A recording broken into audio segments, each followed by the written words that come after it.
up, everyone? It's me, Stef, the alternate, your nerdy alternative, and welcome to the Daily Nerd Live Monday edition. Well, technically Tuesday edition for me, but Monday edition for all you American alt-nerds out there. Yes, it is officially the 28th of November over in the UK, so I now can get my hands on Omid Scobie's book Endgame. So a couple of things before we start. Firstly, Tanya Fraser, thank you so much for the $1.99 sugar bucks. For everyone that's watching on the replay, you know the drill. Fast forward a little bit. I'm just going to say thanks to everyone that sent in support before we started, because there were quite a few of you that actually did. So thank you so much for that.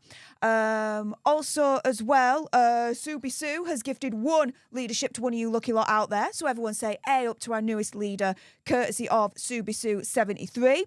Dion Underwood, welcome to the leadership. Thank you so much for spanking that join button. Really appreciate your face. Everyone else say A up to Dion as well. Special A up to her, because she spanked the join button a sen.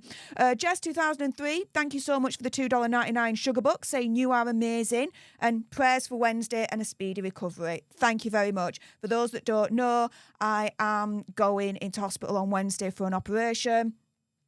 Not a clue in terms of like recovery or like that. I'll keep you guys updated, of course. Sergeant Harrison in the house. Hey up, Sarge. Has been a member for 6 months, a leader for 6 months. Thank you so much for your continued support. I really appreciate you, hon, and your big ass TV. She says, OMG, 6 months. Shiz the freaking bed. Yes. Thank you so much for saying that in my own vernacular as well. Impressive. Nancy DVI and Gail Andres, thank you so much for the 2 sugar bucks each with a ginger doggy farting arts moment. Really appreciate that. Subi Sue, also as well, thank you so much for your continued support for 6 months, saying love you lot, Steph. Thanks for all you do. Appreciate you too. Thank you so much. And we've just got Shaz in as well, gifting 5 leaderships to some of you lucky lot out there. So everyone say, hey up to our newest leaders, courtesy of Shaz. You may realise I'm a little bit low energy today. The only reason being is because I haven't had that much sleep. When I finished the stream on Sunday, which we're going to get into shortly, I've got a note to say about that. Yeah, I didn't sleep at all, because then I was taking my auntie and my uncle back to the airport because they were going back home to Italy. I had a couple of hours sleep and then woke up, and I've been working all day for Popcorn Planet, literally up until this last minute, as I've been saying in the chat before this started. So again, my apologies that I was a little bit late to the show. Usually don't like to do it, but it's a rare occasion. Kirsten Grove, thank you so much for your continued support for the leadership, saying A up, home with a cold and the apple cider tea is definitely a help. Love you. Thank you very much. And before I forget, Shaz has just kicked off today's Gifting Wars.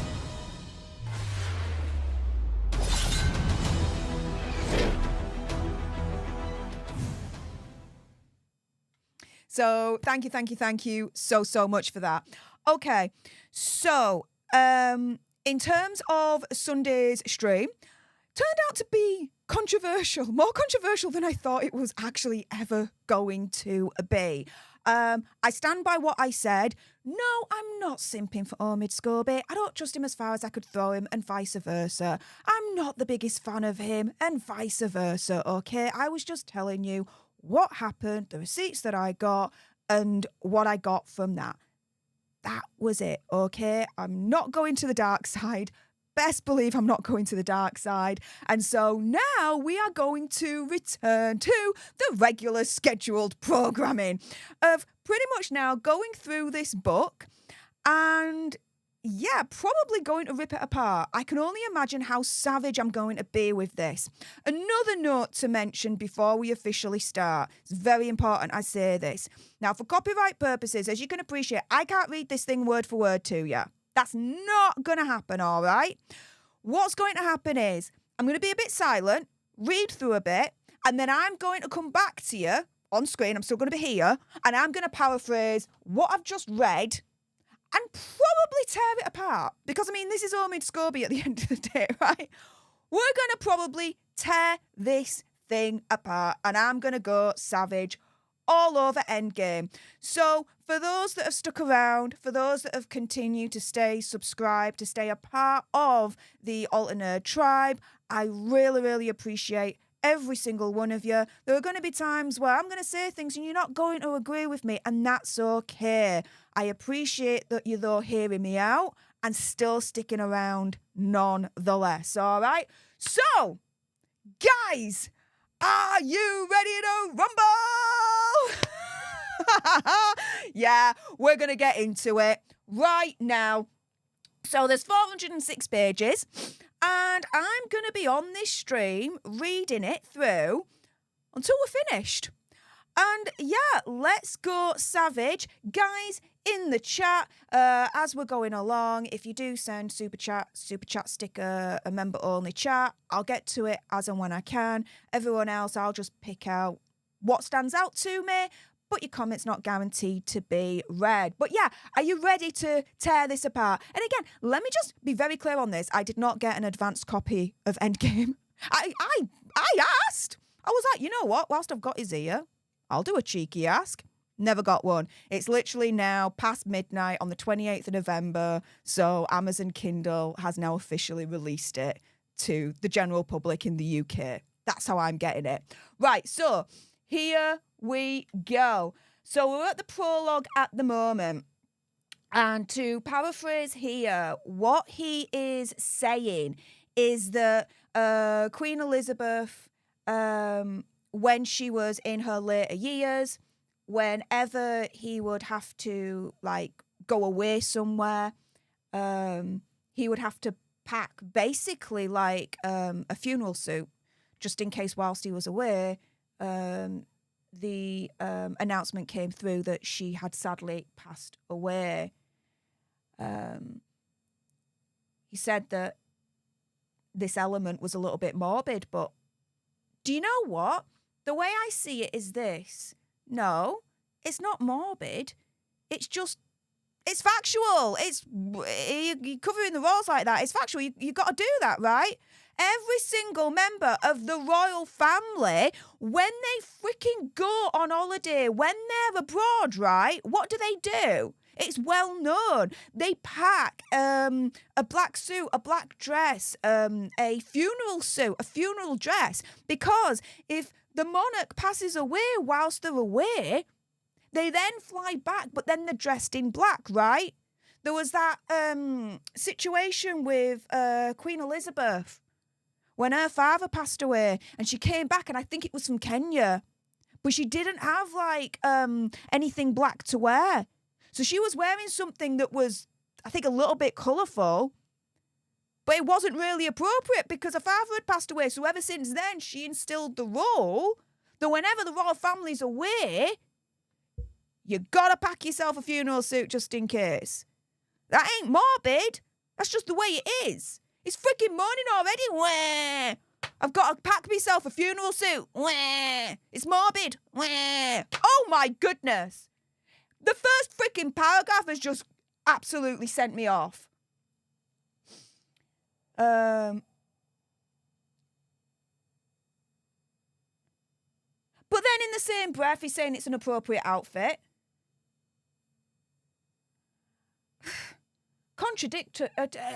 Like a walking freaking contradiction, I'm telling you. This is insane already. And this is only the first page, guys. And again, let me be very clear on this. I cannot read this word for copyright reasons. I'm just reading this in my head, and then I'm just giving you a quick overview of what I've read and my reaction to it. And already off the bat, I'm going savage. I mean, this is like savage at number 2. I'm thinking we're going to be ramping up. I really, really do. And let's see how it actually compares to what's been reported in the press up until this point. Because he's been like, oh, the press is taking it all out of context. Wah! Dude, who's leaking the shits to the press? Come on. Right, here we go. So, okay, so let's have a look.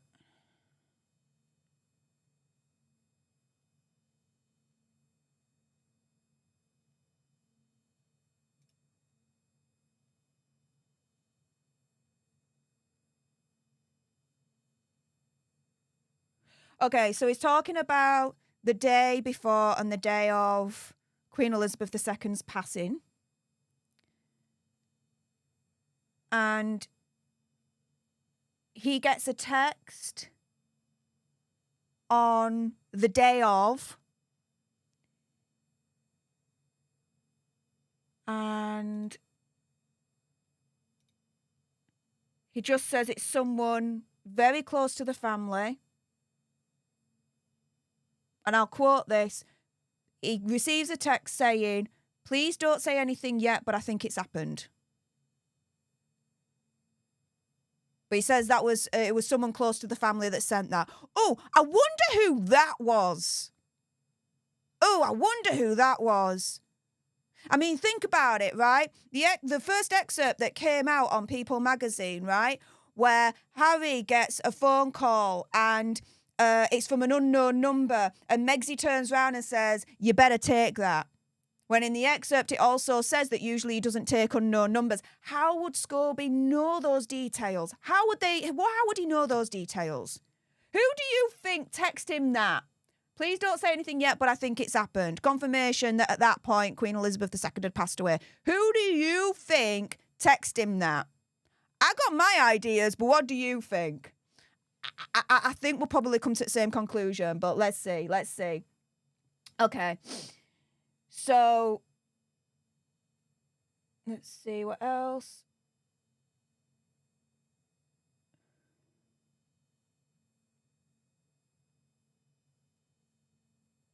So he confirms it then to the press in an interview. He's pretty complimentary to Queen Elizabeth II. Okay, let's call a spade here. He is a little bit.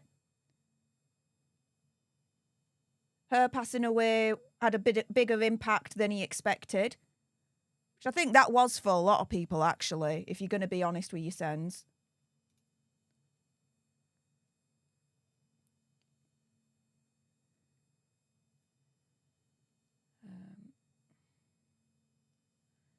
He's then talking about what happened in the royal family whilst he was writing Endgame. So this is the prologue that we're in at the moment.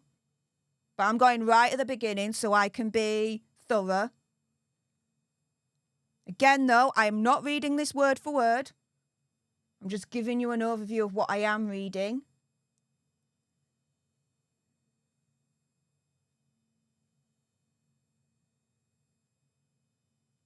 Oh, piss off. No way. He says, the paraphrasing here, he says, the final year of Queen Elizabeth II should have been an awesome year, right? But instead, it was a year of, quote, more upheaval and strife. Who was causing the upheaval and strife? She's the freaking bed. Bog off. Okay, partly Prince Andrew.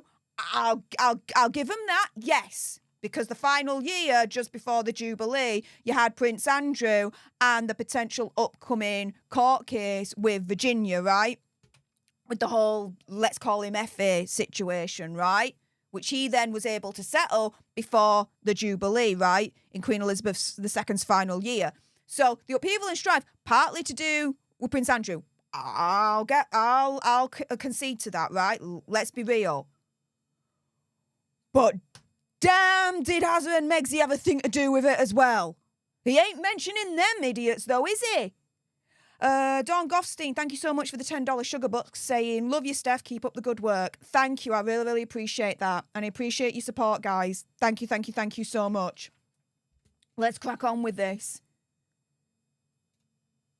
I wonder that as well.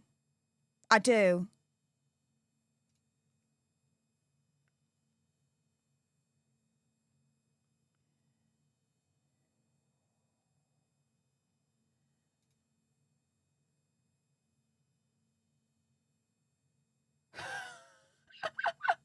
What?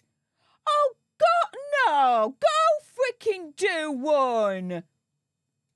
So here he's saying he's describing King Charles as being elderly. Yeah, he is. And and that King Charles was also having to deal with, you know, all the, and I'm paraphrasing here, he hasn't said this, all the shiz from Prince Hazza, who he calls the exiled prince. He's calling Prince Hazza the exiled prince. Prince Hazza's not exiled. Exiled means that you are banished, right? Prince Hazza wasn't banished. Prince Hazza chose to leave, chose to quit the royal family with Megxi and up over to America. Oh my goodness. No. Prince Hazza is not an exiled prince. Shiz the freaking bed, no way. Laurie EDB, thank you so much for the sugar book, saying I wasn't trying to be snarky yesterday, I care. And I get that. I get in terms of yesterday's stream, a lot of you were just caring. All you need to know is, I know what I'm doing. I've got my eyes wide open. Don't worry about it. I'm not going to the dark side, okay? Omid Scobie, I still don't like him, and he probably still don't like me, and I don't trust him, and he probably still don't trust me, and after this, he'll hate me even further. Fine. I'm okay with that. But no need to apologise. It's absolutely fine. But yeah, that stream was a bit more controversial than I thought it was going to be. I thought it's good news, but never mind. Anyway, enough about that. Let's go back to this. Yeah, he's calling Prince Harry an exiled prince. Like I said, exiled what? Oh, no. He was never exiled. He never got pushed out. He quit with Megxi. He left.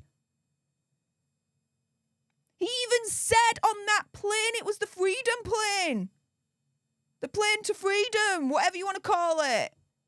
Oh, what the hell? Be interested to see if Prince Hazza uses that term. I was an exiled prince. Bloody hell.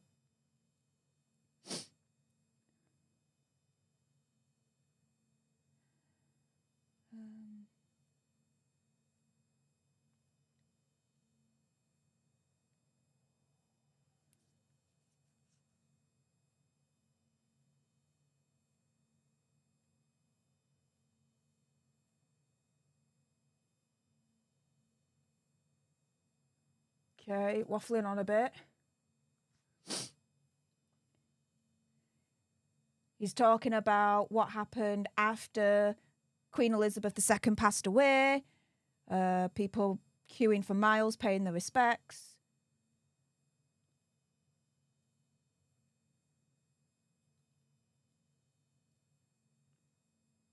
And he went as well to pay his respects. Which, okay, but hang on a minute, I got a problem with that. Because as far as I'm concerned, just with Finding Freedom alone, he was in cahoots with Megxi. And what has Megxi done as far as we're concerned? Caused a lot of strife and stress for our late Queen. And he goes there and pays his respects. Oh my goodness, the gall.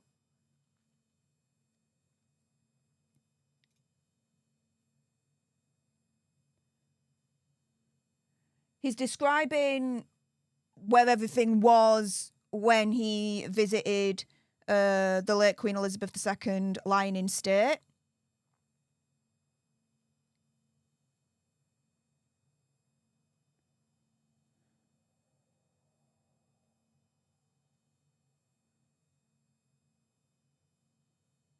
Oh, no. You can't be saying that. Okay, so he's then talking about King Charles III and Queen Camilla, right? And he's like, you know what? And again, paraphrasing, King Charles III, and, you know, it doesn't look right on paper. Don't matter if it don't look right or not. Shouldn't be saying, to me, you shouldn't be saying that. It's just, that's it. He is now the king. This is how the monarchy works. He's now King Charles III. Accept it.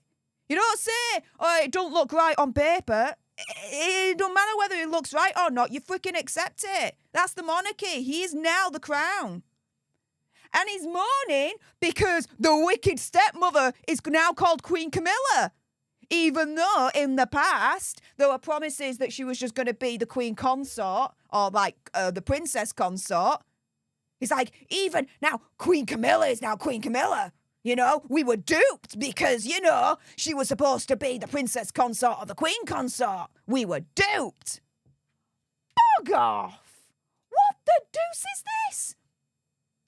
Oh, yeah, there you go. Saying the palace lied to us all, right? Saying that when King Charles would ascend to the throne, that Camilla would be known as either princess consort or queen consort. Well, yeah. But then Queen Elizabeth II, the year that she passed away, last year, wrote that letter saying that she would be happy with Camilla being queen. Even if Queen Elizabeth II didn't write that letter, right? At the end of the day, who's wearing the crown? King Charles, right? King Charles wears the crown. He turns around and he says, right, I know all this time we've been saying to the public that when I ascend to the throne, Camilla's going to be known as Queen Consort. Do you know what? I changed my mind. I've got the crown. She's going to be known as Queen Camilla instead. Dude, he has the right to do that. He has the right to do that. He can change his mind. Because the intention to call her Queen Consort wasn't the now King Charles, it was Queen Elizabeth II. But her reign is over, sadly. Oh my goodness, this is no. And this is the prologue, guys.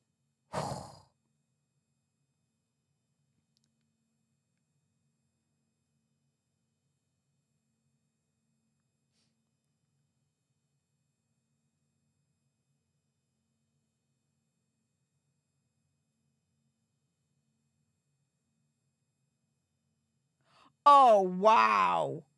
Oh, he's trying to go in on King Charles. So he's saying, Queen Elizabeth, perfect, brilliant, can't fault her. You can't. She was perfect. She was brilliant. She did her duty to the country, right? King Charles is doing exactly the same, right? But no, he's saying, though with King Charles and Queen Camilla, that ain't the case. Saying that because he's been in the public and he's been outspoken, he's talked about the environment, tried to, you know, ingratiate himself with the politicians at times in politics. Oh. Calls him, all right, get this, right? He calls him basically an imperfect father. Someone who cheated and absolutely messed up Princess Diana.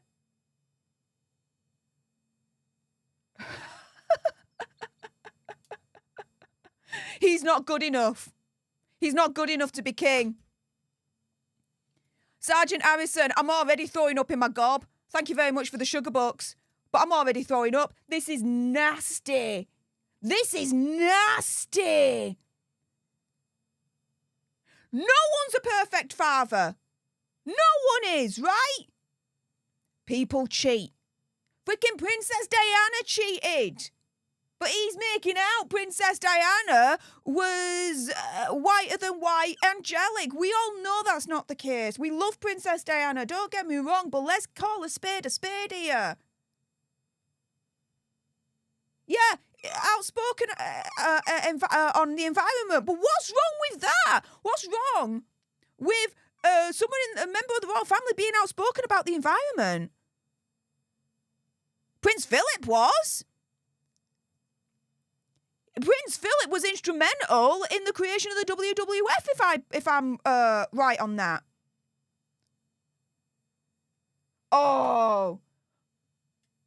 Because he's outspoken on the environment, he's not going to be a good king. Because he's not a perfect father, he's not going to be a good king. Because he cheated, he's not going to be a good king. What? Oh, dude.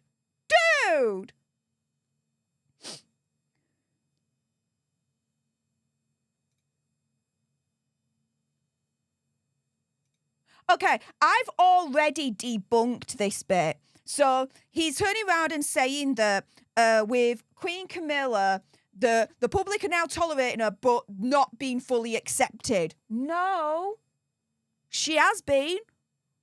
Look at the polls. Look at the video that I did a couple of weeks back debunking some of Omid Scobie's lies, as far as I was concerned, about Endgame. I went through it. I showed you receipts after receipts after receipts of different polls. Different polls showing that even Queen Camilla was head and shoulders above Hazard and Megxie in terms of popularity. In terms of people being happy with what she was doing. Oh.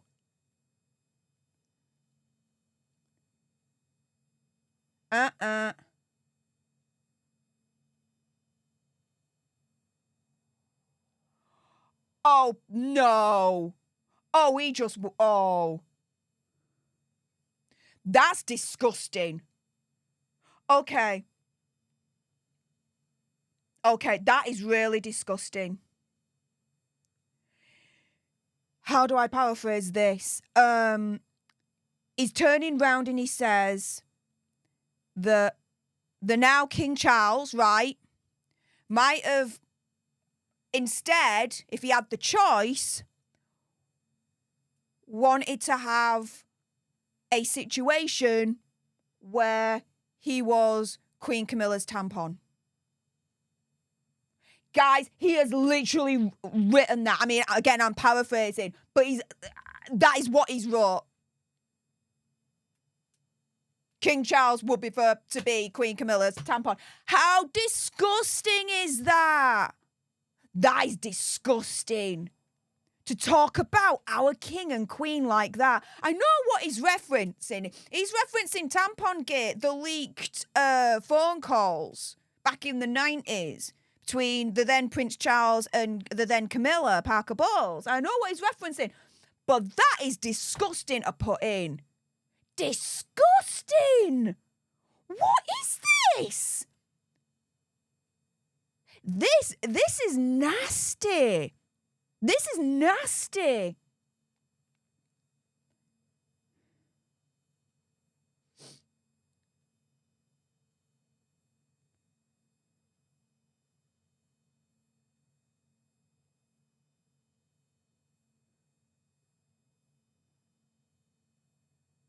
Talking about the tantrum over the faulty pen as soon as he became king. Fine, okay. We kind of expect that of the royal family.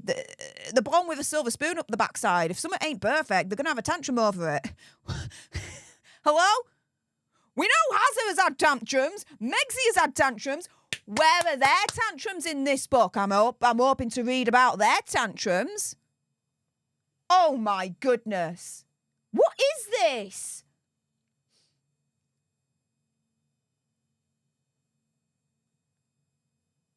So, this doesn't make sense to me. So, he describes how King Charles is accepted by leaders of the world, figures in the world that have got a lot of power, but that he was never actually fully accepted by those that have power within the system. So, palace, government, what? Of course he was fully accepted. He was heir to the throne. Now he's king. He's definitely freaking accepted. A couple of weeks back, he did the first king's address in more than 70 years. He's fully accepted because, guess what? There's no choice in the matter. He is king. It's as if there's a choice as to whether the system and the establishment can accept King Charles or not. Yeah, I'm going to hate to break it to you, but dude, there is no choice in the matter. He is accepted. What?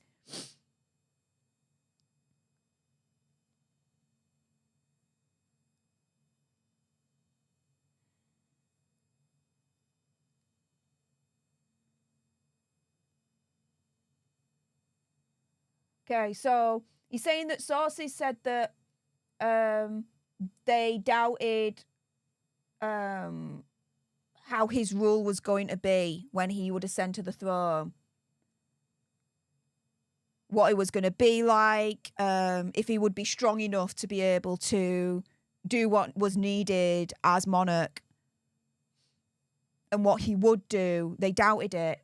Yeah, there'd be some doubts, of course. I mean, we had Queen Elizabeth for decades and decades and decades and decades and decades and decades and decades, right? This was going to be a major change.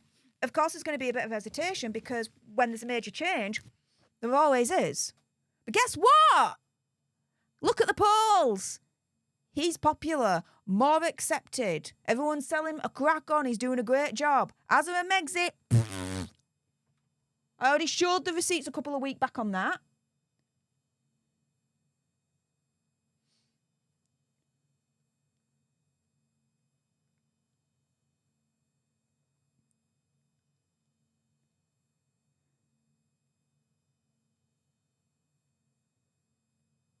Oh, bog off! Right, so he's saying here that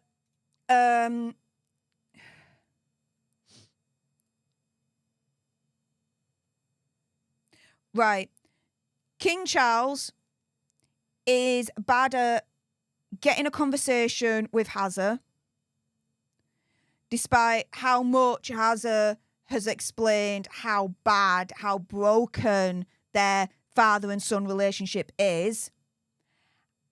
And because of that, it's an indication of King Charles's ability to successfully deal with family issues directly. What?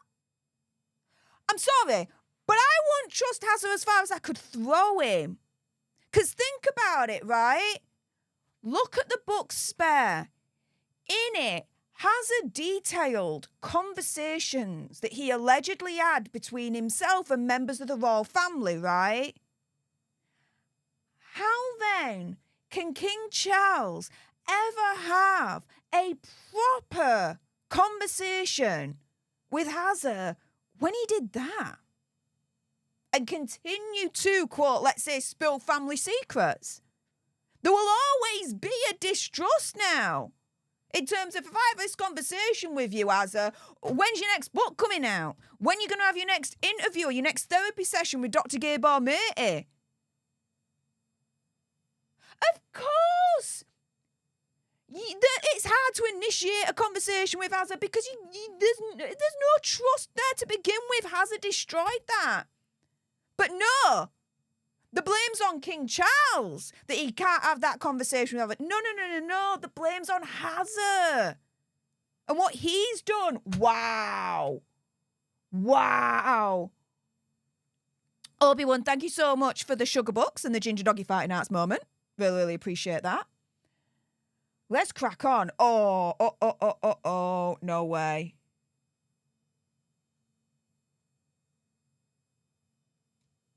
No way. Give me a moment, guys. There's something I need to do.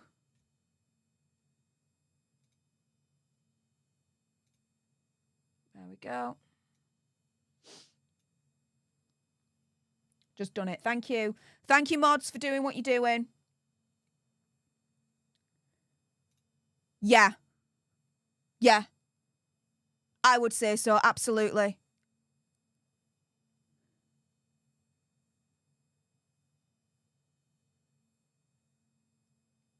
He describes King Charles's reign as going to be like a transitional reign. No, it's a reign. There's no transition about it. This is now the reign of King Charles. Prince William's next up. Fine. But now we're in the era of King Charles. This ain't a transitional reign. This is a reign. He has the throne. He has the crown.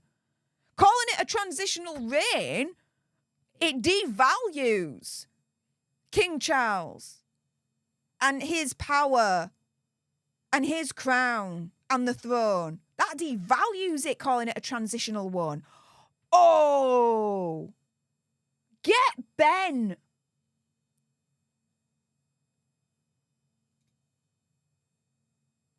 He says that Prince William will breathe new life into it when he ascends the throne. Yeah, but King Charles has as well. Every single monarch that ascends the throne breathes new life into the throne because they're different. It's someone new. King Charles has already breathed new life into the throne. We've already seen many changes that have happened. He's proper demonising King Charles here. Obi-Wan, thank you so much for the sugar book saying long live King Charles. Couldn't have come at a better time at this point. Yeah, absolutely. Absolutely.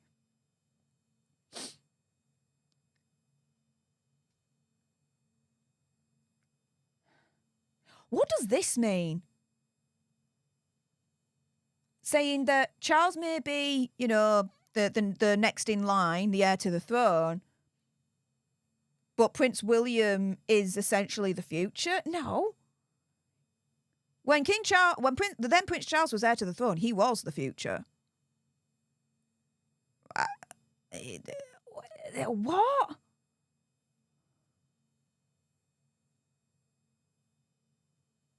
Oh, now there's a struggle of power between Prince William and King Charles, guys.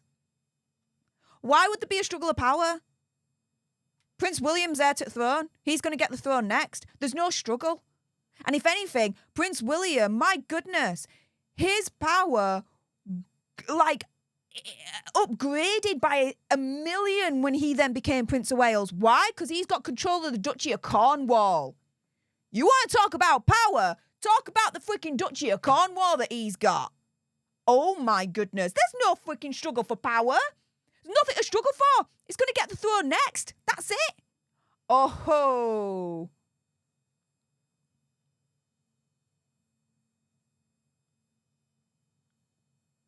Oh, get bent. Okay, so he's saying that King Charles is jealous of the basically everyone loving Hazard. Yeah, that was years ago. What? And also jealous that a lot of people wanted Prince William to ascend the throne for. There was a lot of talk that people wanted the then Prince Charles to abdicate the throne so that Prince William could ascend the throne quicker. I always disagreed with that. Like, that's wrong as far as I'm concerned. But he's saying that King Charles is jealous of them both, and because of that, King Charles allows stories to leak about his boys, and he won't do out about it. He'll be like, yeah, I know, but it don't matter. Yeah, what? No, get bent. No. He's saying Queen Camilla's the same about that. He's basically referencing Prince Hazard when he turns round in Spare and says that the evil, wicked stepmother, Queen Camilla, sacrificed him on the altar of PR.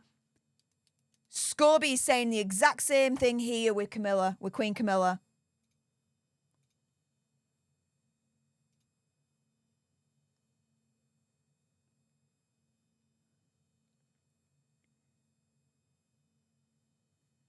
And that with King Charles, he was happy that, let's say, bad reports of Prince Hazard went out in terms of his early teenage years and his illicit substance use, and would allow leaking of certain details to make him out in the public as being this awesome dad. This is a freaking soap opera. What?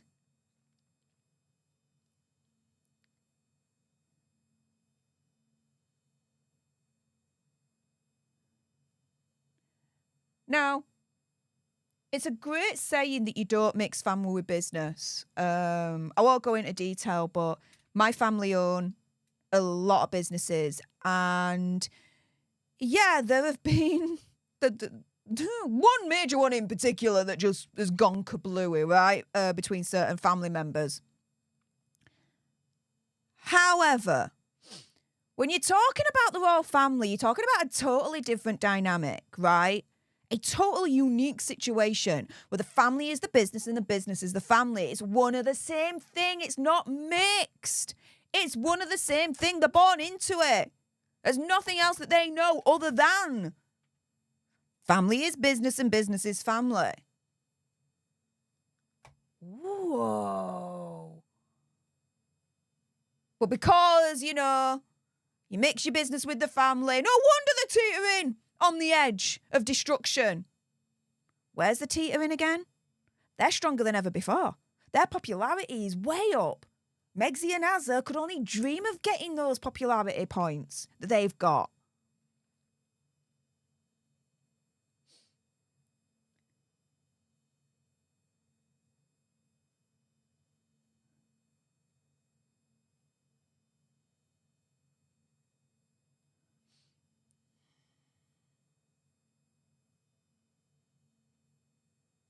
Oh, wah! Oh. He's saying that now Prince William, like the evil brother, right? Prince William wanted to get away from Prince Hazza ever since he married Megxie, who he said Prince William didn't like from the start. Now that's BS. That's BS. Even by Prince Hazza's words, that's BS. You read Spare, what happens? Harry turns round and says to Prince William and Princess Catherine, I'm starting to see someone.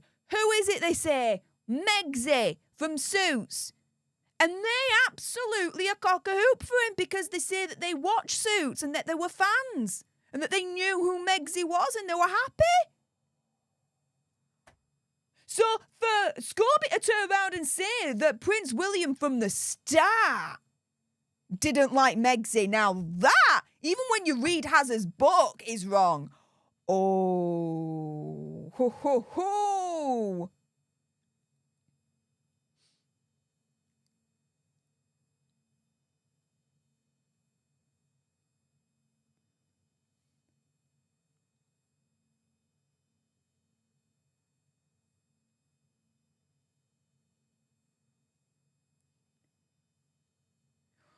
Okay, now we're getting more into Hazza and Megxie in this prologue. And he says that, some people will say that bringing them into the discussion in terms of the future of the monarchy is redundant. And it is. They're out. They're out. They're not part of the firm. Yes, they have royal titles, but that's it. They're on their own. They're independent. That's it. That's exactly what they've got. They're on the other side of the world. Long may they stay there as far as I'm concerned. But he's saying their role is still important. How? Issues raised, including bullying, misogyny, racism, or unconscious bias, right? The cruelty from inside, the manipulation, ignored. But hang on a minute. You say the issues raised by the couple of all this, right? Firstly, where are the receipts? Secondly, let's talk about the issues of Megxie and her alleged bullying against staff. I think this would be a perfect time for Buckingham Palace to release that bullying report. To release it.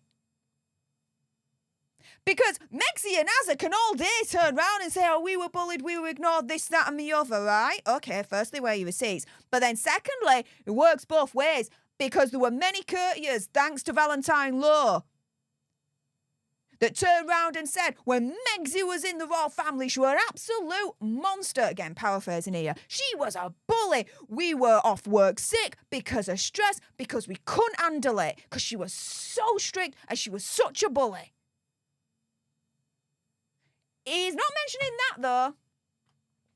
He's not mentioning the allegations against Megxie and that she was a bully. He's not mentioning all the allegations in terms of Prince Hazza and what he was up to when he was younger. No, it doesn't fit the narrative here, does it? MJu, thank you so much for the $2 sugar bucks and the Ginger Doggy Fighting Arts moment. Jimbo, thank you so much as well for jumping into today's gifting war. Really, really appreciate your face. Thank you so much for that. Everyone say A up to our newest leader, courtesy of Jimbo. Now, let's get back to this. Oh, my goodness. What the hell?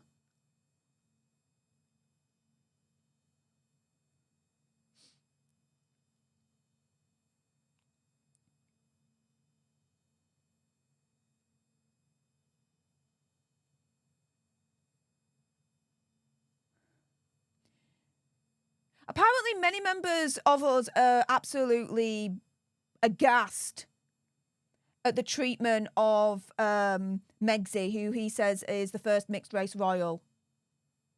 No, we're not. We're not. If anything, we're absolutely aghast at Megsy's treatment of our royal family and the British public and our culture and our identity. It's the other way around. Oh, he's like living in upside down land here. He really is.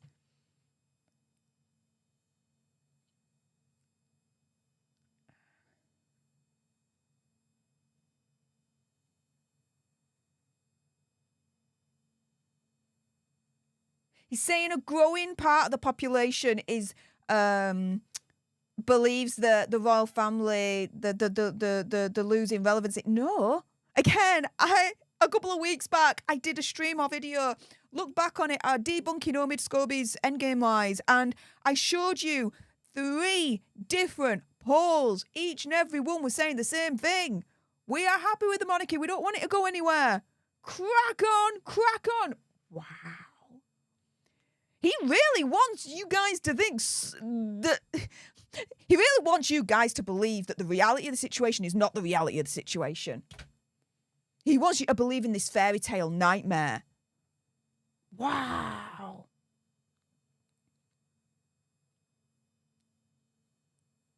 Okay, he's saying that King Charles has received a lot of support. He says a healthy amount.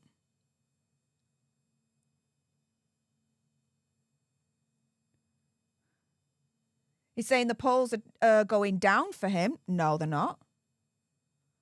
Not the polls that I'm looking at.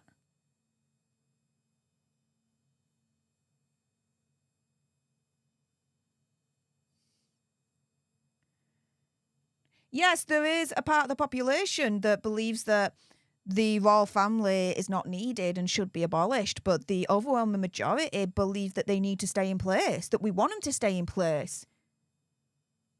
But his focus is on those that are like, we don't want them here, the monarchy. But that's a very, very small kind of contingent. The overwhelming majority is, no, we want the monarchy to stay in place.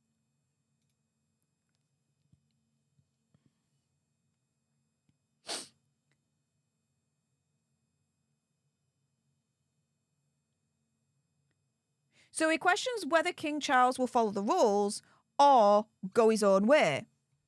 He's king. Maybe I'm being facetious here. Maybe I'm being simple. Whatever. But he's king. He's wearing the crown. He can make up his own rules. He can follow the rules or not. He's king. He's the crown. That is it. If he wants to make up new rules, he'll issue a letters patent like that. So what if he follows the rules or he makes his own rules and follows his own path? That's his right. That is his born-given right as king.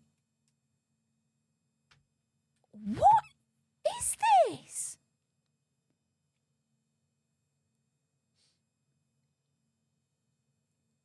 Oh, apparently there's rot now that's set in the monarchy.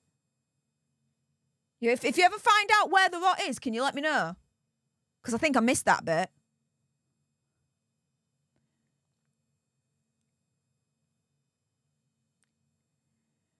Okay, so he's now talking about his entrance into how he started to cover the royal family. Went on the tours.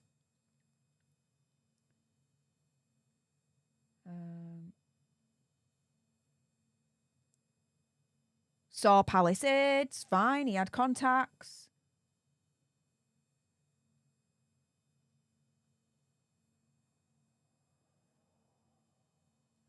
when Megxie came into the picture, his like two main kind of focuses, which was entertainment and royals, they collided. He says they meshed then at that point.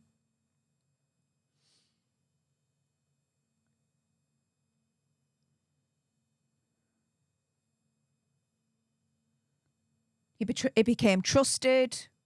Not for long, but at that point he became trusted.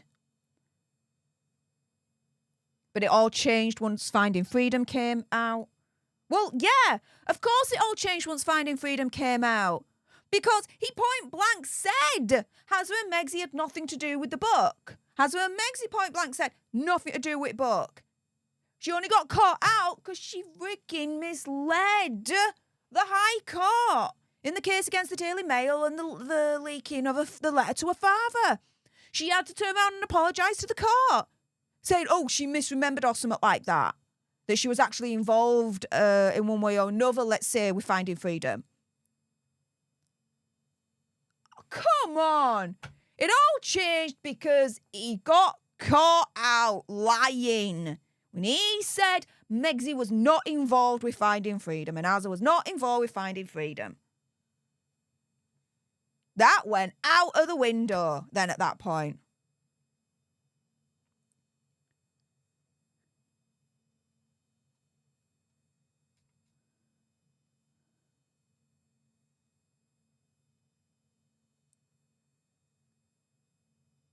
Oh, Finding Freedom.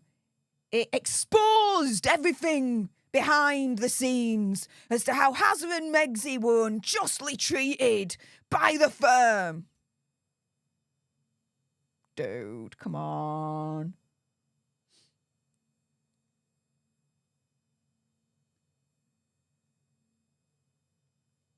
Oh, and now he's going, wah, because he's then saying that because he released Finding Freedom, it then put him in the firing line in the same position that Hazza and Megxie were in. Well, yeah, dude, if you're peddling a narrative that the majority of people are not going to agree with, then you're in a lot of trouble. Furthermore, as I said before, if you're going to then point blank lie and say Hazza and Megxie had nothing to do with the book whatsoever and then still get caught out, because of the High Court case and everything else with what I just discussed, dude, then your credibility goes out of the window as far as I'm concerned. What the deuce is this?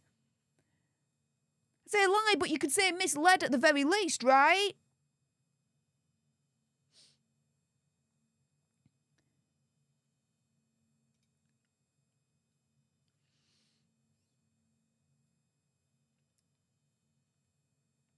Yeah.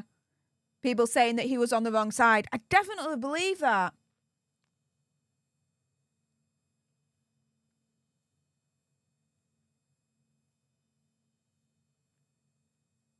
Oh, okay. So he's blaming the institution. He's blaming the palace, the media, for all the backlash that he got after the release of Finding Freedom. No. You blame yourself. Because at the end of the day, him and Carolyn, they're the ones that wrote it and published it. Well, the publisher published it, but you know what I mean. They're the ones that wrote it, okay? And put it out there to the world, right? The book stops with them. The reaction that they got from the book is because of what they wrote. It's because of what they put out there. It's as simple as that. It's a domino effect. They caused it. But he's going to go, wah. The book should have been warmly received, but you know what? The palace, those dastardly palisades, ruined it. What? This is ridiculous. He says he's still in the mix. Yeah, of course he's still in the mix. He was in California only recently, wasn't he? I'm just saying, wasn't he?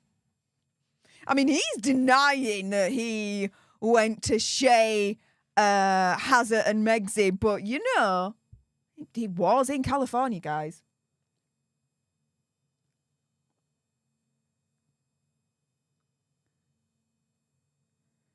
He says the institution sees him as trouble because he knows too much and puts it out there too much. What?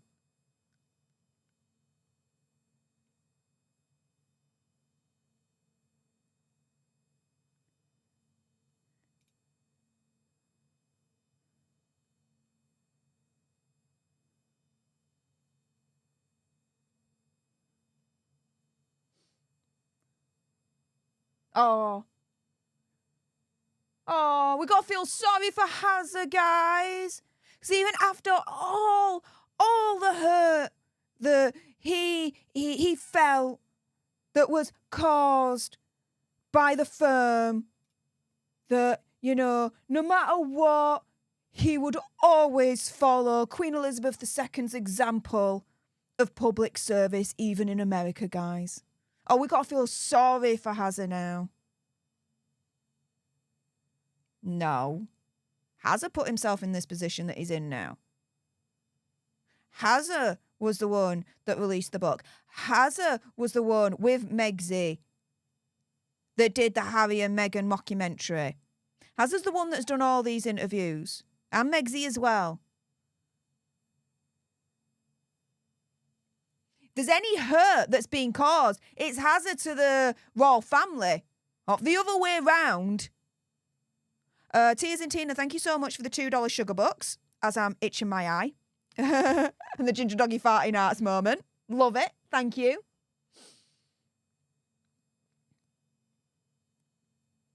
Oh, there's apparently corruption in the palace as well, guys. But he doesn't say what corruption.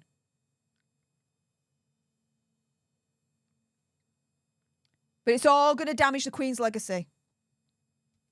The Queen's legacy is protected. You don't have to worry about that. Describing King Charles and Prince William as selfish people.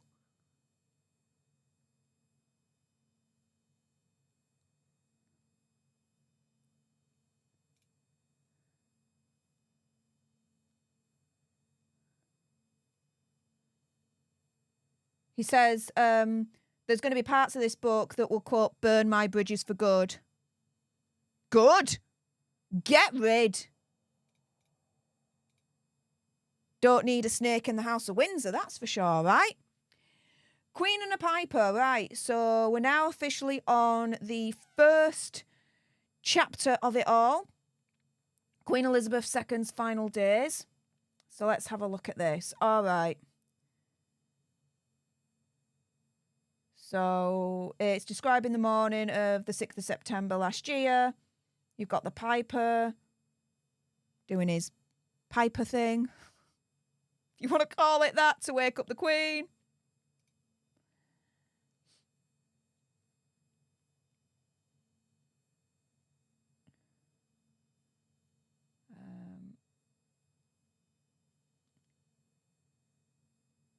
He then goes through the Queen's day. Going through the politics that she had to deal with the politicians. Before she passed away, we had a Prime Minister called Boris Johnson. He resigned. And we had a new Prime Minister, Liz Truss, who then came in. And so he's describing all of that.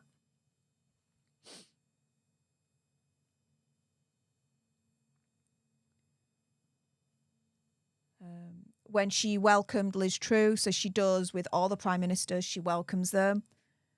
She was determined to still do that, even though, you know, she was in her final days and she wasn't too well. She was determined to do it. I mean, that's the Queen all over, right? Duty to the end, quite literally.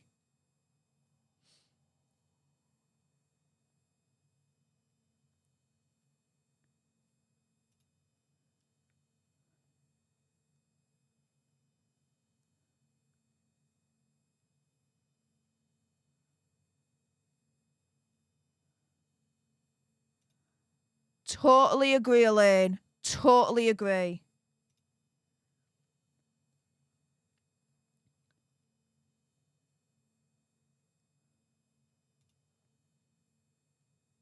He's talking about the history of the Piper, going back to Queen Victoria.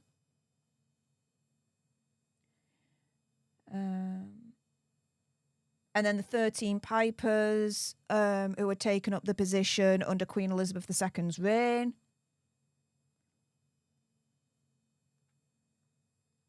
And that she was quite friendly with the pipers as well. And that's nice to know. I mean, let's be real here. That's nice to know. There's a lot of kindness.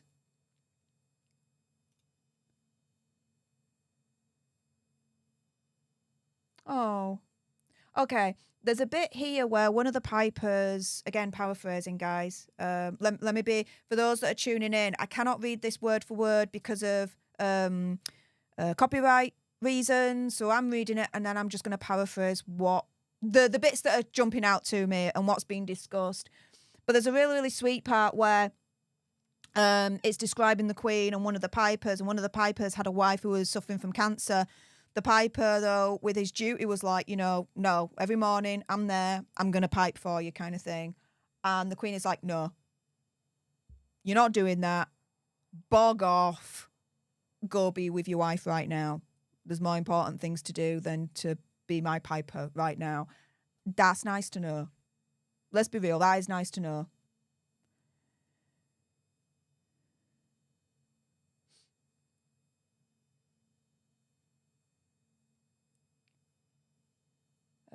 Whilst he had the time off to be with his wife, the British Army wanted to replace him, and the Queen was like, no, I've only got one piper and he ain't going anywhere. He's not going to be removed just because his wife, is going through cancer. That's cool to know.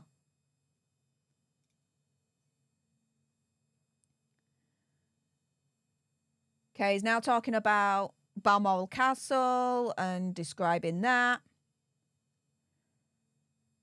And the activities, such as salmon fishing, which was the late Prince Philip's favourite thing to do, apparently.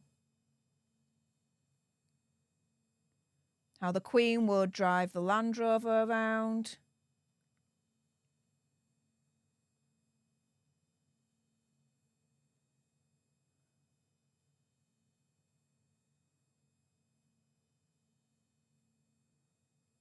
He's talking about Angela Kelly, the fashion designer to the Queen.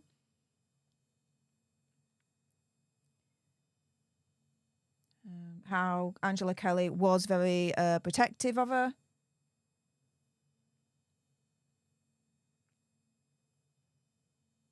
She did a lot of things. It looks like Angela Kelly wasn't just, the late Queen's dresser, but, a carer as well, from what's been said here.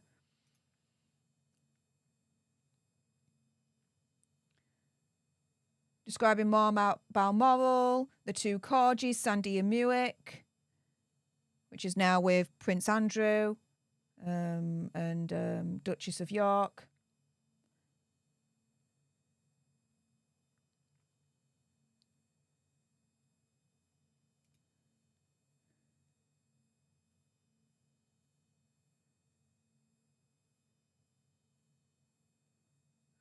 There were discussions of other members of the royal family trying to pick up the slack for her in terms of the day-to-day stuff that she needed to do, is saying here. But no matter what, the Queen still did her duty. There was always people at Balmoral from the family. So Prince Edward, Sophie Countess of Wessex, Prince William, Princess Catherine, their children. During her last days, the Queen also saw all her friends come up.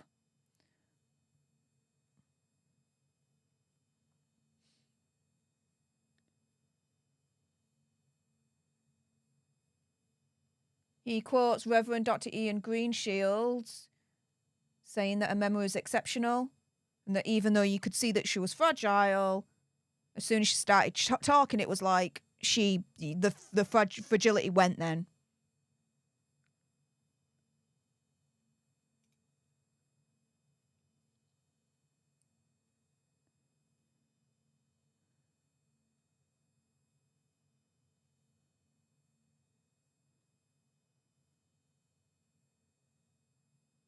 Okay. He then now says that It then talks about Queen Elizabeth now passing away at 3:10 in the afternoon in her bedroom. Official cause of death was old age.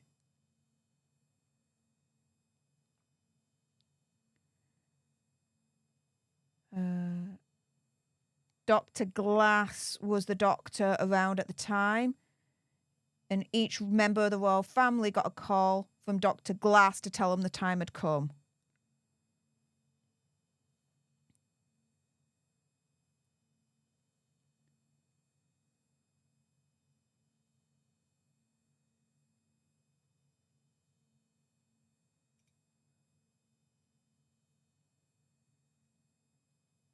Oh, here we go. He's now talking about the flights a little bit.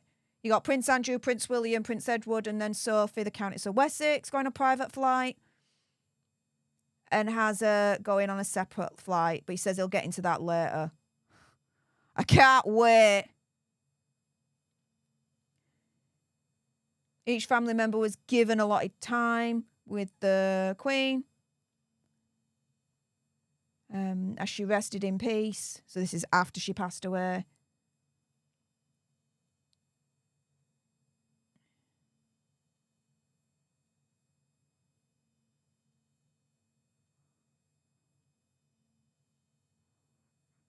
Oh, so apparently Hazza stayed on at Balmoral and had dinner with Prince Andrew, Prince Edward, Duchess Sophie and Princess Anne. King Charles, Queen Camilla and Prince William, they went elsewhere.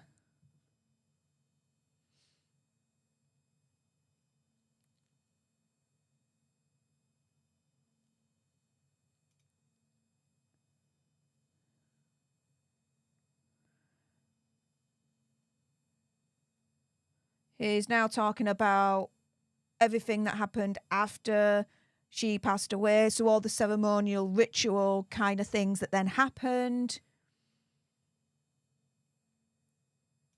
So you're talking about Operation London Bridge and Operation Unicorn.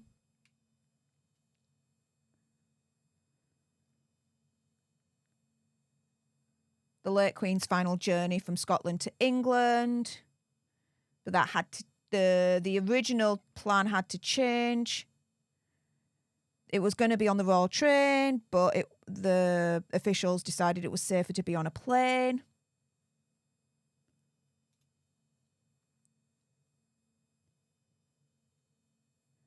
He quotes Princess Anne saying it's been an honour and a privilege to accompany her on her final journeys. It will have been.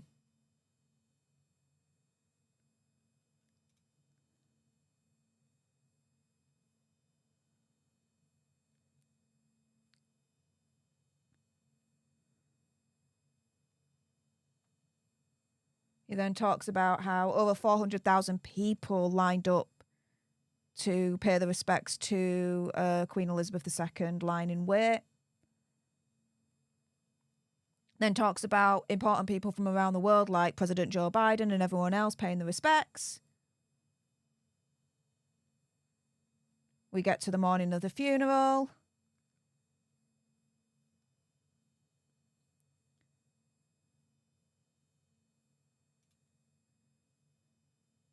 He's still discussing the funeral. If you're a royalist, you're interested in any of these YouTube royal channels like myself, Meghan's Mole, Sue Smith, to name a few. And if you're not subscribed to Sue Smith and Meghan's Mole, get your backsides on it right now. You're a royalist. You know what happened on the day of Queen Elizabeth's funeral. So I'm kind of like skimming through this bit a little bit, I have to admit.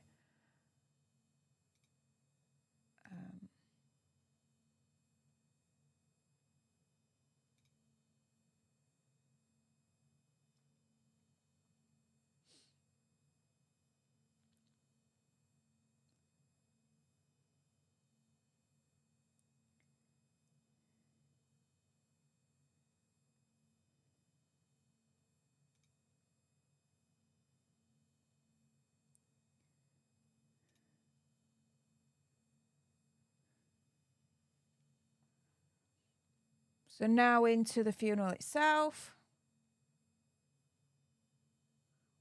Then the journey to Windsor, Queen's final resting place.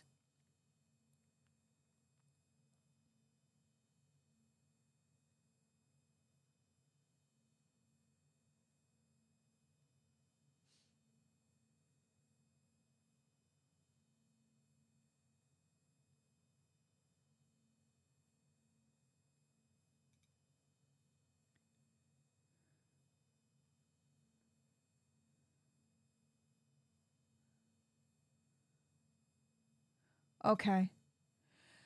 So he then goes and ends that particular chapter with Queen Elizabeth then being laid to rest at Windsor. We're now on shaky ground. Page 32 out of 406, guys. This is going to be a long slog. Oh, my goodness. Tagline, the Queen is dead, the monarchy faces trouble. I don't know about you, but really the only trouble that the monarchy has had to face, two names spring to mind at the top of my list. How about you guys? What? Dimitri G, I'm glad you're doing this stuff. Thank you. I appreciate it. Well, the way I see it is I was always going to read it anyway. You know, it's what I do. It's what I cover. So I thought, you know what? I might as well read it live, not word for word, of course, because copyright reasons, but with you guys. So you guys get a little bit of an insider track of what's going on, because it's still like, for you Americans, it's still the 27th of November, so you still can't get a hold of it. But here in the UK, it's now the 28th. So do you know what? I'm going to use the time zone to my advantage. How about that, right? Lee Foster says, I love the idea of the Queen saying bog off, LOL. Yeah, you know she wouldn't have said that. You know that's just me paraphrasing and using my own vernacular. But yeah, the Queen is dead, the monarchy faces trouble. Yeah, the only trouble the monarchy have really had to face in modern times. Yes, again, I will completely concede. Prince Andrew is definitely one. But the other two, Hazard and Megxit, I've got a funny feeling Omid Scobie's not going to be mentioning that Hazard and Megxit are part of the trouble. Do you? Do you? I don't think so. I don't think so.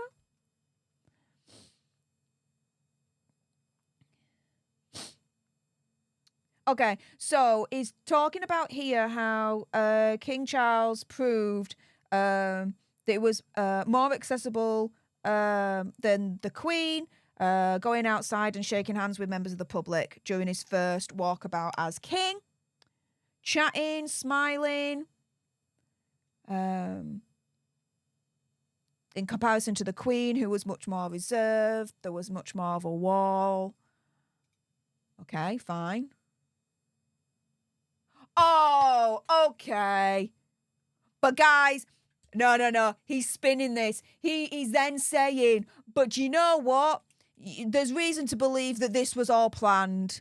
That this was just theatre to get the public to instantly like Charles as the new king. That that by King Charles doing this, that he was just manipulating the public. Paraphrasing. It was all orchestrated and planned, guys. It was all pure manipulation, pure theatre. That he did that. Wow.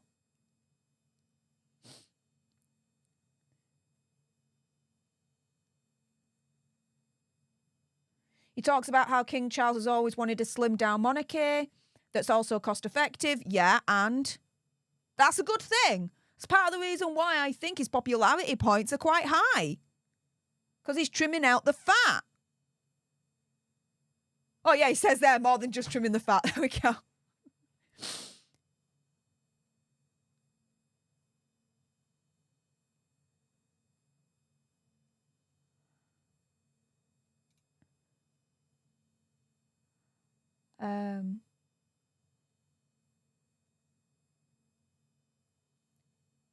He then says that, you know, King Charles wants to appeal to younger generation, have a quote warmer touch, and Omid Scobie surmises that perhaps he's learnt from Princess Diana. Well, yeah, duh. And it's not just that he's learned to do that from Princess Diana. I mean, come on. That will be a factor. But no, he's learned it all from Princess Diana, guys. All of it. In terms of how to do it public, it's all thanks to Princess Diana, guys. All thanks to Hazard's mum. No. Part of it, yes. But to me, it's like, don't attribute it all, as far as I'm concerned, to Princess Diana. It's not all just her. It's the way that the public has evolved in the decades in terms of our access and our understanding and appreciation of the royal family. The internet, social media, it's all opened up where, celebrities, even now the royal family, more accessible than ever, right? Modern times. It's not just Princess Diana. It's part of the modern times and technology that has forced the royal family to be much more open and much more accessible. Why do you think they've got Twitters? Why do you think they've got Instagrams? They're moving with the times. Ain't that part of Omid Scobie's kind of issue? That, the monarchy's going to end unless they freaking change. Well, they are changing. That's why they're not going to end. Wow.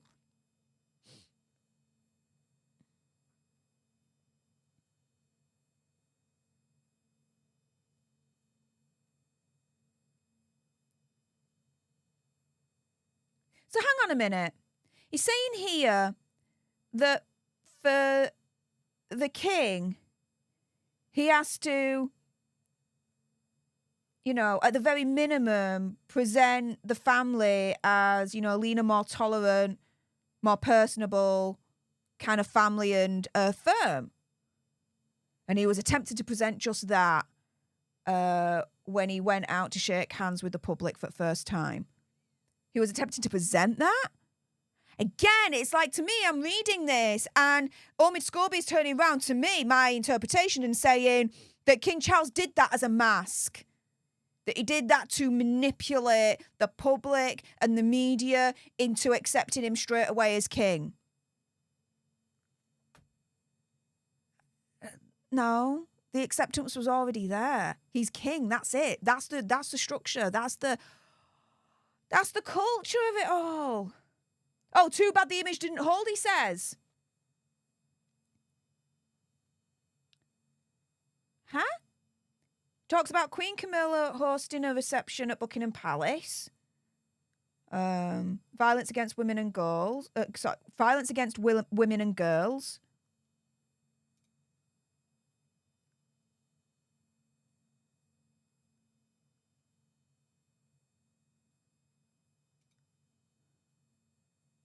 Of course the image held. Queen Camilla did that reception and it was a success.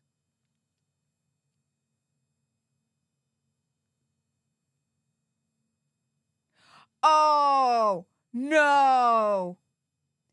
Google it. I ain't going to explain it because we've got to read through this. But he then goes on to, and apologies if I mispronounce it, I'm really not good with names sometimes, Ngozi Fulani, born in Britain, British citizen, has African and Caribbean heritage and descent.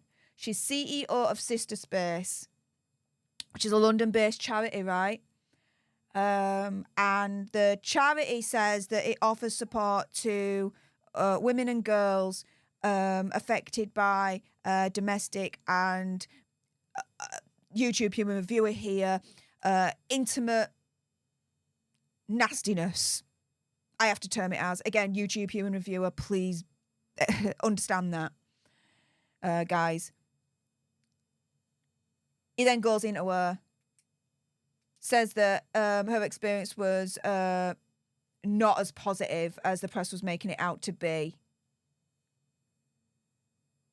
Then we get into Lady Susan Hussey, right? Of course he was going to jump on this. Of course he was going to jump on this. He's going into the Sister Space and Ngozi Fulani, again, if I apologise if I mispronounced that name, and the Lady Susan Hussey situation.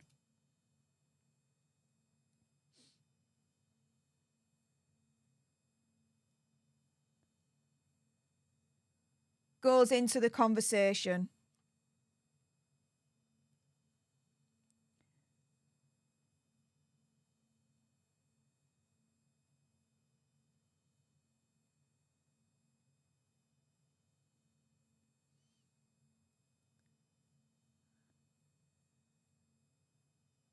Oh, and he had to link it. He had to link it to Hazza and Megsy's interview with Oprah in 2021. But hang on a minute, that's not right for Scobie to do as far as I'm concerned. Because here he's saying that Lady Hussey expressed, let's say, he says casual racism, right? Whether she consciously intended to do that or if it was subconscious, right? He does say that in brackets. But he says that it also came the same time when the royal family was still having to deal with Hazza and Megsy's revelations in the Oprah interview, which we all know what they were, that they said that there was a member of the royal family that apparently was questioning the colour of the skin of the unborn baby Archie, right? But why am I saying that's wrong for him to conflate those two things? He's saying that Lady Hussey presented, quote, casual racism, right? Okay. In the Oprah interview, even though initially it was taken as Hazza and Megsy accusing the royal family of racism by having this conversation, right? And again, I did a video on this recently, right? The ever-changing story of whether the royal racist, right? That Hazza and Megsy are accusing of, right? You go from Hazza and Megsy saying that there's royal racists in the Oprah interview, headlines across the world reporting on this. Not once do Hazza and Megsy turn around and say those reports are wrong, right? Fast forward to beginning of this year when Hazza promotes Spare, he says, no, we didn't call them racist, it's unconscious biasness. So for him to equate the Lady Hussey situation as, let's say, casual racism, as he puts it, to then on the same breath say, and this was at the same time that the royal family were having to deal with the allegations of Hazza and Megsy in the Oprah interview. Well, those allegations weren't of racism in the Oprah interview. Hazza said it himself. He said, we never once called him racist. It's unconscious biasness. Oh, come on. Come on, do you see where I'm coming from there? This, to me, is a manipulation.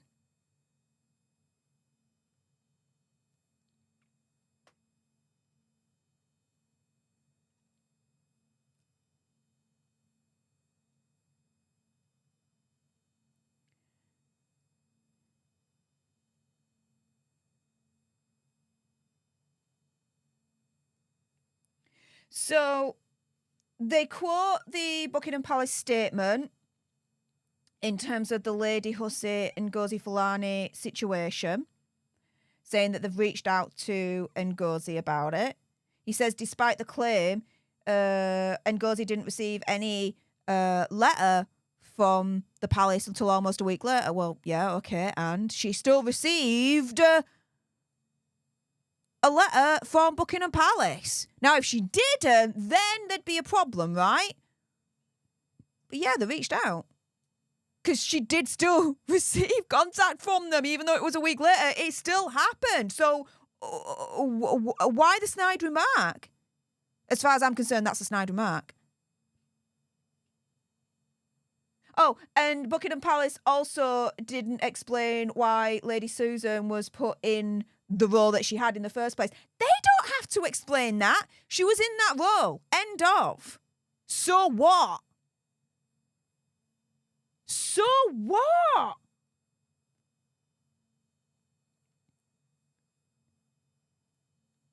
It was Whoa. They're basically saying it was a dumb move to put Lady Hussey in that event with a diverse crowd at a time when they needed to show that they were modernising and show receipts of that. How could they have foreseen that conversation between Lady Hussey and Ngozi Fulani even happening in the first place? How could they have foreseen that? It's as if he's blaming the palace, right? For Lady Hussey saying what she said to Ngozi Fulani. No. It wasn't the palace that said it. It was Lady Hussey that said it.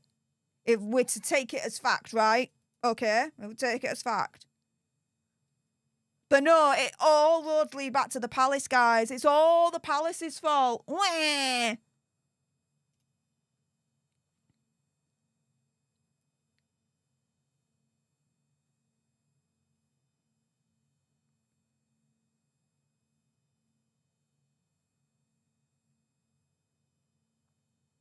You say that the explanations around, Lady Hussey just doesn't cut it in this day and age. Well, guess what? It did, because the monarchy's still here.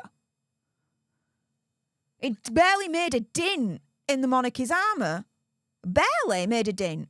It was dealt with swiftly, done, dusted. That was it.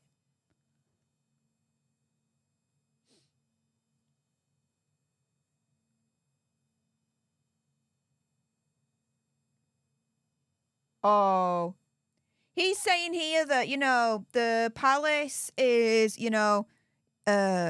trying to give the aura, the image that they're being more tolerant, and looking more to the future.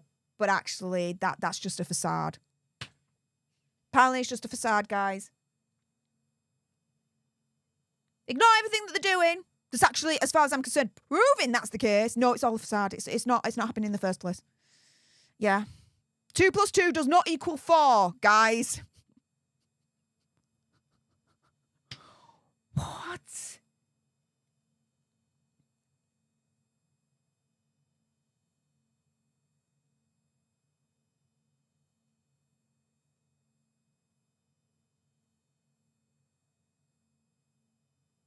Huh? Okay, why? He's talking about Queen Camilla's decision to not hire her own ladies in waiting, instead to repurpose the role and call them instead the Queen's companions and change their role. But he's saying it's hardly any different. You might as well still call them ladies in waiting. Well, so what? So what if she's still got ladies in waiting? Or she's got the Queen's companions, right? That's part of the monarchy and how things work when you're, when you're a queen and you've got a king and his kind of servants or whatever you want to call them, right? Wow, it's bad that she's got the Queen's companions, guys. It's bad that she's got the ladies in waiting. Well, hang on a minute. If you're going to criticise Queen Camilla, right, for having, as far as, Omid Scobie is concerned, basically a watered-down version of Queens in waiting, ladies in waiting, then why isn't he then criticising Queen Elizabeth II for having the same thing? Whoa. It's only bad that Queen Camilla has got watered-down versions of Queens in waiting, right? He not once criticises Queen Elizabeth II for having that. This makes no sense. Now, he admits this is a 1,000-year-old monarchy. Now, when you've got an institution that has lasted 1,000 years plus, right, modernising that is a little bit more difficult than it sounds, right? It takes incremental steps. It's like trying to freaking modernise the Catholic Church, right, or any religion, right? I say Catholic Church because that's the religion that I was brought up in. I'm not that anymore. I'm atheist. Do you guys? I respect. Whatever, right? But what? Is he expecting the monarchy to modernise from 0 to 1,000 in like that? Get Ben. Anish Finesh, thank you so much for the $5 sugar bucks and the Mr. Yellow Dude. Really, really appreciate that. Thank you so much. Keep the support coming, because I'm reading this and providing you with my commentary and my first reaction, so you don't have to. I've bought this so you guys don't have to. How about that? I'm saying that as a joke, by the way. You can buy it if you want. It's your choice, all right? Come on. This is insane what he's writing.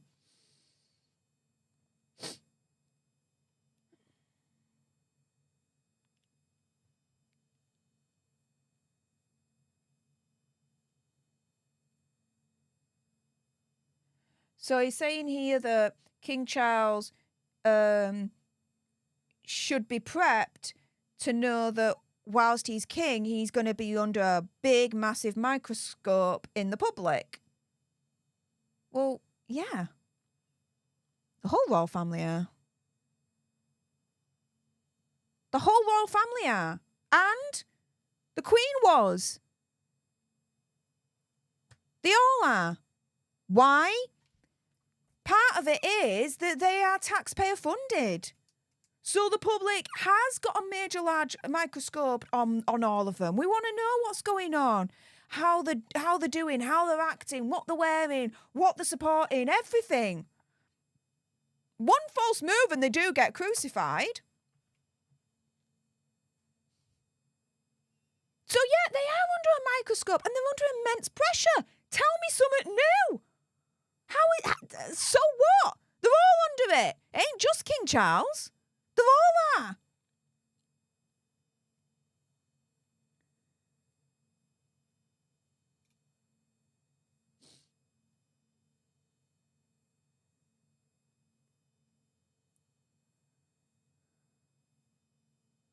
Okay, he goes into Prince William's response to the Lady Hussey incident.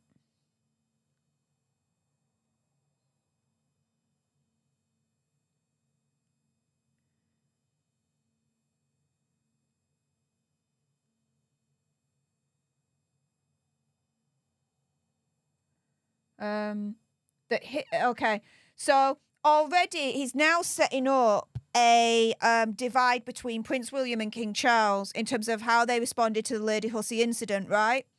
Where he says Prince William was swift, went straight away, was direct, condemned it, this, that, and the other.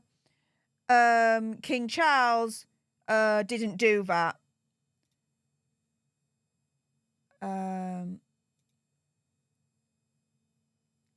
Thinking that it was a rash knee-jerk response. As in, King Charles thought that what Prince William did was a rash knee-jerk response. So, that doesn't mean that there is a big major divide between Prince William and King Charles. It means that there was a slight disagreement in terms of how they were going to deal with it publicly. So what? Wow, that means it's war between Prince William and King Charles because of how they dealt with it differently in terms of the Lady Hussey situation. That's it. Major divide, major chasm, that's it. Mounting out of a molehill or what?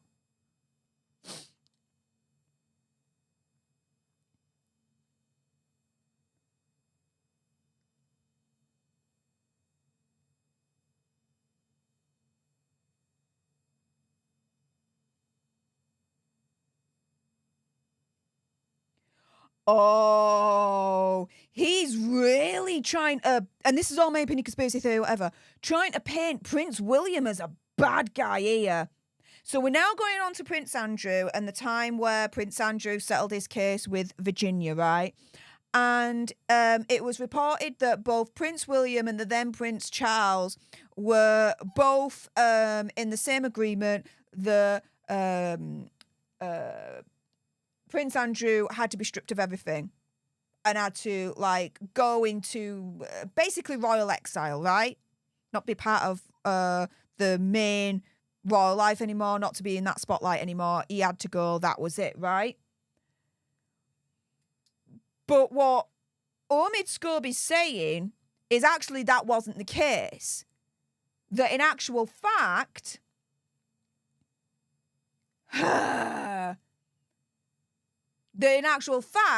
it were Prince William that did it all. That said, no, he needs to be stripped of everything.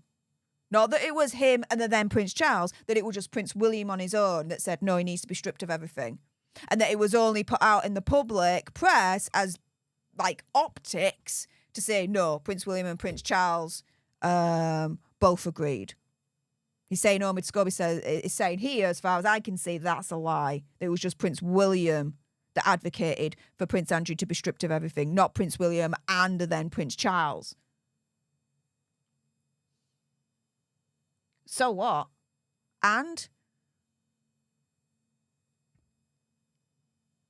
either way, ultimately, it was the Queen Elizabeth that then decided and agreed with Prince William to then strip Prince Andrew of all those titles, leaving him with just the Duke of York.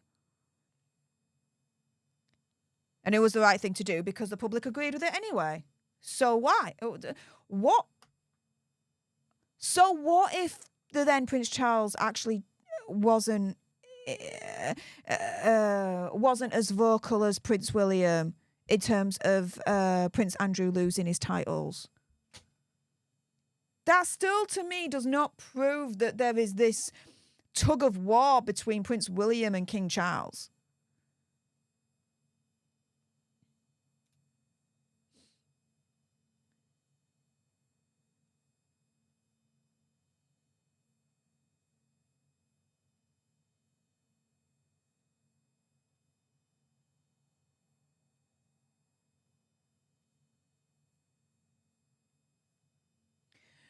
Right.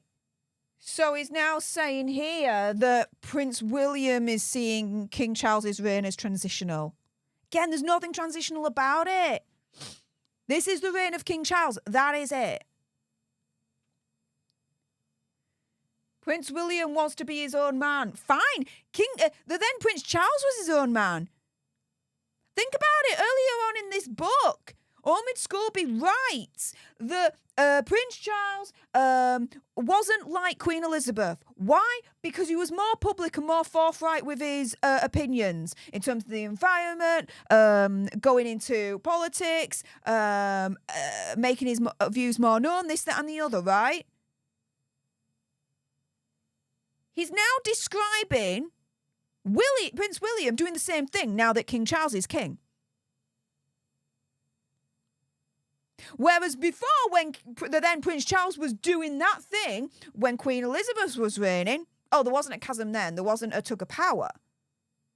But now that King Charles is king and Prince William is waiting in the wings, Prince William is doing exactly what his father was doing, but in his own way, being his own man and his own opinions, being outspoken, this, that and the other, right?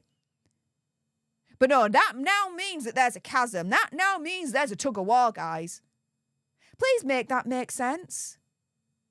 Please make that make sense. I knew I was going to go savage on this thing, but I didn't realise how savage I was going to be. Brianna says, this guy just sounds like a very jealous person to me. He's so envious of the royal family, he can't stand it. I don't know. I don't know if it's jealousy. I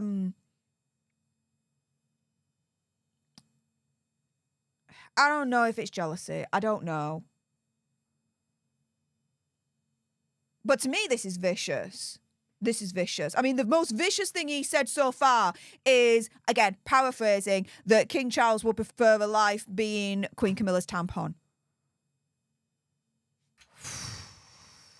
Disrespectful, rude, nasty.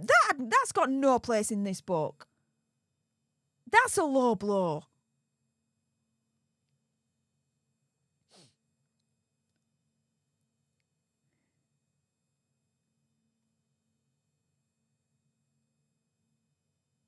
So he's saying that King Charles and Prince William have different ways of looking at things and different ways of doing things. So, same thing happened with Queen Elizabeth and the then Prince Charles. She had a way of doing things. He had a way of doing things. But in this book, he did not say that there was a power struggle between those two. No, but there's a power struggle between Prince William and King Charles now. For the same exact dynamic that the then Prince Charles had with Queen Elizabeth. What is this? Nonsense.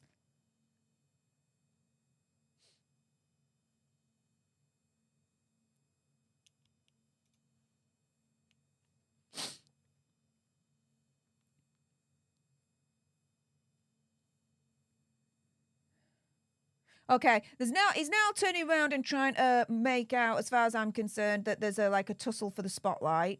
There's a fight for it. Well, duh. You'd be living under a rock if you didn't know that. Of course. Yeah, let's call a spade a spade. There's always competition in any family. Royal family, biggest one of all.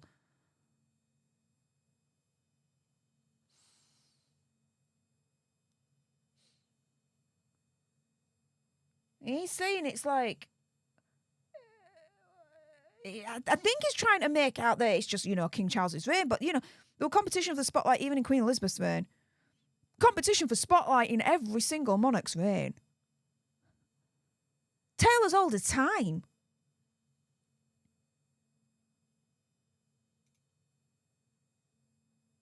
Okay, so he's now talking about William announcing Earthshot and creating it and getting it out to the world. But apparently King Charles was annoyed by this in the background.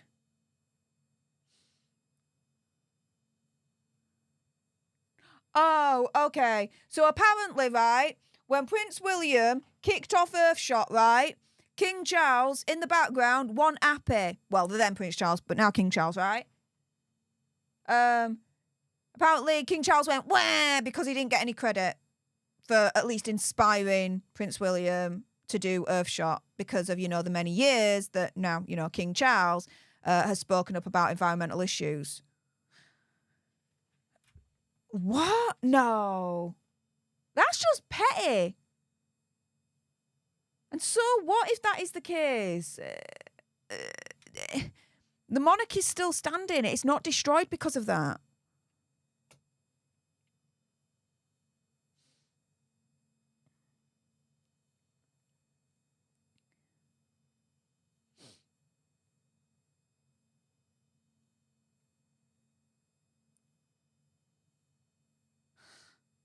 Okay, so he's now talking about when Prince William was in Boston.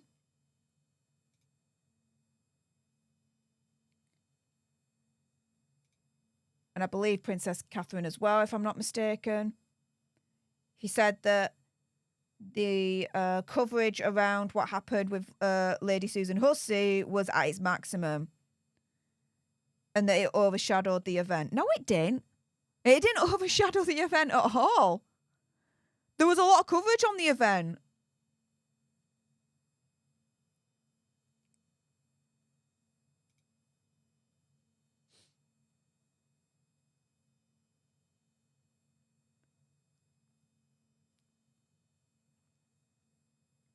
Apparently, Prince William and Princess Catherine were booed when they went to the basketball game whilst they were in Boston.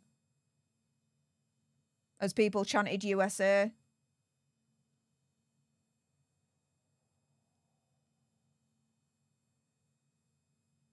But they were booed more because of the treatment that they dished out to Harry and Meghan. Oh, what? He says, hang on a minute. Right, this makes zero sense, right? He says, right, Prince William and Princess Catherine went to a basketball game when they were in Boston, right? He says Boston sports fans, to be fair, will boo basically anyone, right? But then goes on and then says, but hang on a minute, because of how Prince William and Princess Catherine treated Harry and Meghan, they got booed. Well, hang on a minute. It's either they got booed because the fans will just boo anyone anyway, or they got booed because of the treatment that Prince William and Princess Catherine dished out to Hazza and Megxi? Well, which one is it? You can't say both because that then makes no sense.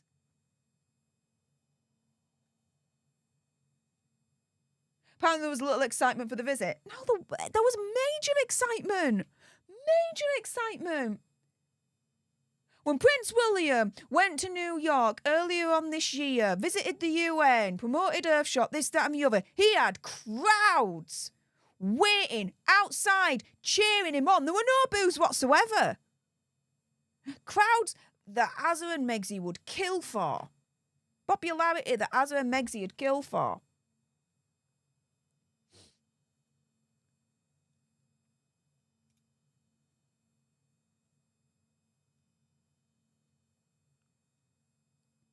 Oh, he's just admitted something here as far as I'm concerned.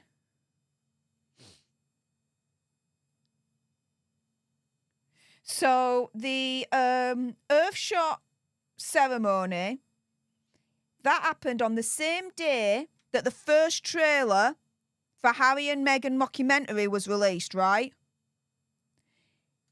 He says, I'll quote this, an intentional move by the streamer, I'm told. There you go. There you go. Omid Scobie admitting through sources, right, that it was intentional, that the first trailer of the Harry and Meghan mockumentary was released at the same day as the Earthshot ceremony, and that was done on purpose. We've always said, right, opinion, conspiracy theory, whatever, that Hazza and Megxi likes to do things on the same day as really high-profile, important royal events, right, to try and overshadow, again, opinion, conspiracy theory, whatever. Here we go. Here we go. As far as I'm concerned. And again, for all those that are not, that haven't been here for the start, my interpretation of all this is my opinion, conspiracy theory, whatever.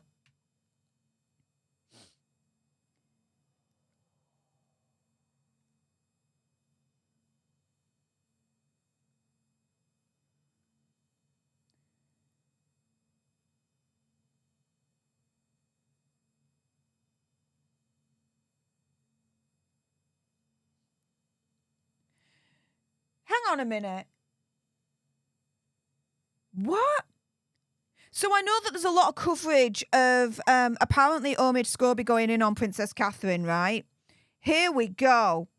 So he talks about the Earthshot ceremony still, and he talks about how Princess Catherine appears and she's wearing an off-the-shoulder gown that she rented.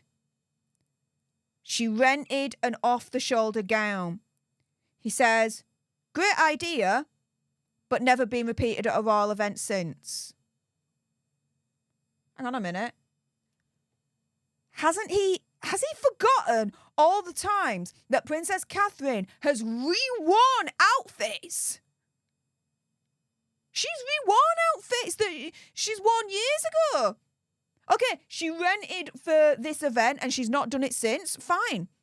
Maybe she didn't like the process or whatever. Don't matter. Princess Catherine is very well known of reusing and re-wearing her outfits. Oh, but we're not going to touch upon that, right? It's just, nope, this was the first and last time she's ever rented a gown. Oh, bad Princess Catherine. She should be renting gowns more often.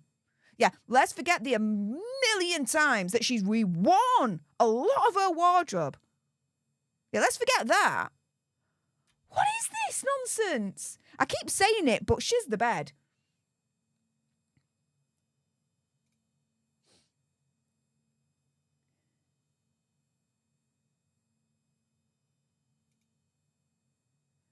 For local media coverage, it focused mostly on the cost of the trip for the city and how it would affect traffic. $170,000, $170,407. Okay, yeah. Fine. How about you talk about Invictus Games and the millions of dollars poured into that? And how much of those millions allegedly was spent on Hazza and Megxi for their security, wardrobe, The $4,000-$5,000 a freaking night hotel rooms, right? He wants to moan because it cost $170,000, nearly $500 for Princess Catherine and Prince William's Earthshot. But yet then, as far as I can see here, then doesn't go into how much it freaking costs for the Invictus Games and the millions that are poured into that. And how much allegedly Azza and Megxie get out of that with the wardrobe and the security and the transport and the hotel rooms and everything. No mention of that. But damn, let's ignore the millions that are spent on the Invictus Games and Azza and Megxie there. Let's focus on the $170,500 that Prince William and Princess Catherine cost. I mean, it's a lot of money, don't get me wrong. It is a shiz ton of money, $170,500, right? Let's call spade a spade. When you compare that to Hazard and Megxie's Invictus Games, come on.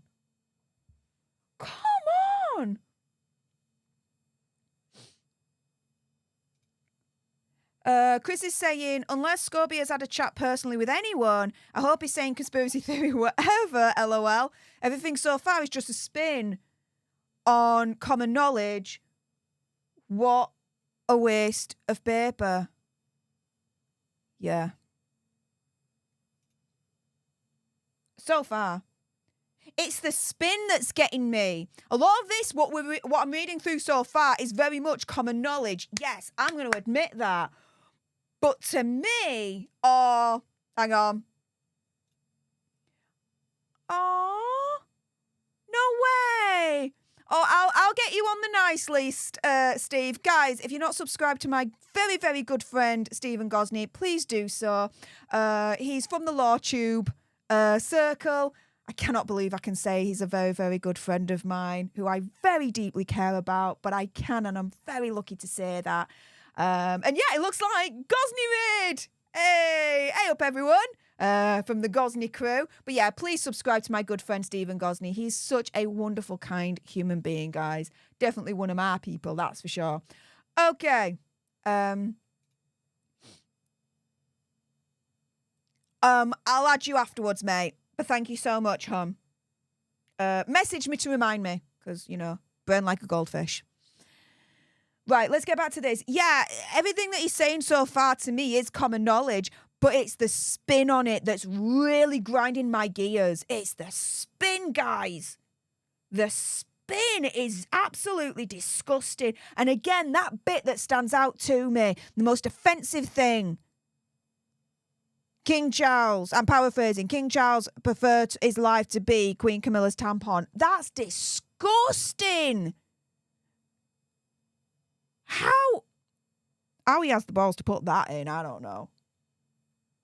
That is highly offensive as far as I'm concerned.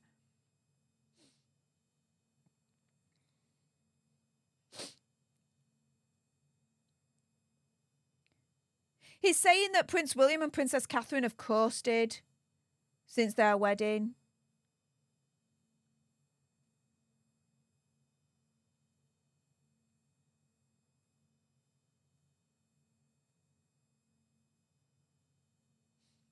And that they're facing more scrutiny from the press and the public. No, they're not. And they've not coasted. They've done exactly what needed to be done.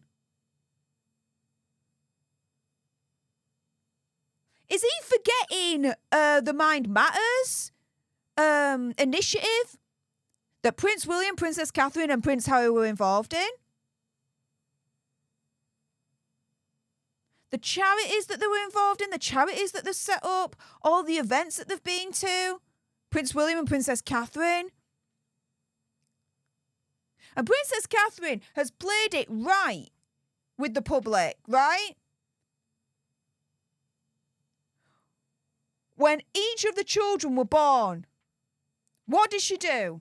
The next day or the day after, she comes out the steps in front of the hospital, presents the baby to the world, follows protocol, does exactly what needed to be done, right? I'm sorry, you're going to talk about coasting How about you talk about Hazza and Megxie, right? And their time in the royal family. What did they do again? Bit confused on that one. Please tell me again, what did they do that had a lasting impact in comparison to the lasting impact that Prince William and Princess Catherine are doing right now and have been doing for years? Talk about coasting on star power. Look no further than Hazza and Megxie as far as I'm concerned. They got fired from Spotify for low productivity. Ain't that another way of just saying coasting, really, in the grand scheme of things? Still, the rumours persist that Netflix is going to get rid because, again, low productivity.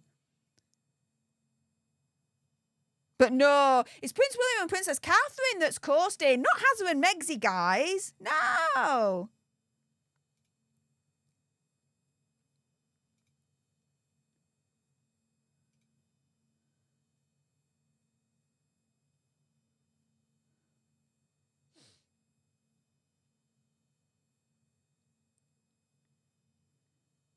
Okay, so he then says, you know, even before Queen Elizabeth II's passing, Megxie shared stories of problematic behaviours, the allegations, Prince Andrew's situation with, you know, that situation again, YouTube Human Reviewer.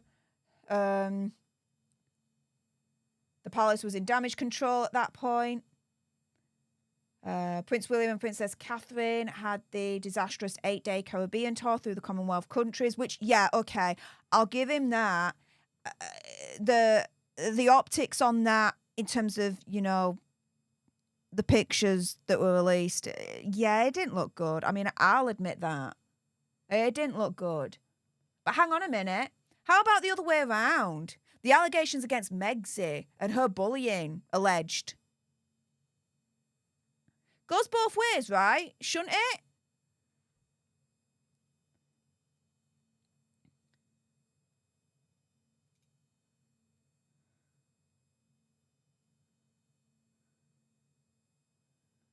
Okay. He then goes into Prince William and Princess Catherine's Caribbean tour in a little bit more detail.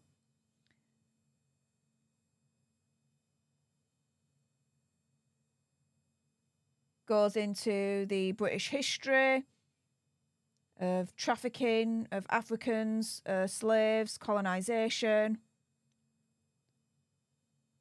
The Prince William, Princess Catherine, the palace ignored it all.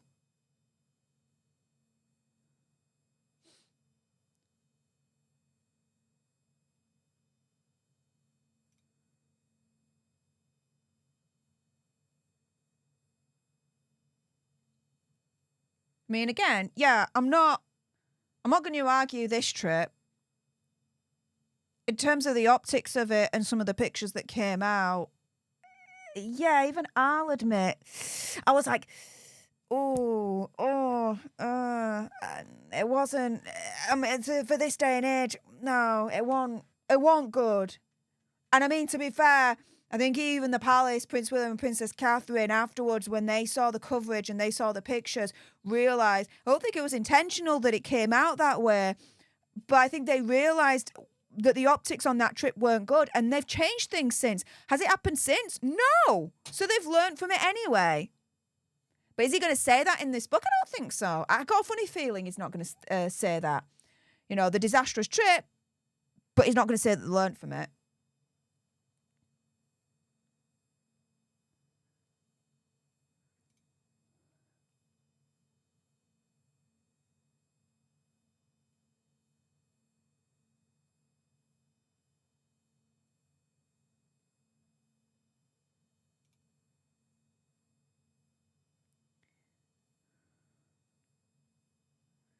Okay, let's see what else he's writing. June Rick, thank you so much for the $1.99 sugar bucks and the Docu Fighting Arts moment. Really appreciate that. Thank you so much.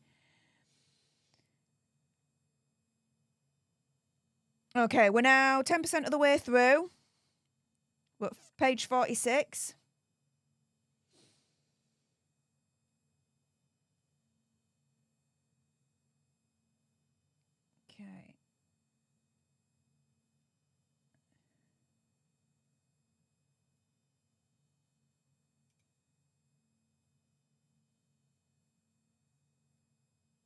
Oh, okay, no, I take that back. He does do it.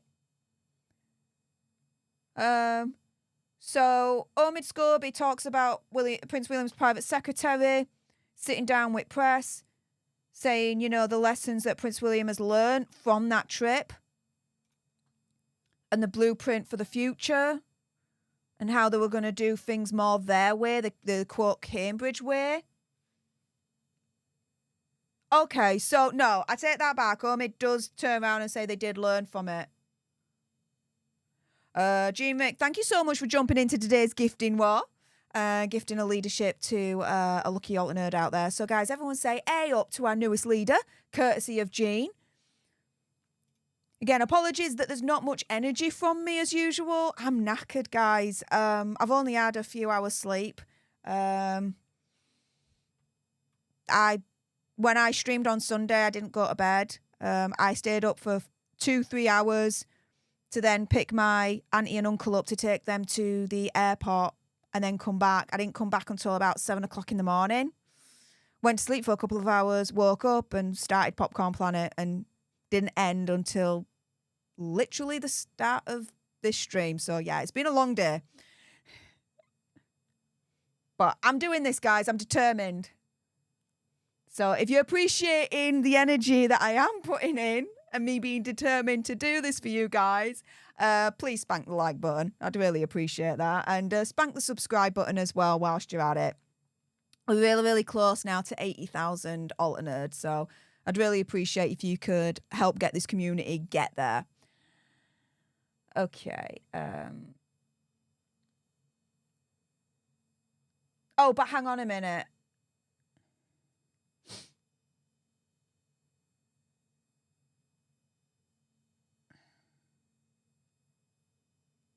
Oh, ho, ho, ho, ho, ho. Right. Okay. So, again, as far as I'm concerned, he's twisting this.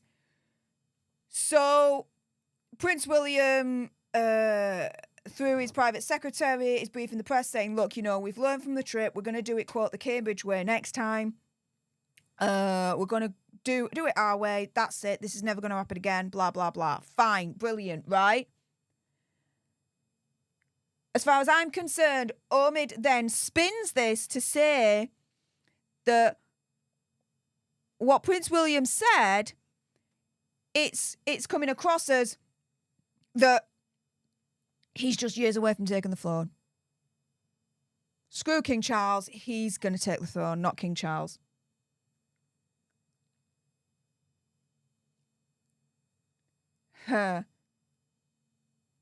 Again, the whole power struggle, guys. There's a power struggle. He's not letting go of this narrative. There's a power struggle between King Charles and Prince William, guys.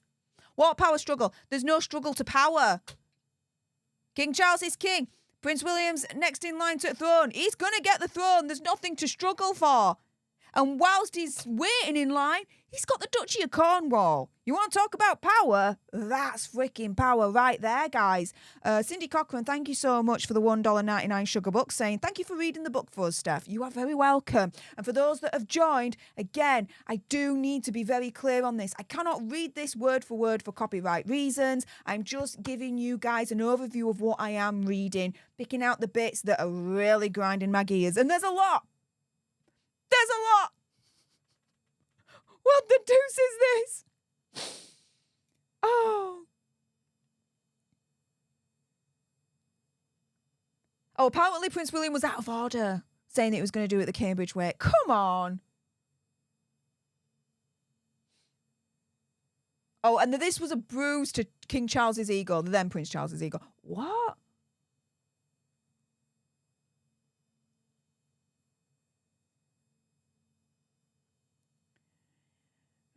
A source says that for King Charles and Prince William, the style of leadership is different. And, of course, it's going to be different. They're two separate people.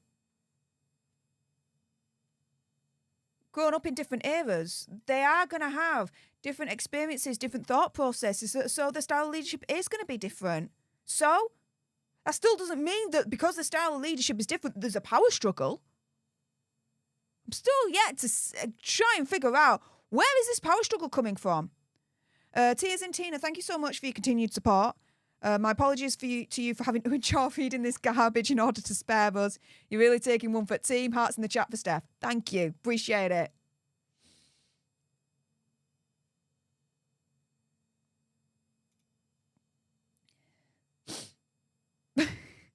I just saw that. No.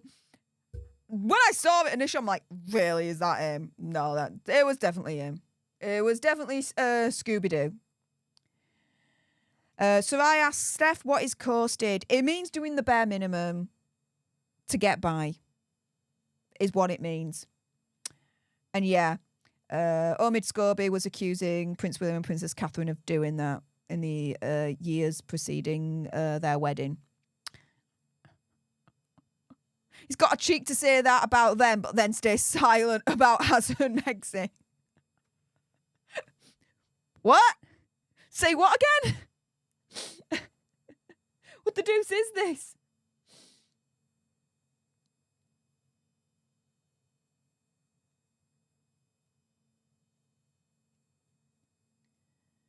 Okay, so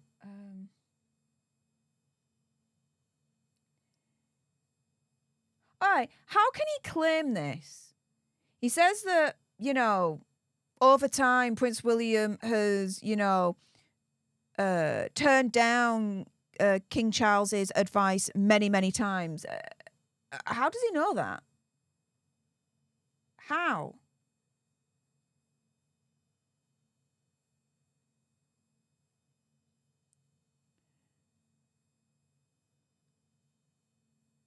He then describes the king as very outspoken as well. Yeah, like father, like son. Prince William's outspoken. So?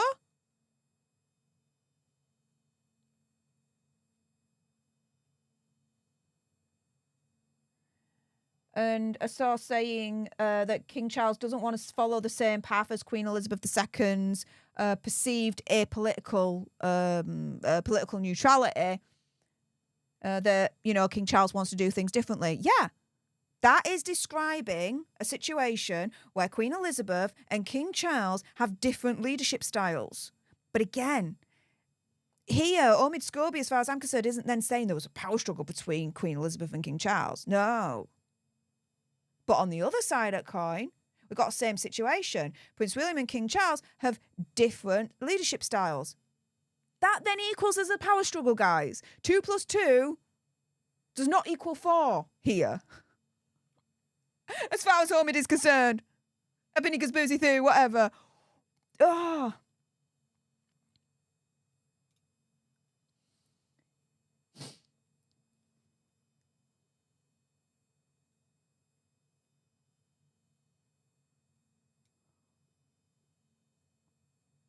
What?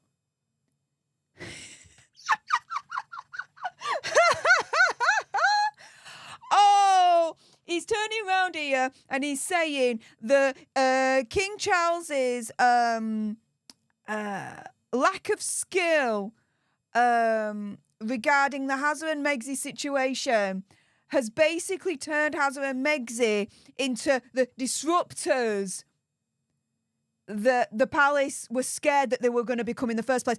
They've not disrupted shiz. What? Every single time they have done something, the popularity keeps going down. They're on a downward trajectory. It's not going up. It's going down for Hazard and Megxie. Before the Harry and Meghan mockumentary, right? Popularity points were up in America. After Hazard and Megxie mockumentary was released and the book Spare was released, the popularity points went down. You then had the South Park situation, went down further. The New York City debacle at the Miss Foundation Wars went down further. And now we come to October, right, last month, and it's reported by Newsweek that Megxie's popularity is at an all-time low in America, similar to Prince Hazard.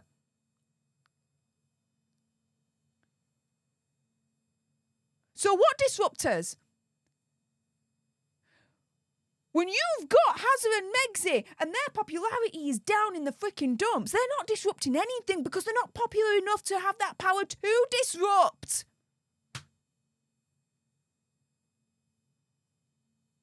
Oh, ho, ho, ho, ho, ho. They've not disrupted anything. Everything that they say is torn apart, debunked. Everyone looks at them with a side eye. They're not popular, so no one buys into them. If no one buys into them, then they don't believe them. But yeah, apparently, according to Omid, they are disruptors. Right, okay. Okay. Yeah. Okay.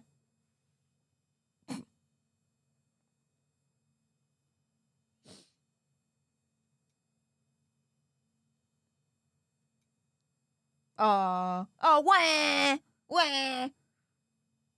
Apparently, as I said, that it was clear he and Megxi just wanted to be heard. Well, they've definitely been heard. They've definitely been heard. Many times over. Many interviews over. One book, one mockumentary. Yeah, they've been heard, guys. Oh, and he wants an apology. Still, guys, he wants an apology still, apparently. Where appropriate, mind you. What? If anything, he should apologise. And Megxi should apologise.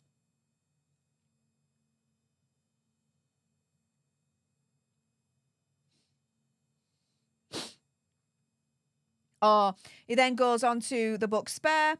Record-breaking global bestseller. Well, yeah, though it was record-breaking. It also broke records for being the most binned book in the summer. I'm just saying. It revealed the full truth, the full savage truth of the family situation and the splits within the family. That's one way of looking at it. The other way of looking at it is it got debunked 1,000 times over. But yeah, apparently it revealed everything, guys.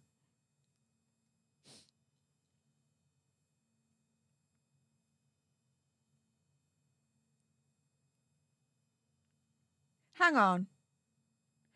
So, again, this doesn't make sense either.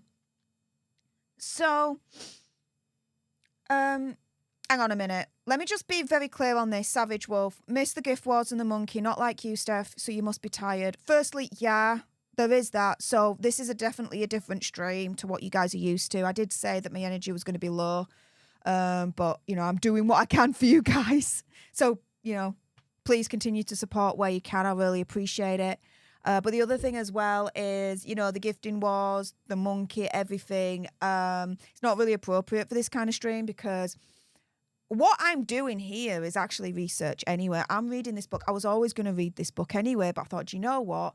2 in 1. I'm going to read this book. I'm going to do it as I'm streaming at the same time. Again, not reading it word for word because of copyright reasons, but giving you my reaction and paraphrasing, like giving you an overview of what is in the book, right?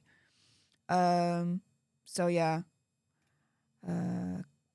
So, you know, please bear with me. It's a slightly different kind of stream. But yeah, I'm tired as well, guys. I've got to admit. But I'm going to power through for you guys and for me because this needs to be done. Cup of tea. Thanks, Omid. People are going to love the Royal Family even more. I'm thinking so, yeah. Lee Foster says, what page are we on? 49. We got a long way to go.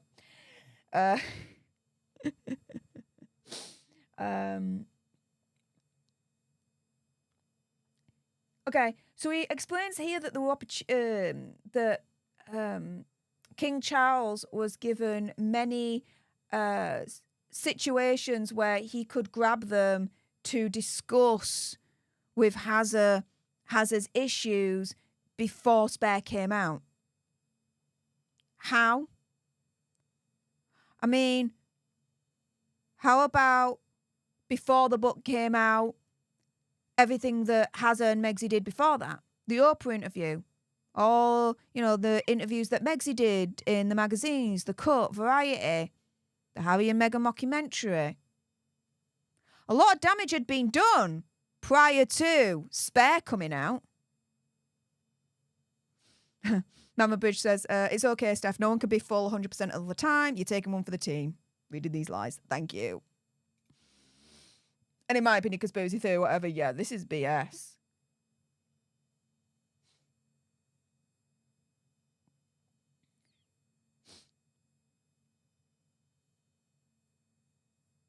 What? So Omid now is writing about the 10th of January, which is the release of Spare, that Hazard and King Charles have a conversation. And he says that King Charles had once again wasted that situation, that chance to, quote, take the upper hand and let bygones be bygones for the sake of family harmony. What? What? Why should he? Why should he do that? At that point, after everything his son had done, the Oprah interview, all the interviews that Megsy did, the Harry and Meghan mockumentary, the Spare book, and then all the press that he did after that. And you're telling me that in that moment on the day of the release, King Charles had wasted the opportunity to let bygones be bygones. And Prince Hazard wasn't going to let bygones be bygones. He'd released the book. At that point, he was then going to be doing interviews. He did that whole freaking online therapy session with Dr. Gabor Maté, which I did a video on. Look back if you've not seen it. And I said so much since. How can King Charles be like, right, let's bygones be bygones, when quite clearly, as far as I'm concerned, Prince Hazard wasn't going to be on that same page because of everything that he did afterwards with all the interviews and whatnot, going, wah, even further. But no, it's King Charles's fault, guys. It's King Charles's fault that there's still a rift. He wasted that opportunity, guys.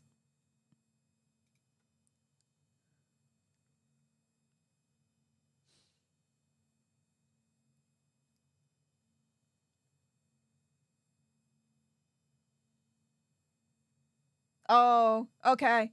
Hazard and Megsy's claims have the Palisades muddying the truths from the couple, guys. The Palisades are being evil and they're stopping the truth from Hazard and Megsy going out to the public. What? They're not stopping anything. Hazard and Megsy are saying what Hazard and Megsy are saying. We're hearing what Hazard and Megsy are saying, right? The Palisades can't muddy up the truth about Spare. There's literally a book that Prince Hazard wrote. Okay, ghostwriter, but you know what I mean. You can't muddy up the truths when it comes to what Hazard and Megsy were saying in the Harry and Meghan mockumentary, because, you know, it's literally from their gob. We watched it. There was no interference from the palace then. Come on. Come on. And to say that, the claims by Harry and Meghan and then muddying the truths. No, it's either claims or it's truths, first and foremost. I would say claims to be generous. To be generous.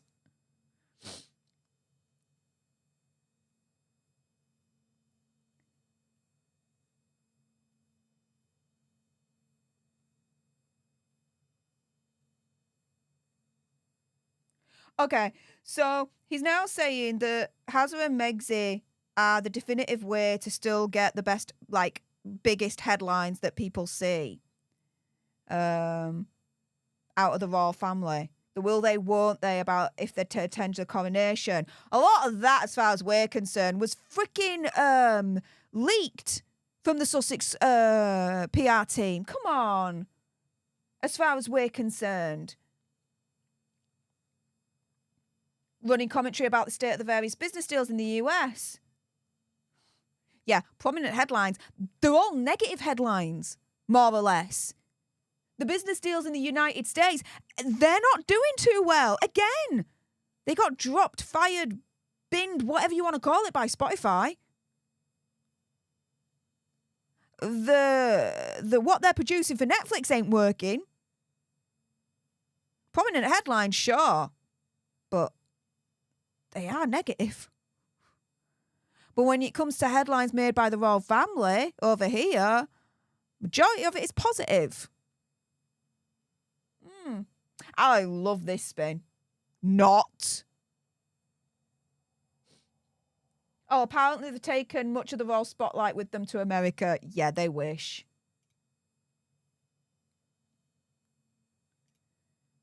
They want to live their lives apart from the royal structure, yet they still rely on being called Duke and Duchess of Sussex. Most recently, when they went to that hockey game in Canada, they used the cipher, the royal cipher that apparently they shouldn't be using, the Sussex royal cipher. They still allow their children to be called prince and princess. No, they haven't separated fully from the royal institution, guys. No matter what they say, they haven't, as far as I'm concerned. By still using the titles, they're not separated at all. Oh, but the royal firm and the family can't move on, guys. It's the royal family and the firm that can't move on. Even though the royal family and the firm have stayed quiet publicly about Hazza and Megxi, it's them that can't move on. Hang on a minute. It's the other way around. It's Hazza and Megxi that can't move on. They're the ones that have been publicly going against the royal family and attacking them. But it's not them that can't move on. No, it's the royal family that can't move on. How does this make any sense whatsoever?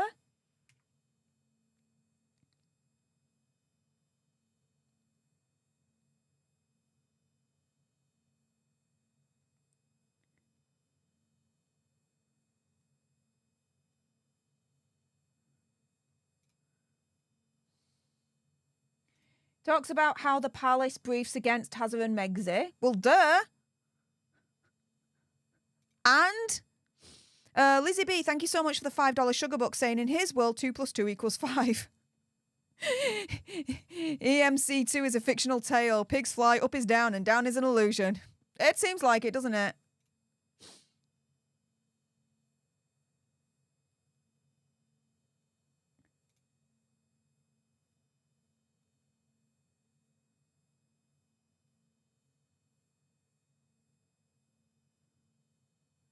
See what else is being written here.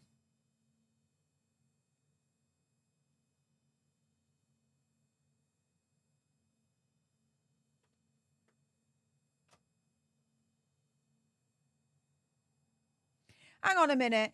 So, a close friend says about Prince William, right? That Prince William, quote, from this source, right? Alternates between grief and anger and feels that Harry has, like, absolutely crossed the line.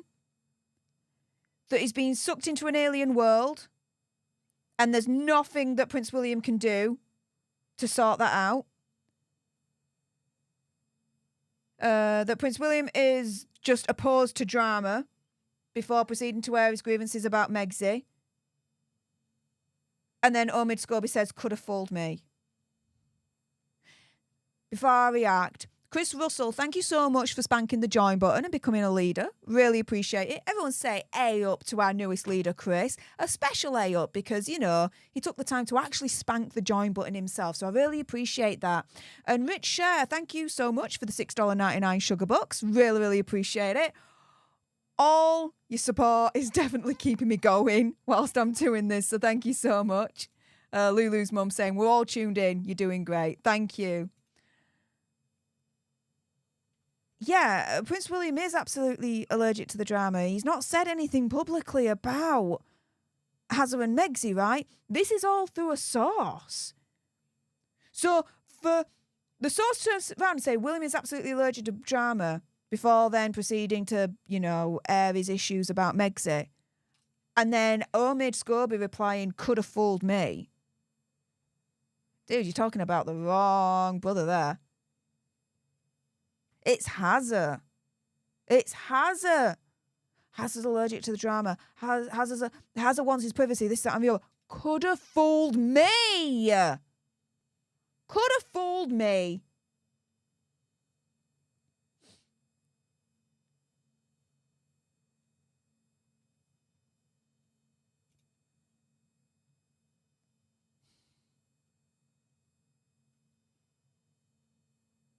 Thank you. Thank you. Sunday stream. That's what it was about. Thank you. You got it, Robin. Thank you. And thank you for your continued support. Saying, you go, Steph. Oh, I'm going. I'm a trooper for doing this. Cheers, Chris. Thanks for joining. Oh.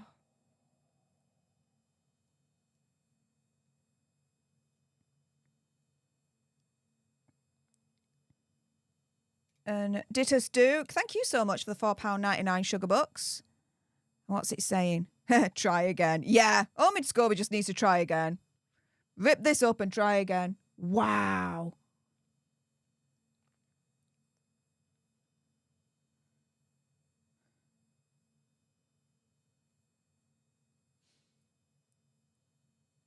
It's saying that Prince William's insecure about Hazard's decisions. What? Concerned? Yeah. Insecure? No.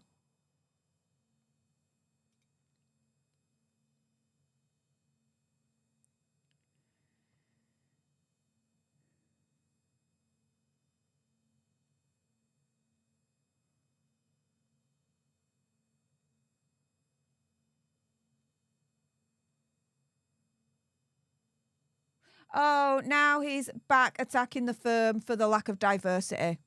Even though there's diversity, let's say, in the lower ranks and the higher ranks, not so much. What?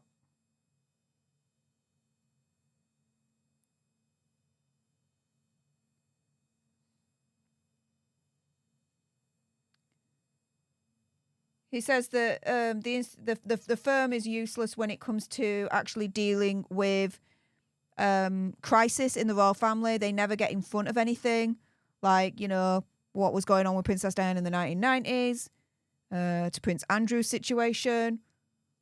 They deal with things differently.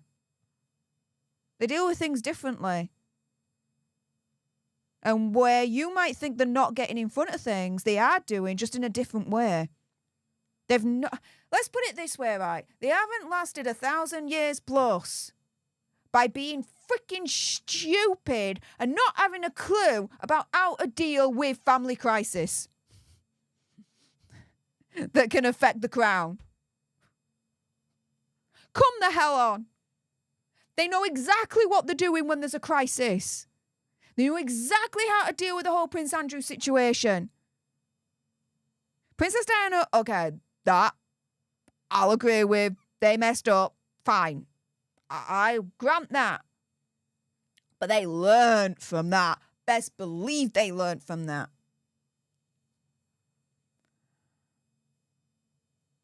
They dealt with Duchess of York and all her scandals and everything that happened there. Come on. So not only is the institution evil, but they're stupid as well, guys. Peach Blossom, thank you so much for the $2.79 sugar bucks, saying this is the end games for the Harkles.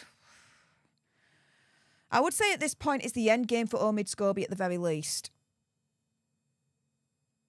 But do you believe that Hazard and Megxie did have a hand in Endgame, the book? I mean, Omid Scobie has turned round, of course, and said, no, that's not the case. Do you believe him when he says that? Opinion, conspiracy theory, whatever. I don't. No way.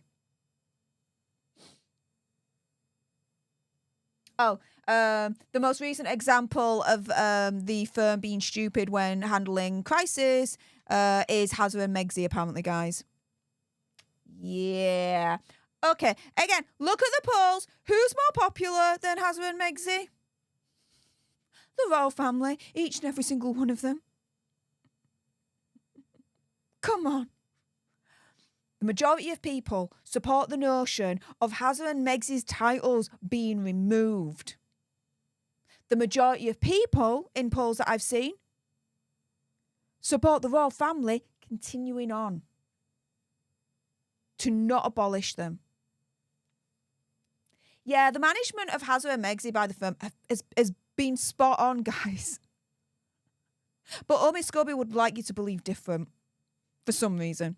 I don't know why, would you?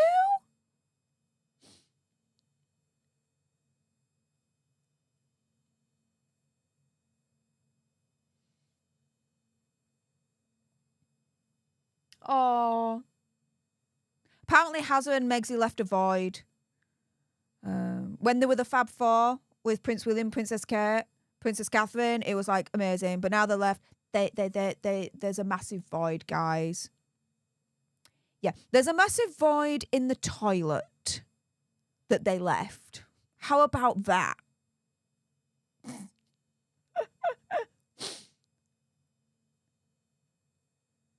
A short-lived campaign to bring forward Prince Edward and Duchess Sophie. That's not short-lived.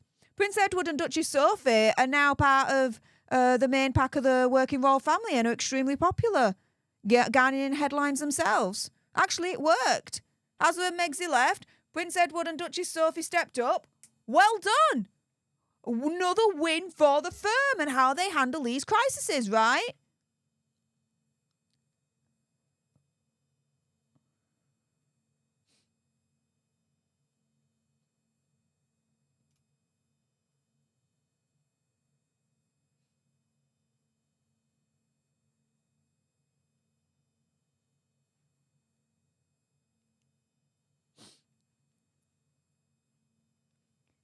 Oh, now he's going to be, as far as I'm concerned, attacking Prince Edward and Duchess Sophie. I'm still waiting for the attack on Hazza and Megxie out of all of this, right?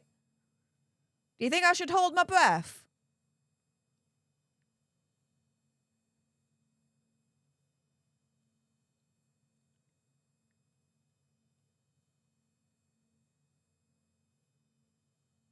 So, Countess Sophie is asked about the Oprah interview, and she says, Oprah who? She's then quoted from the Telegraph saying, you know, if you're not into chat shows, there's no reason why you should know who she is. Certainly not in this country anyway. He then basically says that she's basically talking about her and Prince Edward in the same breath.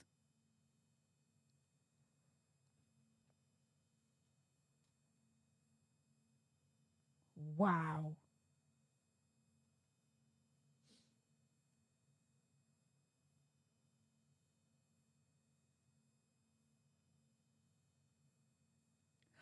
Oh, get Ben! Get Ben! Because she said Oprah who, right? You know, like Mariah Carey is like, I don't know her, right? Countess Sophie basically did the same thing. I don't know Oprah. Now, does she know Oprah? Most likely. I mean, come on, she's a world famous figure in entertainment, right? Let's call a spade a spade.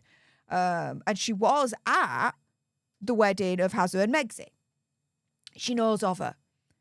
She said Oprah who to avoid answering the question in the first place, right?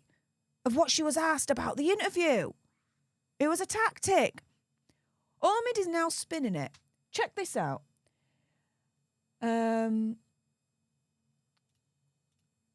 He says, oh, no, let's not do that. Okay.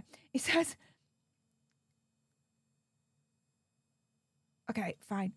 Sorry, I just got a pop-up then, whatever.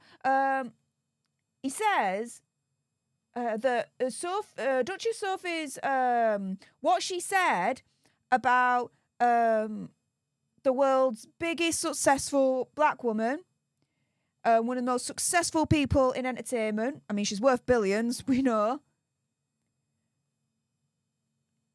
Made her seem very stuffy, or, at worst, casually bigoted. Wow, you're really going to spin it into that? Really? An argument could be made that she said Oprah who to avoid actually answering the question in the first place about the interview with Hazza and Megxie, which is within her right to do. You can't then jump to a conclusion and say, well, at worst, it could be casually bigoted.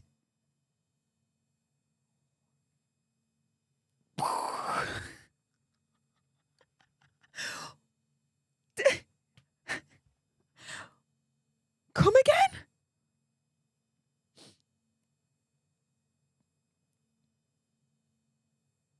Oh, but this was Duchess Sophie's Oprah gaff.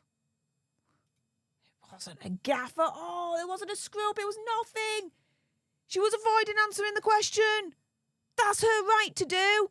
But to say Oprah who does not mean, at worst, it's casually bigoted. What?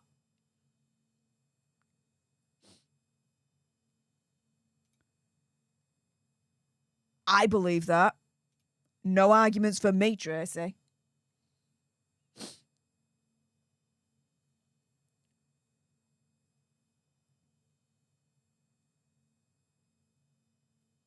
Oh, okay. Hang on a minute. So he says King Charles is big on environmental issues, but still travels regularly by helicopter. Average cost is £15,000 a flight. Prince William and Princess Catherine's Caribbean tour cost near just over £225,000.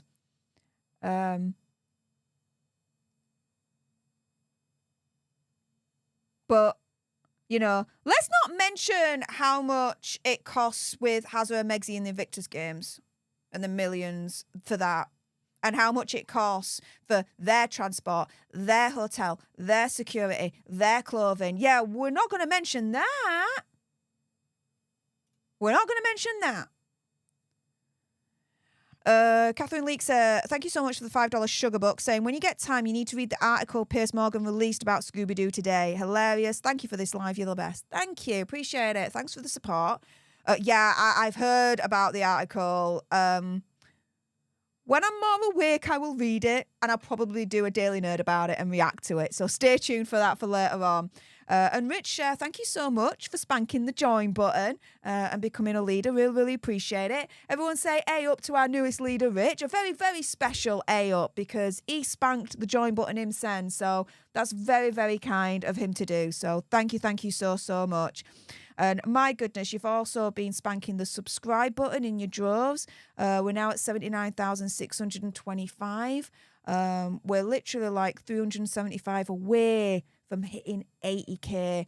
And so, yeah, if you're appreciating what I'm doing right now for you guys, and for me as well, I mean, I'll be honest, please do spank the subscribe button as well. I would really, really appreciate that support. Let's see. Yeah, tone deaf, racist, and financially reckless, basically. Are three things that the royal family has had to contend with. Yeah. Why? Hazza and Megzi have contributed to that, all right, to those charges. But again, we're not mentioning this apparently. But Queen Elizabeth II was able to sort it all out, but King Charles can't, apparently, it looks like here.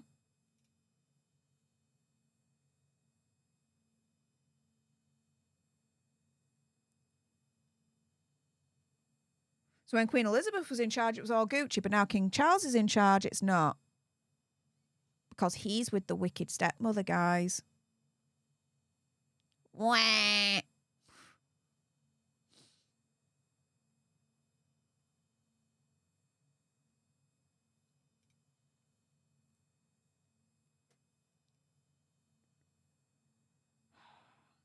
He's still banging on that there's a power struggle between King Charles and Prince William and that the royal family are not willing to change with the times. Of course, they already are. They already are. My goodness, come on. Come on. Think about it. Let's go back to Megzi, right? When she met Hazza and it was released that Hazza was seeing Megzi, we celebrated in this country. We were happy for him.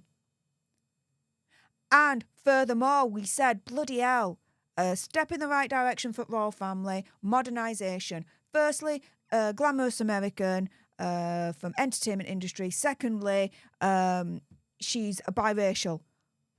Brilliant. We celebrated her. We celebrated her heritage.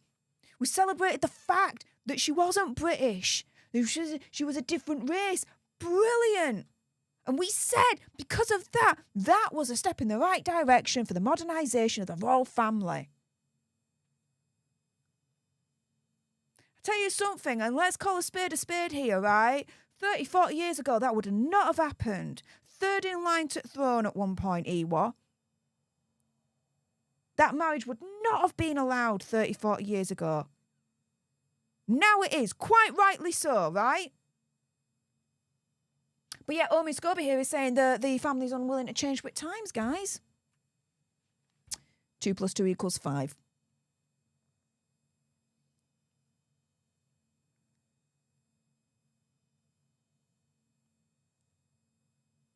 Oh, and we're going back to the Ngozi Fulani and Lady Susan Hussey situation here.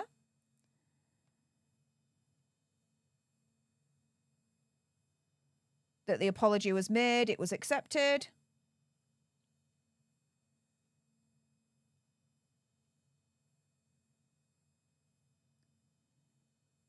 But then Ngozi Fulani is saying that she actually didn't receive an apology.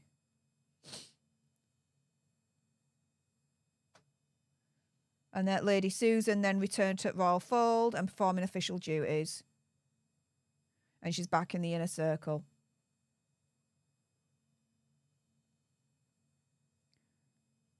You've got the royal family turning around and saying they issued an apology. You've got Ngozi Fulani saying that she hasn't received the apology. Well, someone's going to have to provide the receipts as to which is true. And there's been no receipts, so...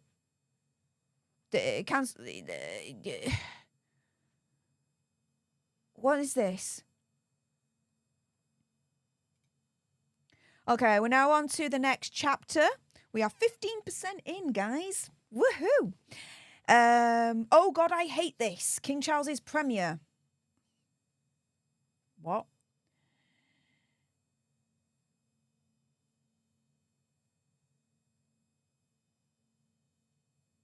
Okay, so he went to Belfast for the Remembrance Service. Okay, so this is the aftermath 5 days after Queen Elizabeth II passed away.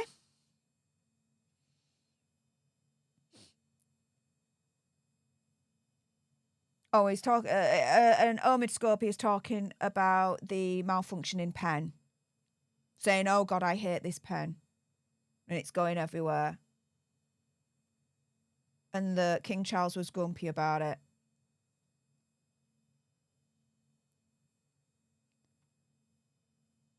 So he had a wah moment. As has had many public wah moments. Is Omid Scobie going to be noting them down? Should I hold my breath? Part of me thinks I shouldn't.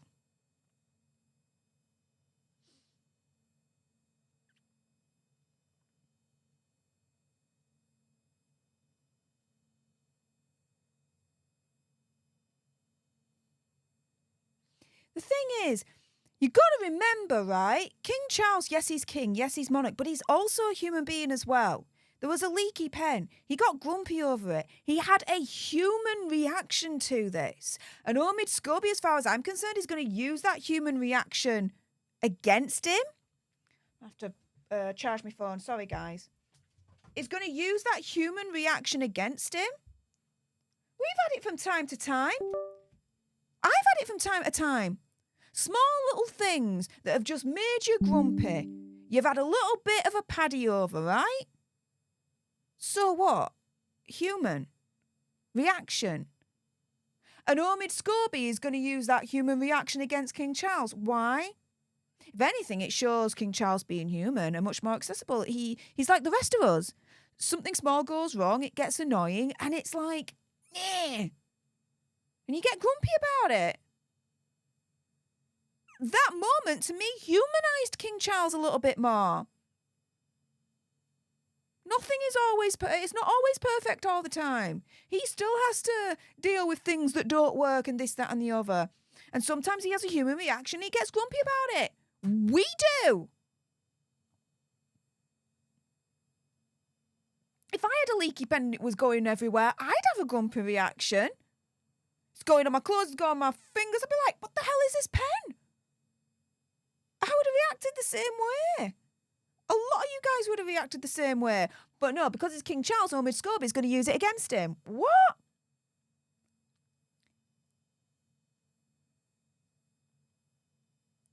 Apparently, though, King Charles should have known better.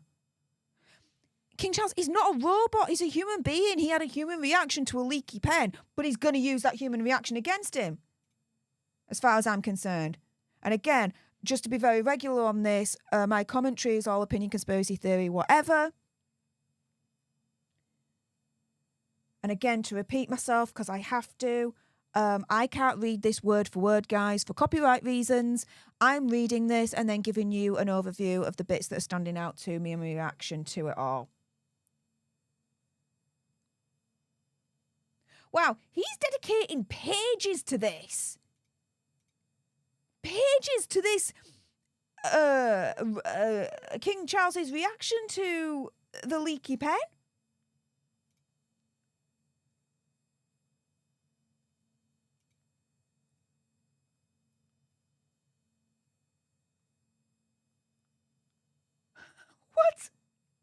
What?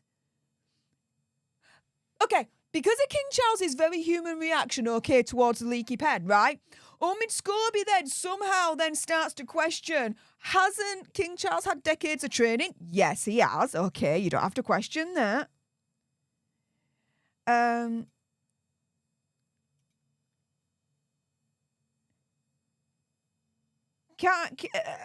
This question's a bit confusing to me, but how I'm translating this is King Charles has bad instincts, but can't he keep those bad instincts under control when he is part of an important historical moment? Well, sometimes no. Again, we're human. What is this? And then he ends with, and I'll quote this bit, is he actually up for the job? Okay. Omid Scobie, right, is questioning if King Charles is actually up for the job because King Charles had a very human, grumpy reaction to the fact that he was dealing with a leaky pen.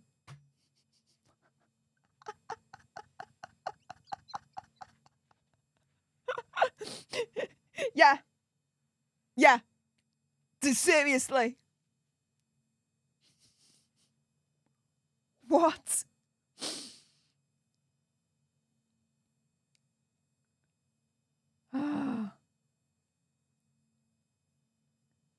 And now, because of the leaky pen moment, King Charles is ill-prepared, guys. And not comfortable in his new situation as king. Oh, and we're blaming the palace as well for failing to properly prepare King Charles to become king. Yeah. Hang on, he's comparing this to Apple, the company?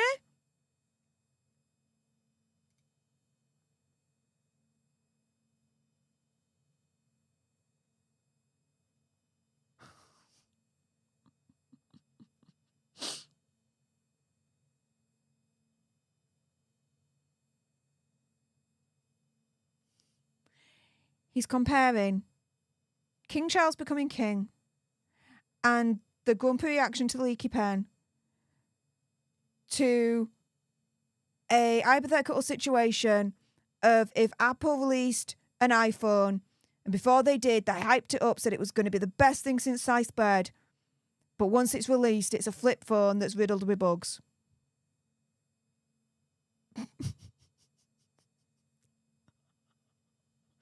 Really? I don't think so. I really don't.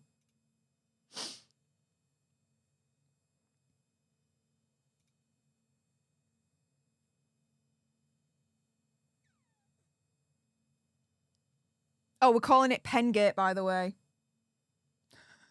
We're calling it Pengate.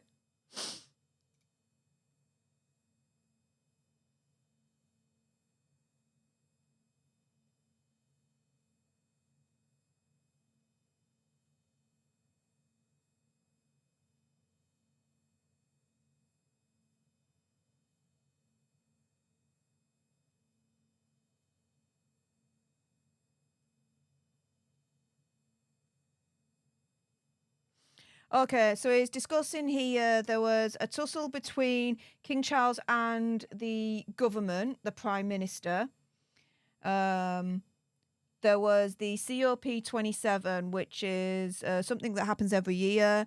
international climate meeting that the UN organises. King Charles wanted to be a part of it. Government said hell no. There was a lot of back and forth, but in the end there was a compromise, and the government then with the palace agreed that the palace could hold like a pre-conference reception at Buckingham Palace.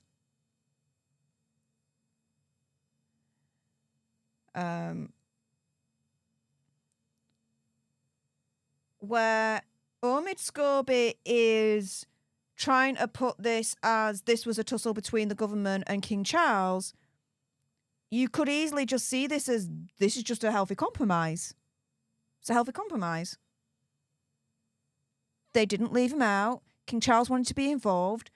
There are constitutional measures in place in terms of what King Charles can be and can't be involved in, how much he can be involved in, this, that, and the other. All right, we won't get into that, all that.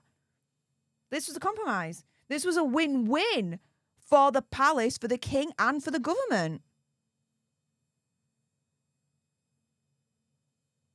But he's making it out, as far as I'm concerned, the government's throwing him a bone. No, you could easily see this as just a compromise. And there wasn't any fight about it. It was just trying to figure out a way that King Charles could still be involved. I mean, best believe it's the king's government. He opens up Parliament for a reason. It's his government.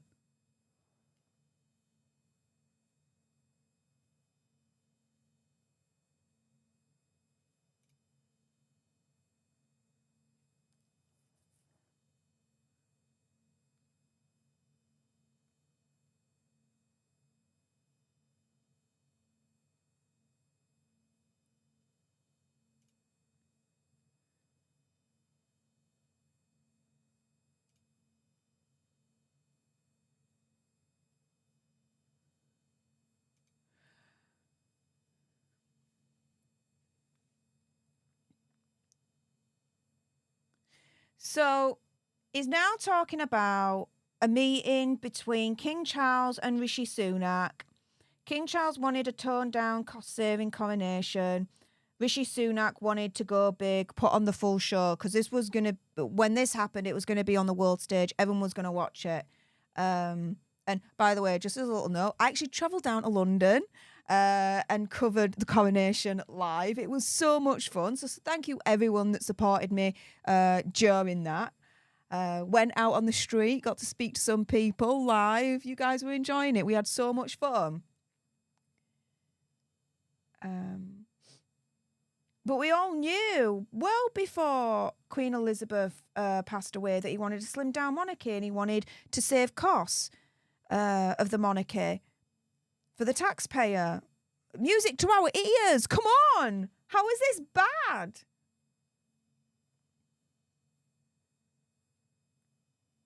But this is all. Okay, so he's saying, right, there's a power struggle between King Charles and Prince William. There's now also a power struggle between King Charles and his government. There ain't no power struggle. King Charles says, government does.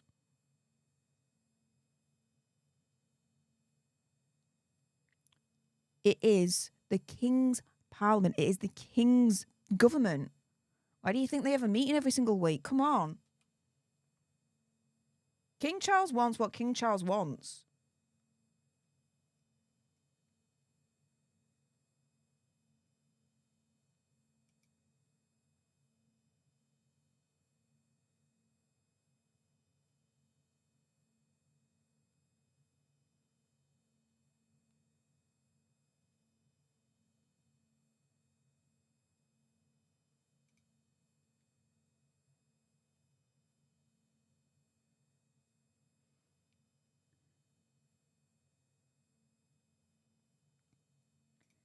Omid Scobie is saying here that King Charles's decision to want a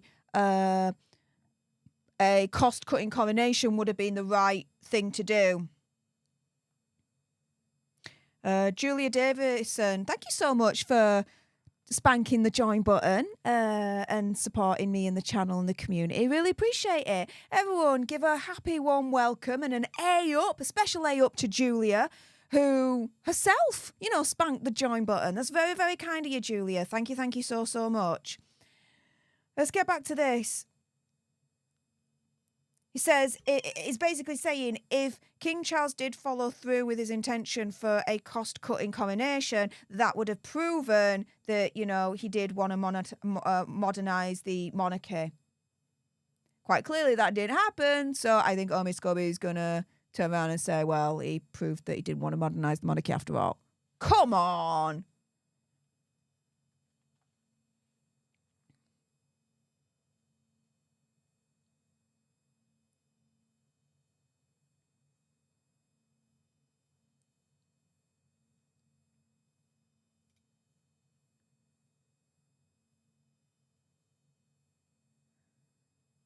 Yeah, so government got their way.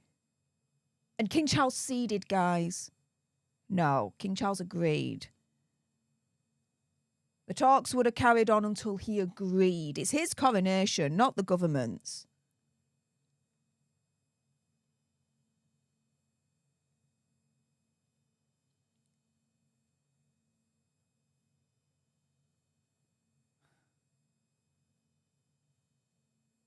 Small little quote here. After the Queen Elizabeth II passed away, it became autumn, and King Charles discovered that the promotion to the crown sometimes would feel like it would be a demotion. No.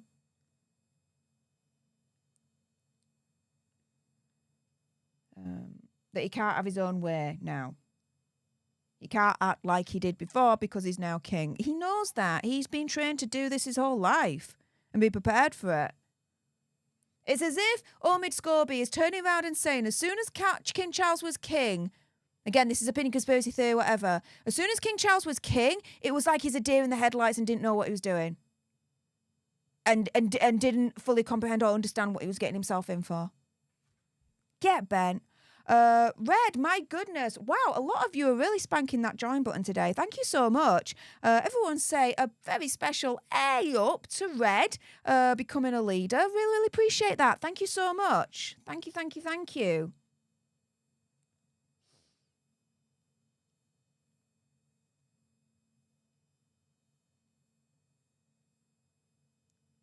Oh, now he's talking about the Harry and Meghan documentary. And the press reaction to the Harry and Meghan documentary.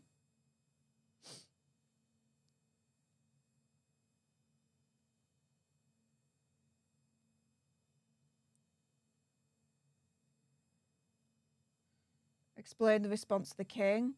Sad, apparently. Angry.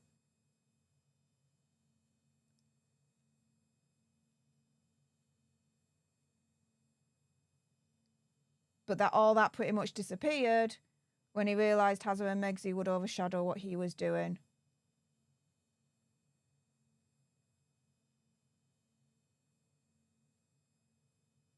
When he made a donation to a charity called the Felix Project, no one reported on it because everyone was reporting on the Harry and Meghan mockumentary. Because their BS overshadowed his good work in charity, King Charles basically lost sympathy for them pretty quickly. Good.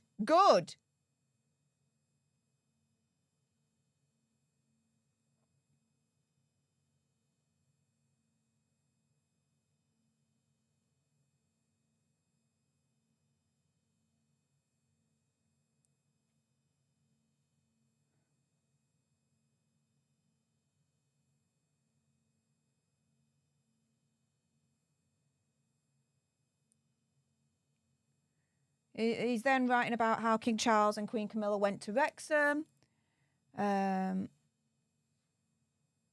visit Wrexham AFC and have a photo opportunity with Ryan Reynolds and Rob McEnally, who own the team. But Meghan has still commanded the press and the spotlight, so there wasn't that many articles about it.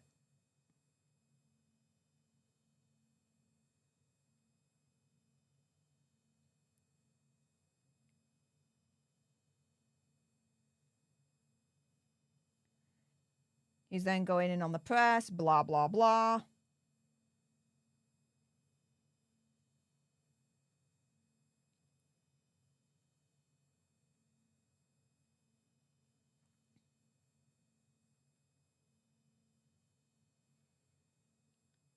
And apparently a source said to Omid quote, that King Charles went from not wanting anyone to talk about Hazard to then openly criticising that fool. Yeah.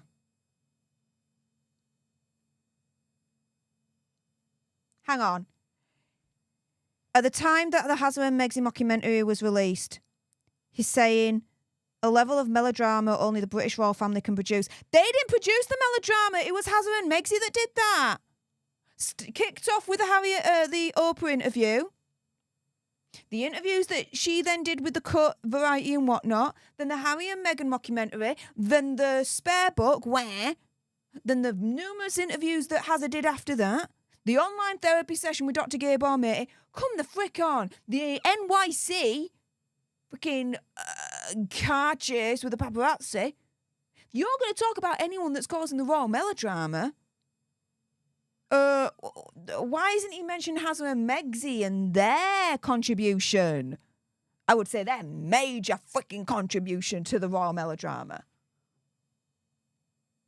Very quick to forget that, isn't he?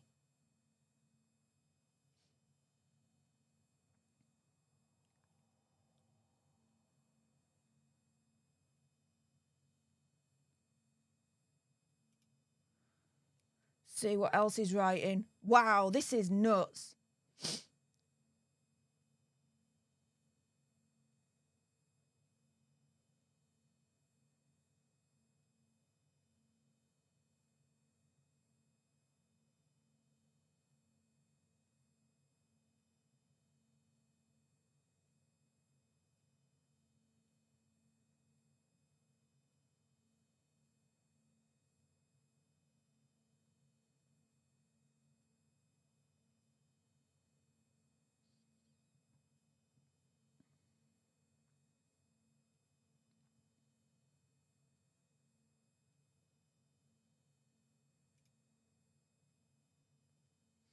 He's then talking about the aftermath of the Harry and Meghan mockumentary being released during the Christmas period and what the royal family members did at that point.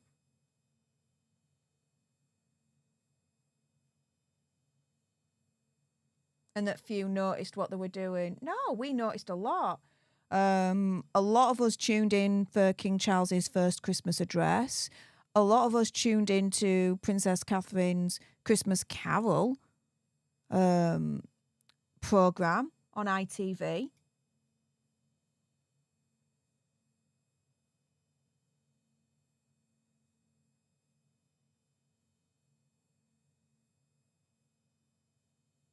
He calls Spare a collateral storm of revelations. That's one way of putting it. I would say a book full of misguided perceptions, to put it kindly. Well, a lot of it has been debunked, by the way.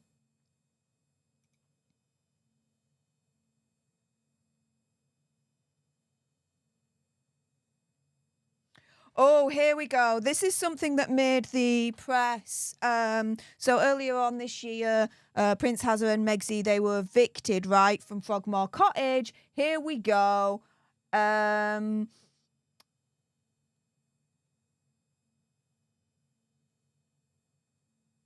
So this was over the Christmas holidays at Sandringham. He's saying it was Princess Anne that mentioned to King Charles, it's time to evict Hazard and Meghan.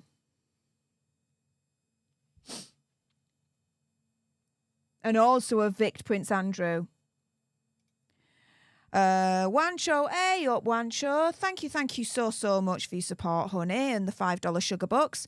Saying if I looked at the book without my glasses, squinted at the page and looked at it against the sun, I still wouldn't understand Scobie's babbling. Yeah, the spin on this is Olympic mental gymnastics, this is, as far as I'm concerned.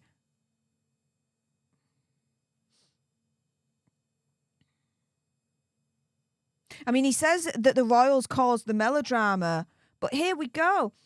Before Spare's release, he's saying that the royal family endured a lot of promotional PR for it. The interview with Tom Bradby, the interview with Anderson Cooper. Come on. That's Hazard creating royal melodrama there. But he's not pointing out there that Hazard's creating melodrama. No. Instead, Hazard is just outspoken and he's talking about his truth, right? Now, when Prince William is outspoken, no, that's a power struggle between him and King Charles. When Harry's outspoken, no, it's not a power struggle. It's just Harry telling the truth and lifting the lid on the royal family. Again, make that make sense, please.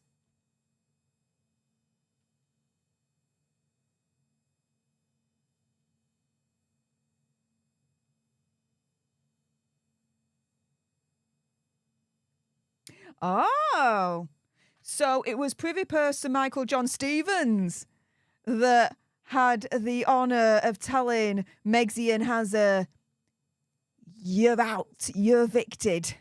Nice.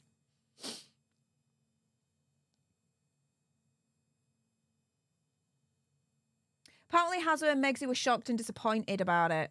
How could they be shocked? After the treatment that they had dished out towards the royal family, you think the royal family is going to be turning around and saying, "You still got a home with us at Frogmore"?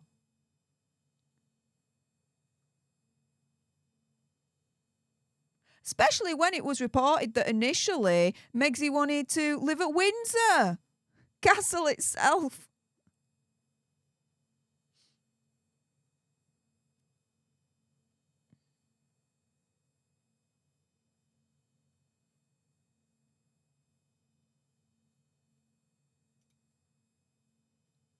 Oh, here we go. This is the other thing that made the headlines.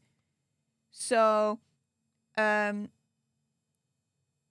firstly, Omid Scobie, as far as I'm concerned, is going wah on behalf of Hazard and Megxie because he's like, given that Hazard and Megxie now didn't have the royal protection, the only way that they really could be truly protected and safe when they visited the UK was to stay on the Windsor estate, because there it would be surrounded by armed guards anyway, so they would have royal protection by proxy, right?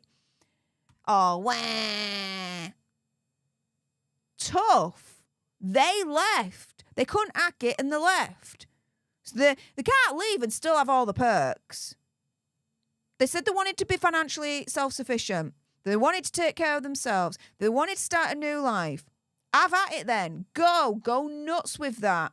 Then don't go where when you lose from the old life all the perks that come with it. You can't have it both ways. But here we go. Here he's quoting, according to a source, I would say. Which source? You tell me. Prince Hazard to King Charles, don't you want to see your grandchildren?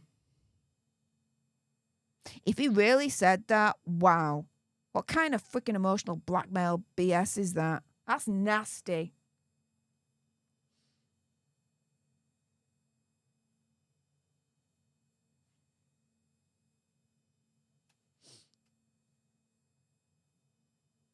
Oh, the final blow was when they found out King Charles offered Frogmore to Prince Andrew.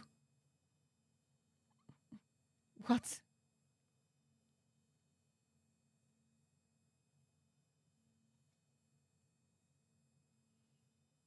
But King Charles, was slimming down the monarchy, which meant also slimming down privileges and perks certain family members would have. Why should Hazard and Megxie have perks when they're not part of the working royal family, when they exited it?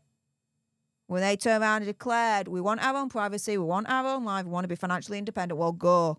Do it then.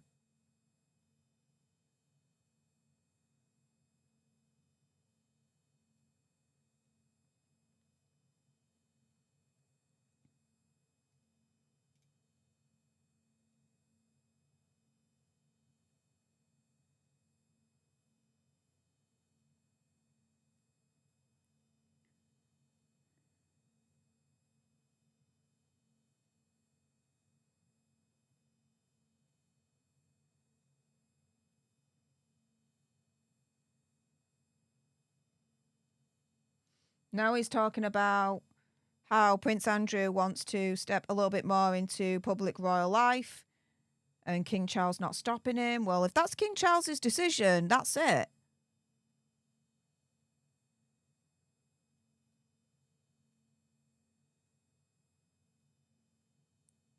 Oh, King Charles's decision to meet Ursula von der Leyen, who's the president of the EU Commission, was controversial. His judgment came into question from him doing that. Well, how? At the end of the day, it ended up where a new agreement was signed between Britain and the EU. So actually, it ended up being a good thing. But no, King Charles is going to be criticised for that. Queen Elizabeth met many leaders in her lifetime when she was queen. Not once was she criticised. King Charles going to be criticised because he met president of the EU Commission? No. I don't think so.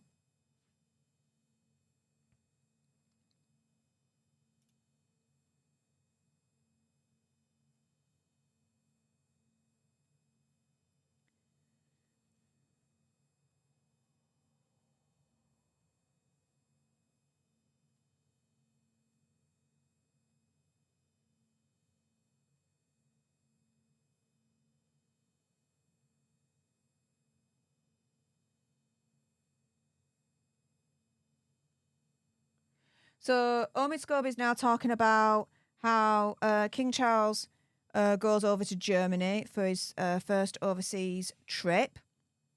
But it's at the same time that Prince Hazard was at the High Court at that point. But to be fair, there was a lot of coverage over King Charles and Queen Camilla when they were in Germany. It was a very, very brilliant, impressive, wonderful trip that they did.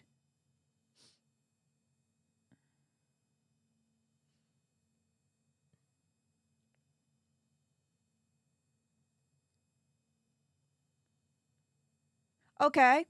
Omid Scobie says that King Charles really did well. He says shined as the first British crown to address the Bundestag, which is the German parliament. He endeared himself. Powerful address. It was all very well received. It was very connecting.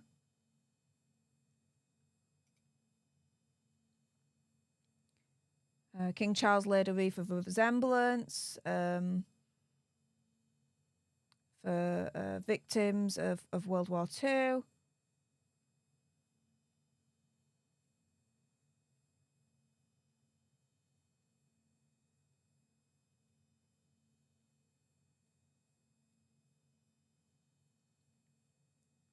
And Omid Scobie concedes that King Charles proved that he was more than capable to do the job abroad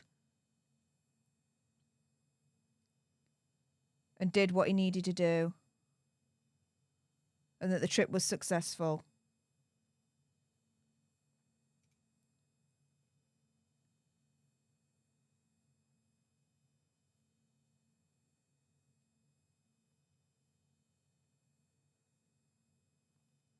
What? No.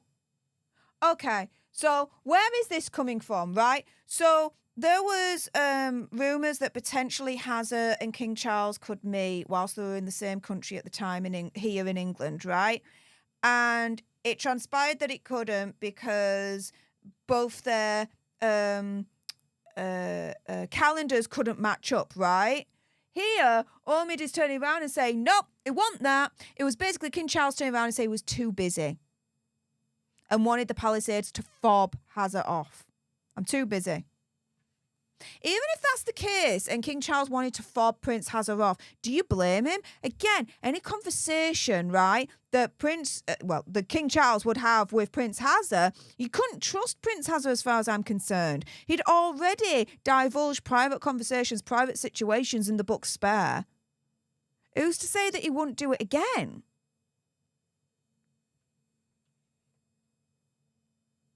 But no, we're not going into that perspective, are we? Because as far as Omid's concerned, no, it has us just uncovering the royal family for what they really are. Right, okay.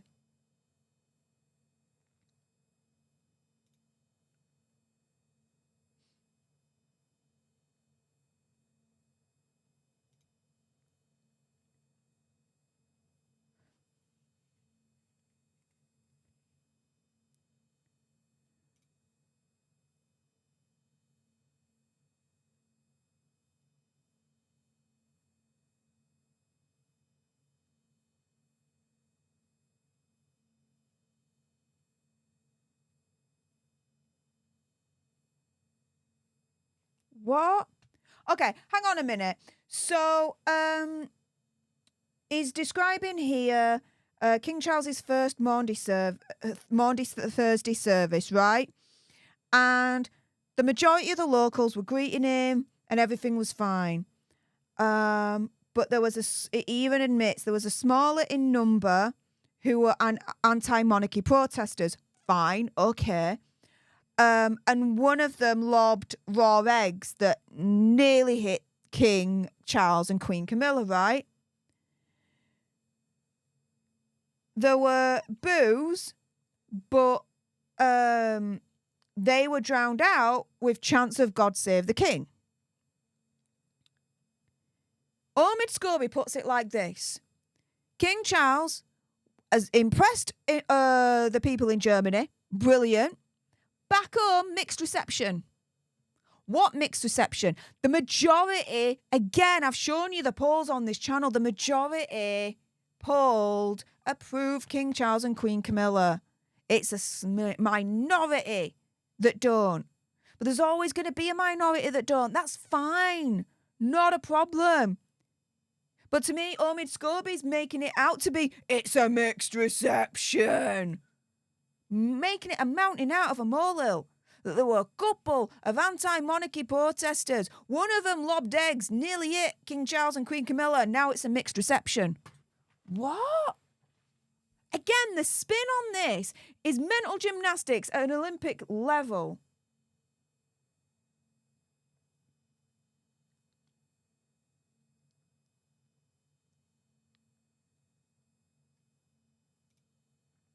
Okay, we're now on to the next page. We're 20% in, so we're a fifth of the way there. Woo! Remembrance of things of the past. Here we go. Aussie Roo, thank you so much for the $20 sugar bucks. Saying you are amazing with Mr. Greenblob. Thank you. Appreciate it. Thank you so much. You guys, you know, sending the support however which way you can, and your comments are definitely helping me get through this right now. So please continue. And actually, if I just do a little bit of a quick check. Oh, and thank you so much for continuing to spank the subscribe button as well. We've got another 11 alter nerds in our tribe now. We're now at 79,636 alter nerds. So thank you so much for that. She says, Aussie Roof not only sending the $20 sugar bucks, but saying, you saved me the torture of reading this myself. Rather pay you than scabies. Well, thank you. But let me be very clear, okay? I'm not reading this word for word. I can't for copyright reasons. But I am reading it in my head, and I'm giving you the highlights and my reaction to it. But that's it. That's it.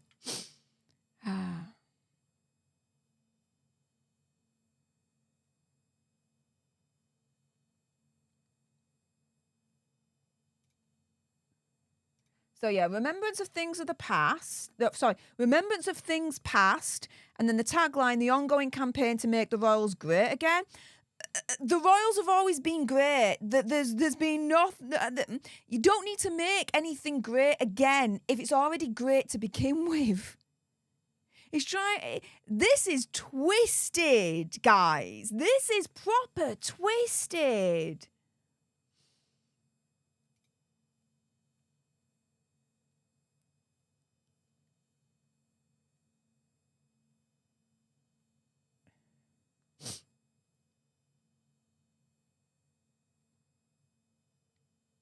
I mean, at one point he says, you know, royal family's in trouble, the future, blah, blah, blah. But here he's acknowledging, hard to be, not to be little moved by the crowd's presence. There is a huge swell of support for the monarchy. Majority of us we're Gucci with them.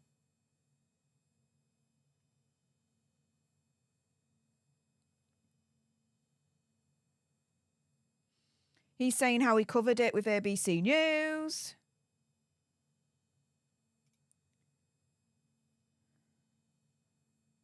Describing how big royal occasions are.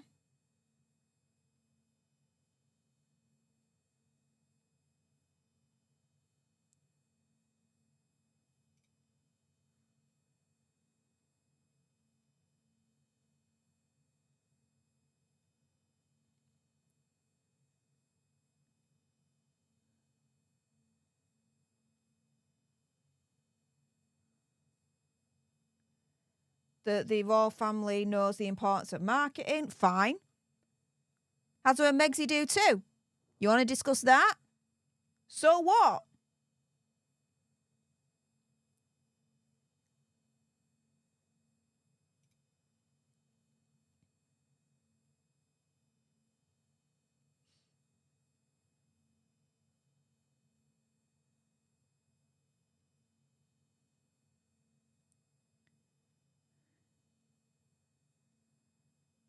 Okay, saying the Queen protected the image and by extension the monarchies. Fine.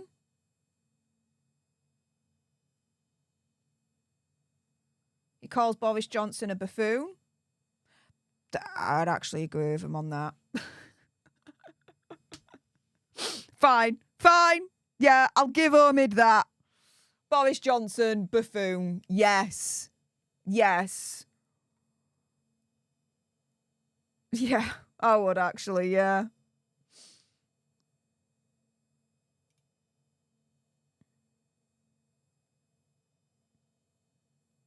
Oh, great.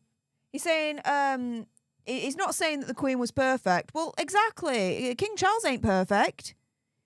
Again, let's go back to Pengate. That human reaction. He got grumpy because the pen leaked. And he's then saying in the next page, I wonder if he's up to the job after that incident with Pengate. Come on. He's demanding, as far as I'm concerned, that King Charles had to display perfection in that moment with that pen. But then acknowledging pages afterwards, the Queen wasn't perfect. Again, make that make sense.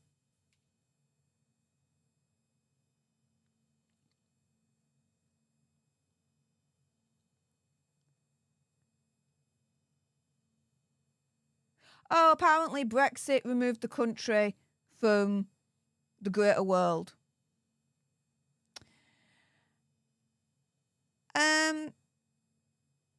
That's one way of looking at it.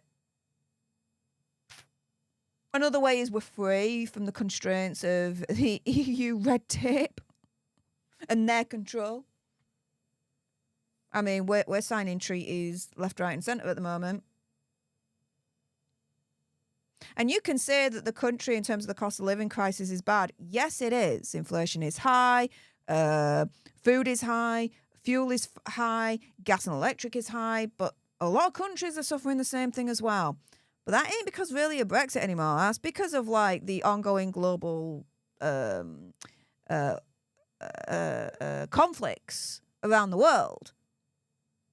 In terms of our part of the world, more namely Ukraine and Russia.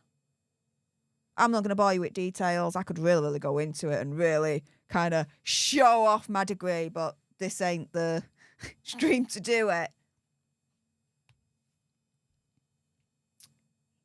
Yeah, I don't think that Omid Scobie is a Brexiteer. I don't think that.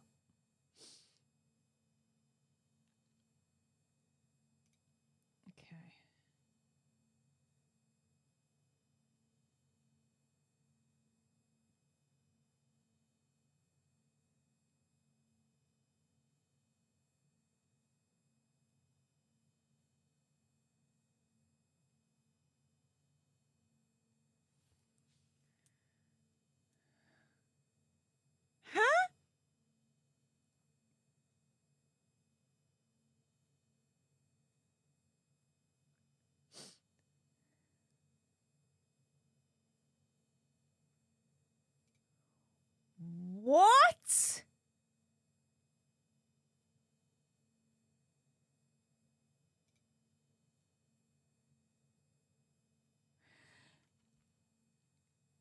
He says that there's a divide, right? In terms of, Scotland, England, Scotland wanting independence, even though the referendum that they did, majority said no to independence, so that's that. So it asks what it really seems to represent is what we might call a British Englishness. That makes no sense. And let me tell you why. To be British, okay, it's an amalgamation of being part of what's called the UK. England, Northern Ireland, Scotland, Wales. To then say Englishness is referring to your identity as being born and being part and taking part in the culture of in England. So on one hand, he's saying British as in, combining the four nations together. And then in the same breath, on the other hand, he's saying Englishness, which is then singular to one part of the UK. No, it's just British. It's either British or English. You can't, to me, putting those terms together makes zero sense. Zero logical sense.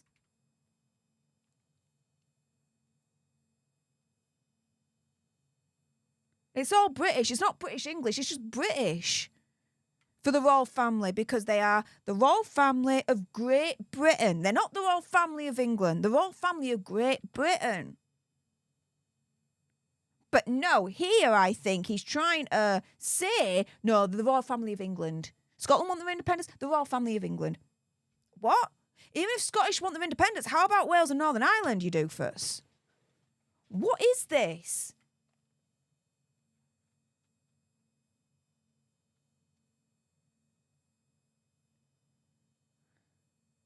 They're being reported on as both national treasures and soap stars. Dude, that's been going on for decades. That's been going on for decades. And I mean decades. You can go back to Princess Margaret and what she was doing. Princess Anne. What the hell? Well before Princess Diana.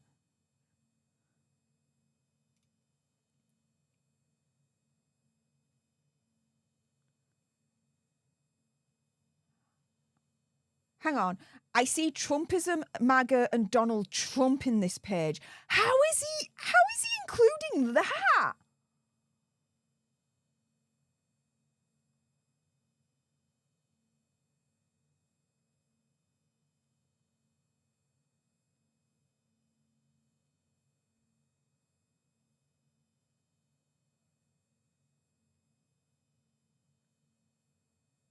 Okay.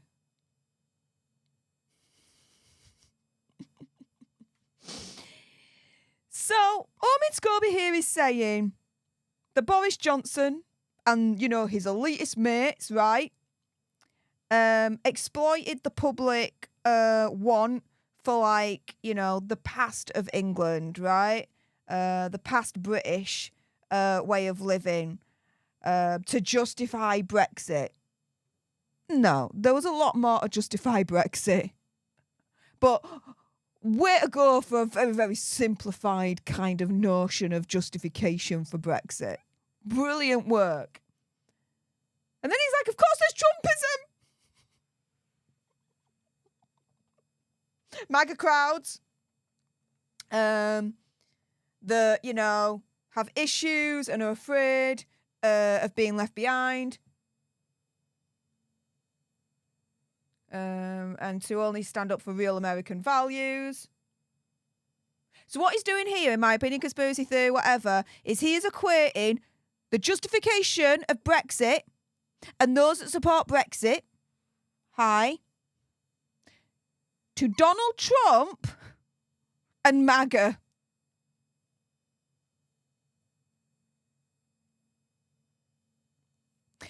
Dude, that ain't it. That is really not it. Wow! Wow!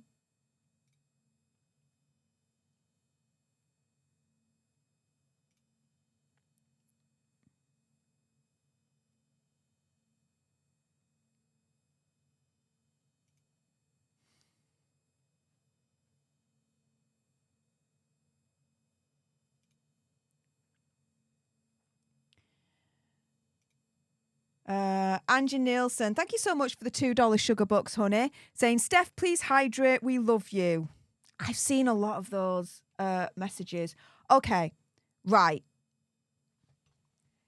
You're very concerned about my hydration. If you give me a moment, then I'm gonna hang on a minute. Make sure. Hang on. Where are we? Yeah, my living room lights are on. I'm going to go down, just 2 seconds. I'm going to get myself a glass of milk. How about that, okay? I know you guys are looking after me and you're looking out for me. I really, really appreciate it. Give me 1 moment. I'm being ordered. All right. I'll be back in 2 seconds. I'm just going to hydrate myself. 1 moment, guys.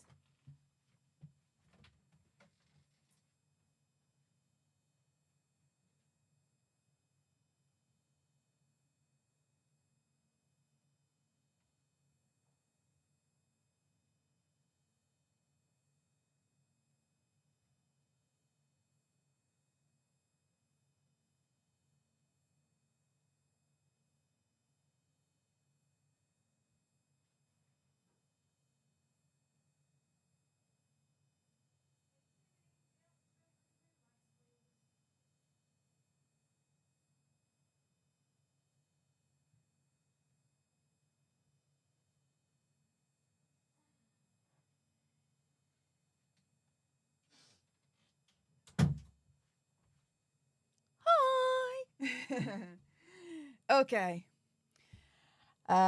Word girl, thank you so much for the $2.99 sugar bucks, and the ginger doggy saying, how's it going? It's going very well. Very, very well. I'm glad I'm actually doing this. Sue, how do you do? Thank you so much for the $3 sugar bucks, and the green blob going like this. Appreciate it. Thank you very much. And for all those that are like, get yourself hydrated, lass. I got a healthy glass of milk, no Coca-Cola. Even cutting out J2Os now, guys. Yeah, my, as I get my breath back, because I really rushed it down. My personal trainer is really kicking my butt. And I'm not complaining, so fair enough. All right, this one's for you, Tom. If you're actually watching, I don't know. Here we go. See? There you go. Hydration, guys. Right.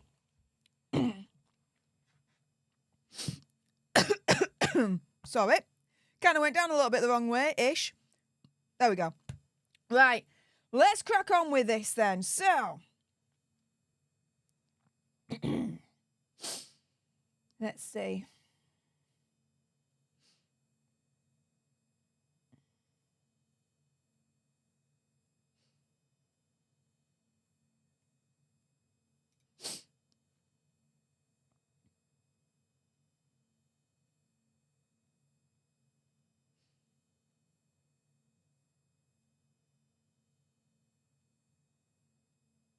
Okay, so we're now getting on to Prince Hazard's time in the military. Saying an unquestionably honourable thing to do. Yeah, okay. What he did in the military is highly contested, but okay.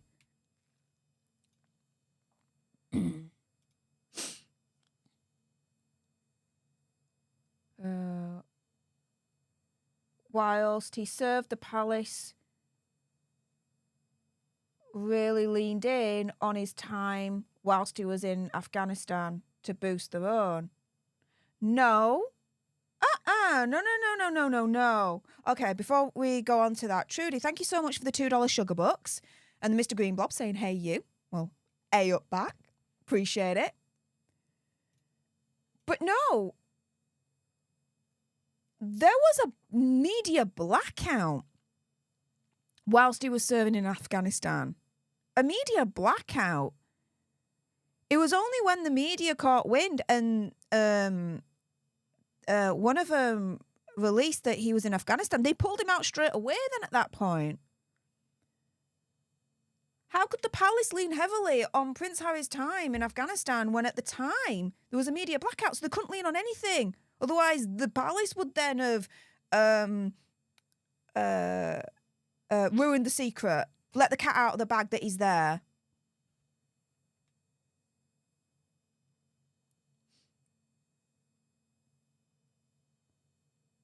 The firm considered it a PR win to have one of its own on the front lines. Again, that makes no sense because there was a media blackout when Hazza was serving in the military and on the front lines. Front lines. There was a media blackout. The palace couldn't do... There was no PR from the palace because it was a media blackout. I don't know how many more times I can say this. The only reason why Hazza was pulled out was because one of the people in the media leaked it, that he was there. They then had to pull him out immediately. That was it then. Game over.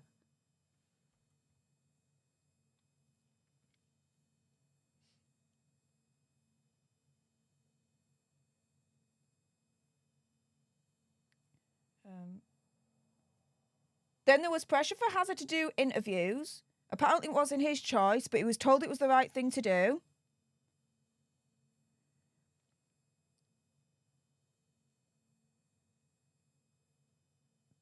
He then confirmed that he had personally unalived several enemy combatants.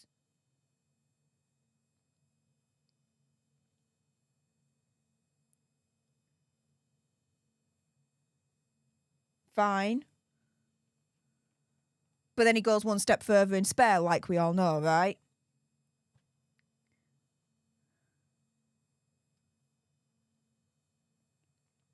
The firm seized almost every opportunity to demonstrate the monarchy's value. Yeah, of course. A company seizes every opportunity to demonstrate their value. Why? Because the company wants to ensure that the customers they have, they maintain, and that they can attract more customers. The firm is the same. They capitalise on every moment to demonstrate their value, to maintain the supporters that they've already got and attract new ones. What is the problem with that? What is the problem with that?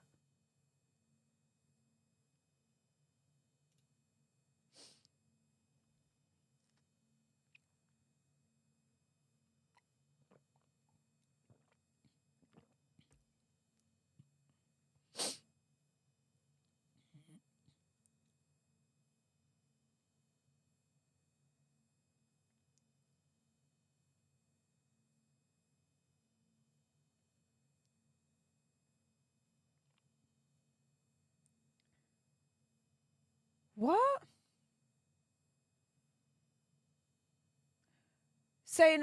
He's saying another long winter's coming for the royals, and it's coming at the worst time. What? They're successful as ever. We're following all their moves. We're enchanted by Princess Catherine. Duchess Sophie, her popularity is rising alongside Prince Edward.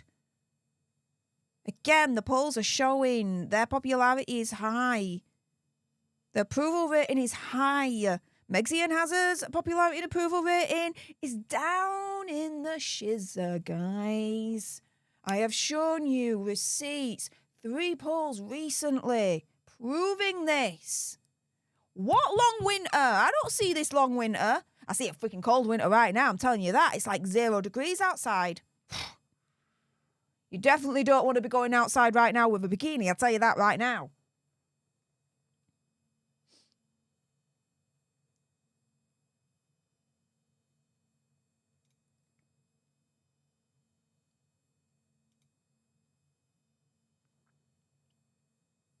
So he's saying that, you know, with King Charles, Queen Camilla, Prince William, Princess Catherine and the 3 children, that they have what it takes to make the royals great again. Let's be very, very clear on the vernacular of this. Make the royals great again. Very similar to Make America Great Again, right? It's very MAGA-esque. I think that is a very how do I put this? Deliberate move on Omid Scobie's part. If he's saying make the royals great again, right, you can easily associate that, yeah, phonetically, it's late at night, guys. It's like 4 o'clock in the morning. Brain fart, sorry. Linguistically, there we go. When you say make royals great again, linguistically, you can easily link that to, especially when he's just mentioned it a couple of pages back, make America great again. He's turning, as far as I'm concerned, royals into like a kind of MAGA-esque a symbol. Linguistically. Dude. And again, I've got to be very clear, this is all my opinion, conspiracy theory, whatever. And for those that are tuning in, I cannot read this word for word for copyright reasons. I'm reading it and I'm picking out the bits that are really grinding my gears and standing out.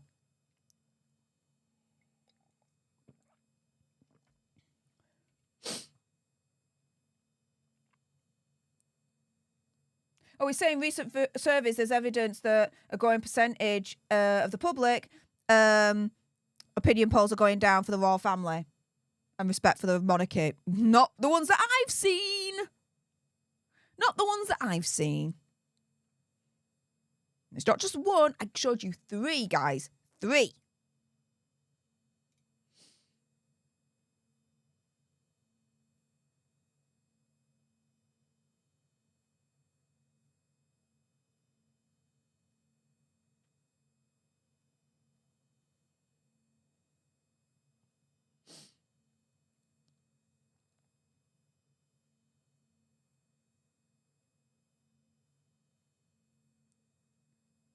What?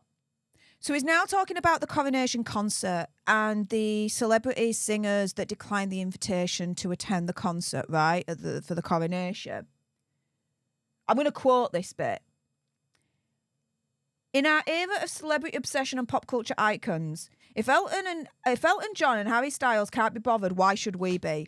What? So our interest, our levels of interest, yeah, in the royal family is predicated on whether or not Elton John and Harry freaking Styles went to the coronation concert and performed or not. Really? That's the bar he wants to set?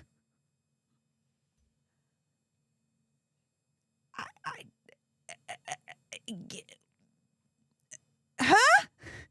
Huh? Huh?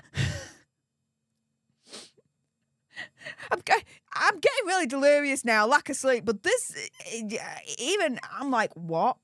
Catherine Fraser, thank you so much for your continued support for leadership, saying, I appreciate you wading through this. I'm sure nobody takes Scobie seriously. He's only showing up support for the royal family. Yeah, totally. This is making me want to do this even more. To him! It's like, what the hell? Again, I'm still shocked right at the beginning where he turns around and he says, again, paraphrasing, that King Charles would prefer freaking life being Queen Camilla's tampon. I think I'm going to do a video on that, actually. That is outrageous. Out-freaking-rageous. Now that's grinding. That bit's grinding my gears to no end. I still can't let go of that. I still can't let go of that he said that.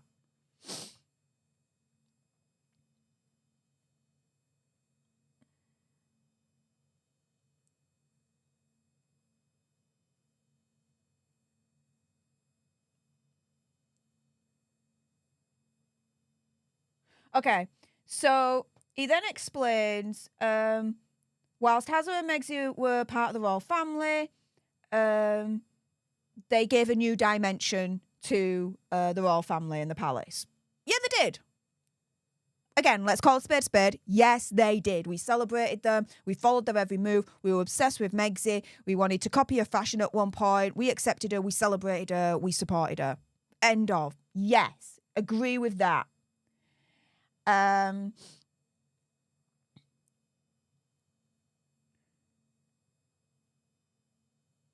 So their generational awareness and how they like to be involved in social causes that were progressive, that created a connection between the royal family and people that were younger of like various backgrounds.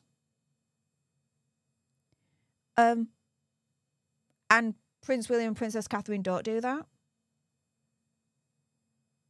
Yeah, they do. What the deuce? That was not just exclusive to Hazard and Megxit. But he's making it out that it is, as far as I'm concerned. Because, yeah, I'll quote this bit. 3 years after the Sussexes' great escape, however, this connection is lost. Hang on a minute. Earlier on, he called Hazard the exiled prince. Exiled means you are banished, you are kicked out. And I argued back then, pages ago, he ain't exiled, he quit, he left. He even said on the Hazard and Megxit mockumentary, the Flight of Freedom Flight, whatever it was, right? Something along those lines. Here, he's just contradicted himself. It ain't the exiled prince. 3 years after the Sussexes' great escape. You can't be exiled if you escaped something. If you escaped something, you just escaped it. If you're exiled, you're pushed out. You're banished. Yeah, great with the consistency there, right?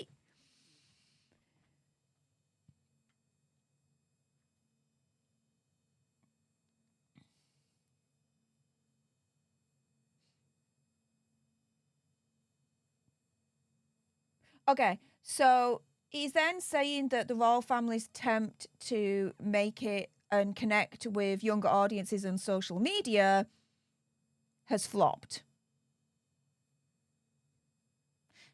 Does anyone remember during the time of this year's Invictus Games, the royal family appearing on YouTube to celebrate the rugby situation? They got millions of views, right? Just on that one video alone. The Invictus Games, that channel, 15, 10, 20,000 views at the most, each. Yeah, who's failing at social media again? Wow.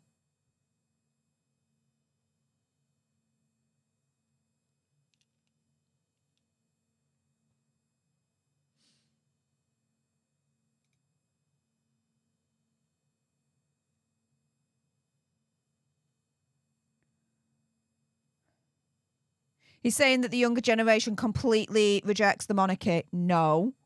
That is an oversimplification that borders on the line of, as far as I'm concerned, misinformation and Olympic mental gymnastics. There is room for the old Britain and the new Britain to exist. It's happening right now. There is room for the monarchy and the new generation to exist. It's happening right now. None of this monarchy versus a certain section of the public. There's none of that.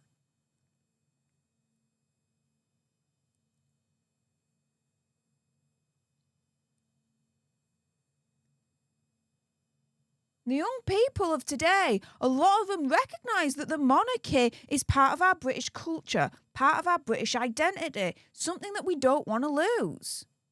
Also, as well, a lot of us realise and understand that what we pay in our taxes to support the royal family, we get back tenfold in terms of what they bring to our economy. Ms. M, thank you so much for the $3 sugar bucks. And the ginger doggy saying, how's it going? Going very well. Thank you very much.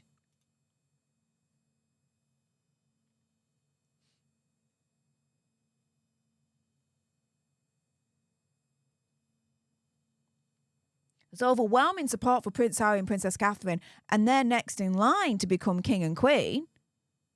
So, yeah, this whole doomsday of, this is going to be the end of the monarchy, this, that, and the other, no.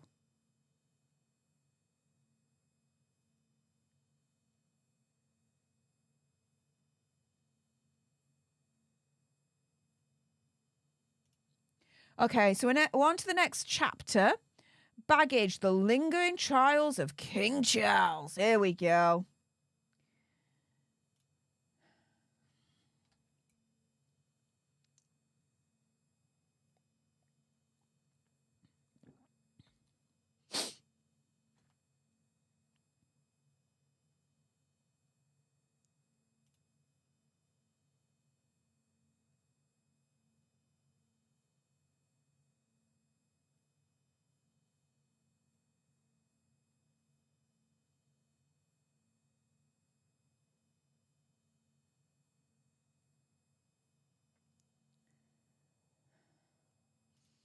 Okay, is talking about just usual royal family stuff. No, not much to mention so far.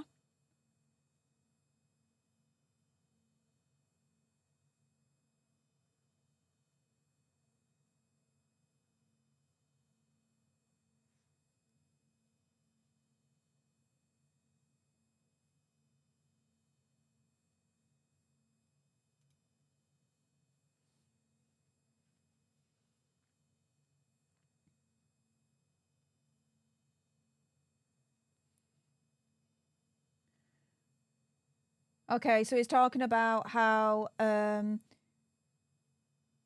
then Prince Charles stood in for Queen Elizabeth II when she couldn't do the state opening. And that Prince Charles finally got his solo turn in the spotlight. He's had solo turns in the spotlight. It's not finally there's no finally about it.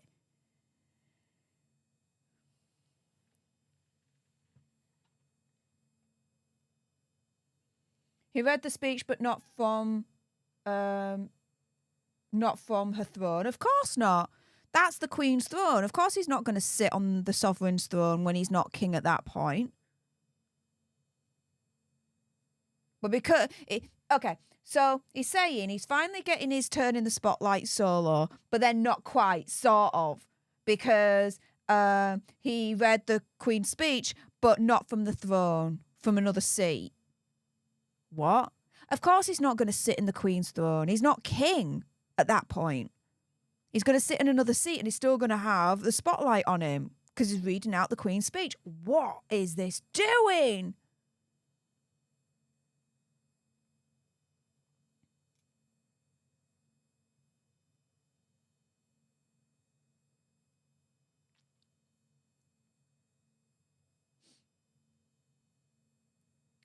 They explain Prince William's there, showing this as like a unified image of Prince Charles, the then Prince Charles and Prince William acting on behalf of Queen Elizabeth II.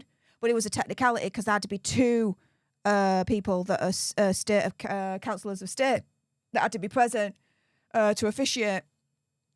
So it was a technicality that Prince William had to be there anyway. Apparently, King Charles looked awkward. So what? Again, a human reaction that, as far as I'm concerned, Omid is using against him. To potentially try and turn around and say, look, he's awkward. Is he fit to be king?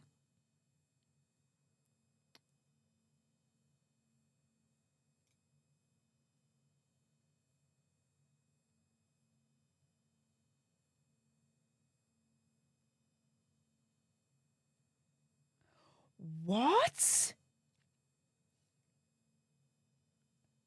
I'm quoting this bit. This is ridiculous. Has anyone seen Stanley Kubrick's last film, Eyes Wide Shut? Raise your hand. Yeah, I've seen it. When Charles exited the House of Lords chambers, a room so full of red, from carpet to benches, cushions to robes, one could mistake it for a set in Kubrick's Eyes Wide Shut. Hang on a minute. So he's comparing the House of Lords and the aesthetic and how it all is to a set of Eyes Wide Shut.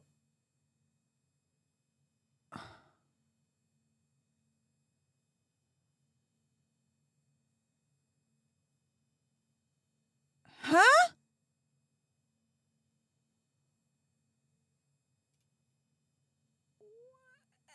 Eh? Atala. Hi, Stef. I'm new here. Came by after seeing you on Simpcast. Oh, well, thank you. I love going on Simpcast. Chrissy Mare's such a ball, right? She always gets in such the funnest, most interesting guests. Like women that, you know, in my everyday life, I wouldn't, like, how do I put this? Like, have the opportunity to speak to and gain new perspectives and, you know, new thought processes and learn new things. Like, it's very diverse set of women that she brings together. She does it really, really well, and I respect her for that. So thank you. She says, very fascinated by this correlation to MAGA, though. Right? Make royals great again? Linguistically, you cannot argue the similarity to Make America Great Again to that. I mean, come on. Abigail8983, thank you so much for the $1.99 sugar bucks and the heart saying thanks. You're very welcome. And thank you for the support. And thanks to everyone that's sticking by me so far and, you know, supporting me as I go through this. This is so much more fun and better than doing it on my own, that's for sure. So thank you all for making me company. Thanks for all the support and you guys spanking the like button and spanking the subscribe button, which, oh my goodness, wow. We have really, really ratcheted up to 79,644 new alter nerds in the community. So thank you so much for all the support. Please keep it coming and keep spanking the subscribe button. I'd love to make it to 80k before the end of this year. That would be nice, wouldn't it?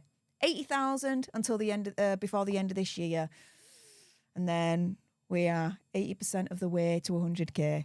How about that, eh, guys? Let's get it done. In the meantime, see.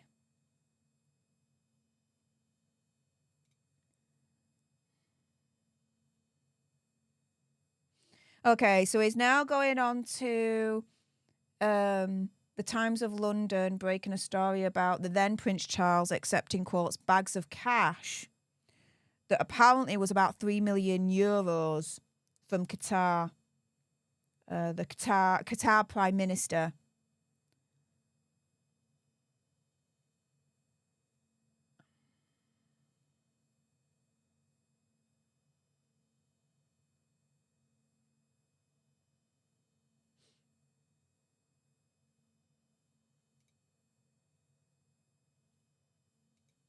Even Omid is saying, look, you know, there's no suggestion that the then Prince Charles and his charity behaved improperly in any way.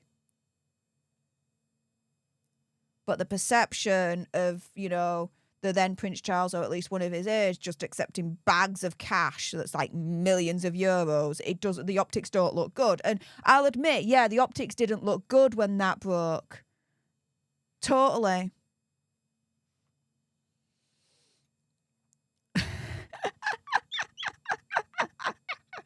Yeah. NY Times is saying parts of the book sound like it's from ChatGPT. They're saying it's trash. Now, I'm not going to disagree. I'm not going to disagree at all. I'm really not.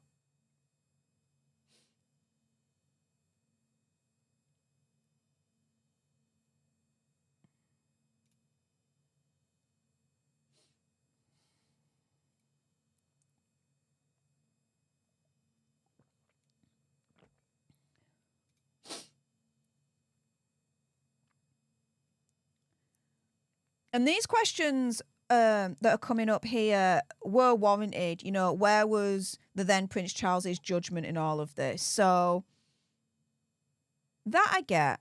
Because again, there's no evidence that he acted improper, fine, but the optics didn't look good, you know? So I get that. Fine.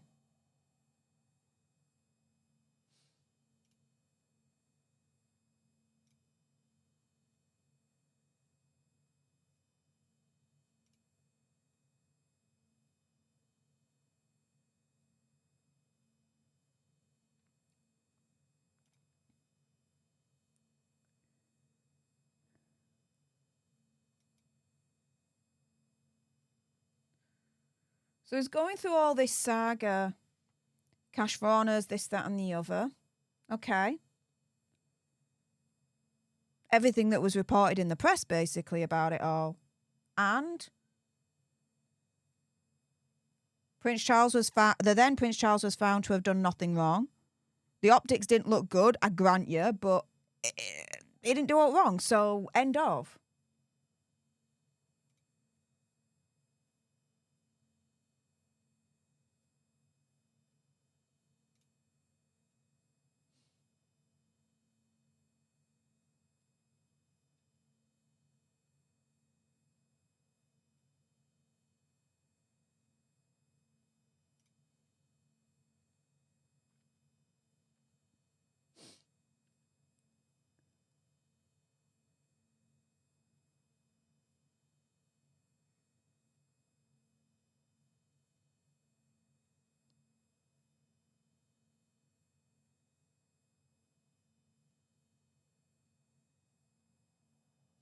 He's now going on to how King Charles was privately criticising our government's plan to deport Rwandan asylum seekers back to their home country.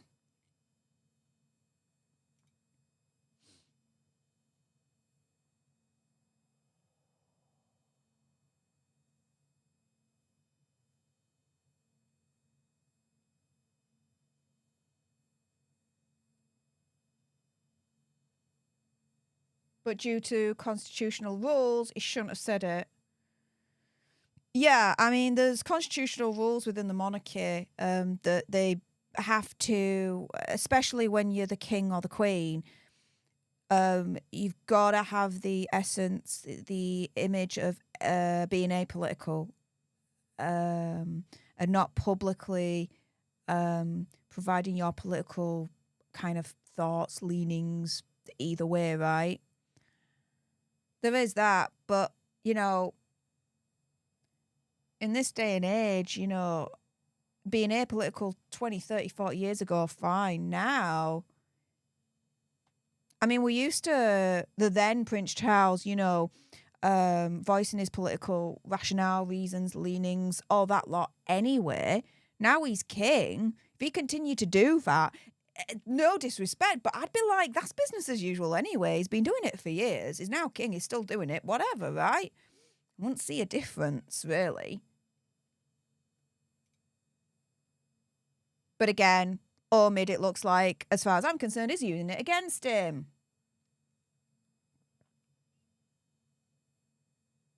Yeah, Charles's exhaustive history of interfering in political processes and lobbying. Okay. How about Meg's interference when it comes to political lobbying in America? You think Omid Scobie's written about that in Endgame? I'm not too sure on that one.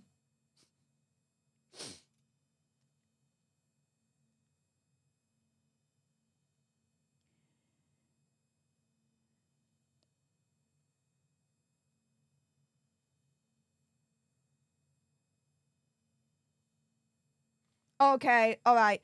We're now on to the letter between Megsy and King Charles. Oh, sorry.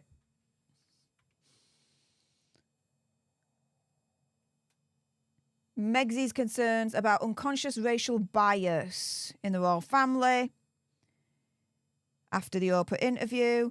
So again, she didn't send the letter before the Oprah interview in terms of her concerns about the unconscious racial bias in the royal family, right? She didn't say it before the interview. No, she does it afterwards, right? So does the interview, as far as I'm concerned, blindsides the royal family with all this BS that she spouts out, opinion, conspiracy theory, whatever, and then afterwards contacts her father-in-law saying, do you know what? I'm concerned about the unconscious racial bias in the royal family. Don't do it before, though, does she? Right? And note what he says, unconscious racial bias. Again, the story keeps changing, right? The Oprah interview, racist royal, right? After the Oprah interview, a zillion articles, headlines, racist royal. Not once do the Sussexes, through their spokesperson, turn around and say, no, those articles are wrong. It's not that we said that the royal family was racist, that it's unconscious bias, right? Not once did they do that. Fast forward to this year, beginning of this year, Harry says, no, we never said racist, it's unconscious bias, right? Fast forward now, it's unconscious racial bias.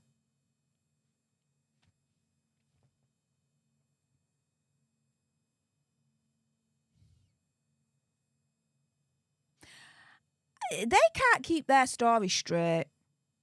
Their story is as straight as a limp dick. There you go, I said it. I said it. Their story is as straight as a limp freaking dick. What is this nonsense? And again, as a periodic just reminder, all my commentary is my opinion, conspiracy theory, whatever. And I cannot read this word for word for copyright reasons.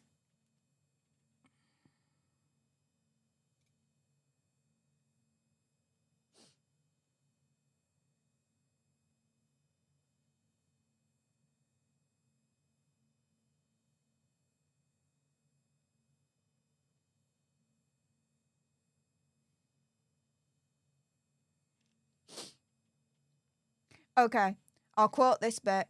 But in the pages of these private letters, 2 identities were revealed. Laws in the United Kingdom prevent me from reporting who they were. Again, the story changes, right? Oprah interview, they make out opinion, conspiracy theory, whatever. There's 1 royal racist, right? Now there's 2. So not only is it there's a racist royal, no, it's unconscious bias, no, it's unconscious racial bias. Now it's no, it wasn't 1 royal racist, it's 2. Again, opinion, conspiracy theory, whatever. Their story is as straight as a limp dick. I don't know how I got to that phrase, but I quite like it.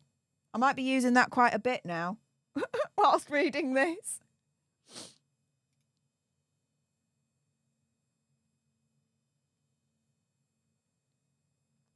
Now, he says, Megxie never used the words racist or racism. Yeah, she never did that. But again, my question then is this. After the Oprah interview, it wasn't just the British press, by the way, okay, as Hazard tried to make out to Tom Bradbury, all right? Because I did a video on this a few days ago, and I showed articles not only from British press, but from America and the world press as well, the Associated Press. They all said the same thing. Racist, racist, racist, racist, right? Okay, after the wake of the Oprah interview. So my question is this, yeah? Megxie never mentioned the word racism or racist when she was in that conversation. Fine, okay. However, right, as far as we're concerned, she alluded to it because the newspapers picked up on that alludedness of it, right? And put it in their headlines. The royal racist, royal racist, royal racist that Hazard and Megxie were talking about. Not once did Hazard and Megxie during that period turn round with their spokesperson and say, no, that's incorrect. What we mean is unconscious biasness. We did not accuse the royal family of being racist. It's more we're accusing them of unconscious bias. They're not once set the record straight when all those articles were coming out about the royal racist. So even though she never mentioned it, she alluded to it because the newspapers picked up on it, as far as I'm concerned. So my question is, well, why not set the record straight there and then and say to all the newspapers, you got it wrong. I was alluding to the notion that it's unconscious biasness rather than racism in the royal family. They didn't do that until years later, this year, with Spare. And Harry said it, not even her. Harry said it. Abigail8983, thank you so much for the $2 sugar bucks, saying thank you, Stef. Well, thank you for your support, guys, and thank you, Abigail, for your support. It's definitely keeping me going whilst I'm doing this, that's for sure. Okay, let's see what else.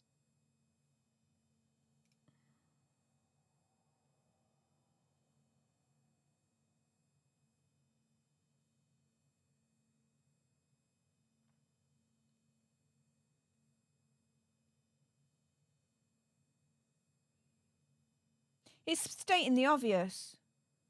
There's difference. A lot of things remain unaddressed. Apparently there are no hard feelings. Yeah, right. Yeah, right.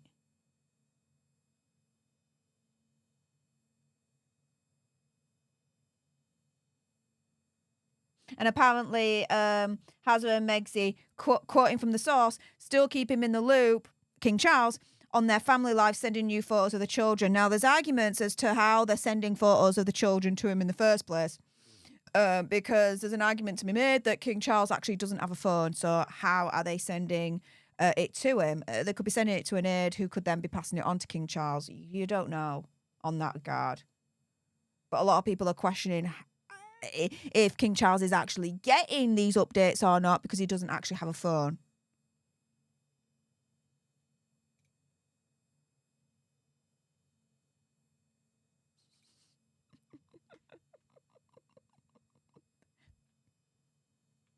Yeah, I'd definitely say that, yeah. Totally.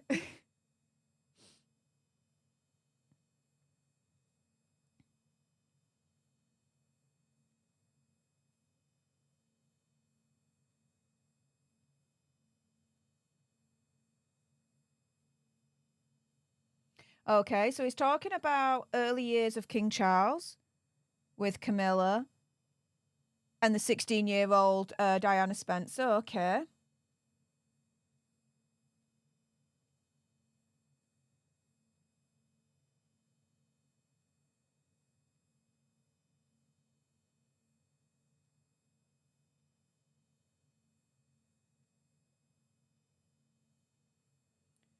The affair between the then Prince Charles and Camilla. Fine. All right. That happened.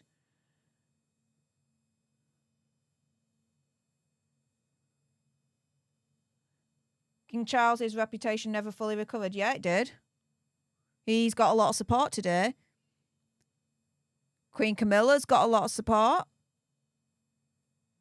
People are letting go. A lot of people are letting go. I've let go of what's happened in the past.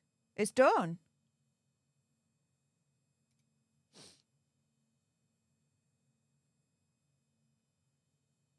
And again, look at the polls. Her popularity points are much higher than Hazza and Megsy's. That's got a sting for Hazza when it comes to the wicked stepmother, right?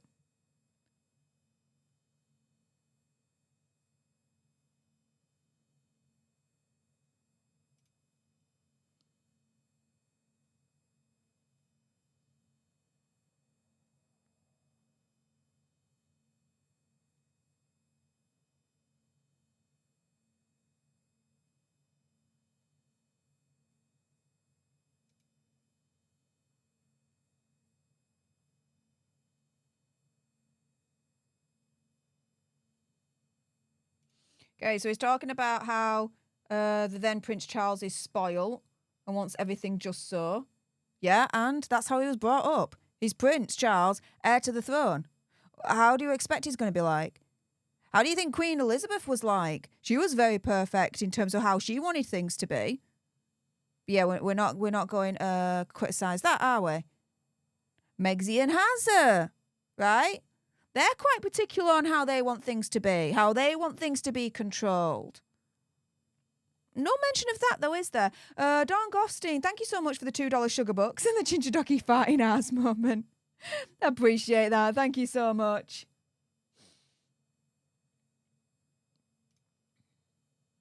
But none of that, in terms of his how he wants things to be perfect, how he's spoilt this, that, and the other, none of that has affected how the public see him, how he still has an overwhelming amount of support from the public.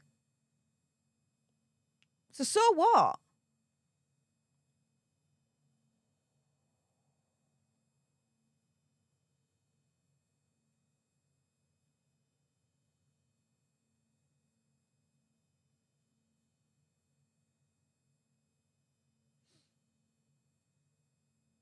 Oh, has Scobie just exposed himself here?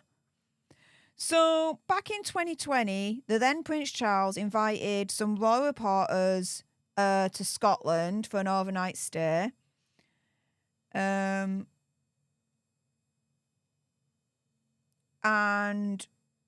he said, you know, as he was talking, he was saying, look, this is off the record, winking. He knew full well that's never really the case. As Omid says, and I'll quote this bit, there's a pattern of sticking it in one's back pocket and then putting it in as a story as a royal source after enough time has passed. Is that the tactic that he uses when it comes to Megxie and Hazza as a, quote, royal source? I'm just asking for a friend. I'm just asking for a friend, guys. Wow.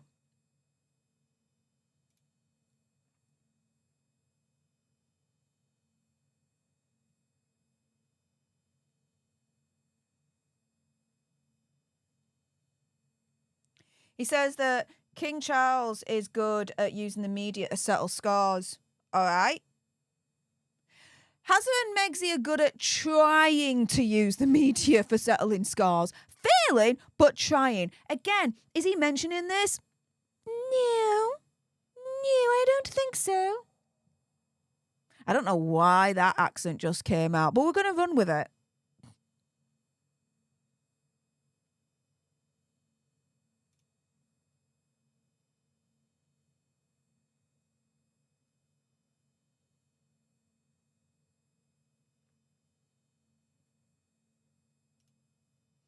Okay, so we're now on to the fall of Prince Andrew. Scandal, shame, and silencing Jane Doe.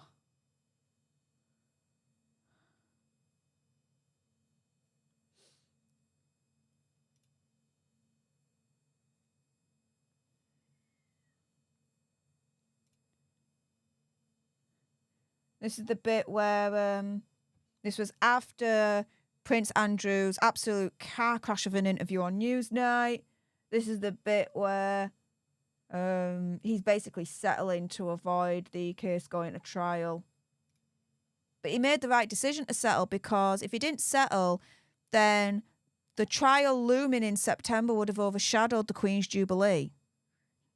So it was the right thing to do, to settle, to protect the integrity of the crown. That's what you do in this family.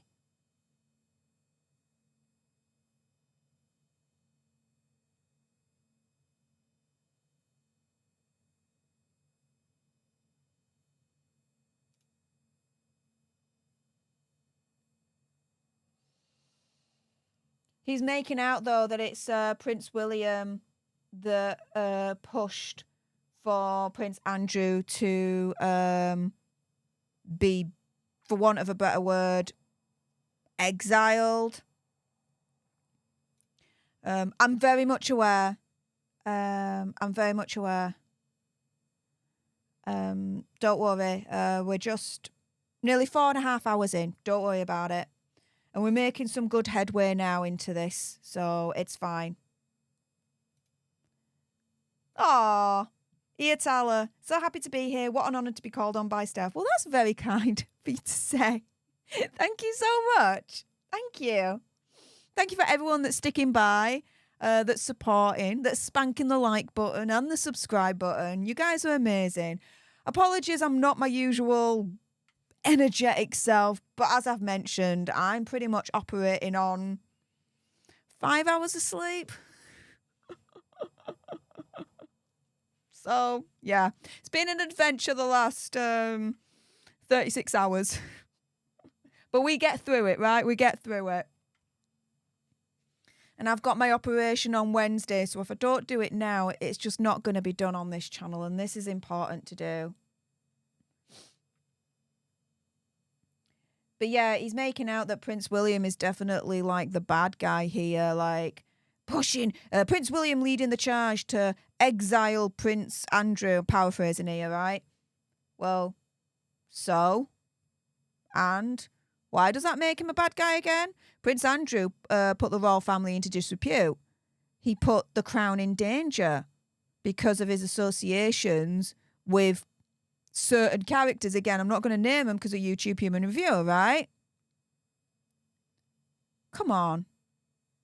To protect the crown, he had to be exiled. That's what you do. You protect the crown at all costs. If you got to fall on the sword to protect the crown, you fall on the sword to protect the crown. That is how it works. Wow.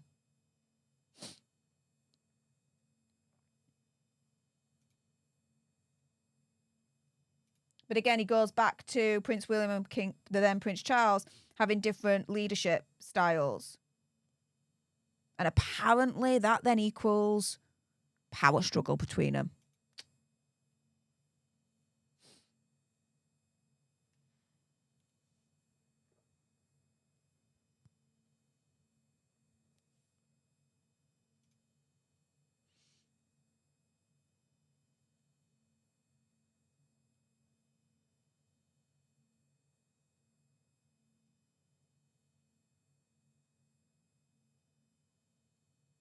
He quotes one newspaper saying when Prince Philip had passed away that without him the royal house of cards is falling. I mean, he was definitely a pillar, make no mistake about it, but the royal family is still standing, so where's the falling part again?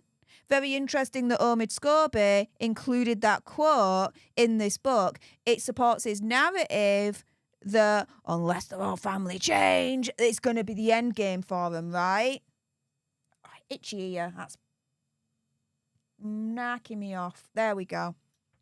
Let's get back to this.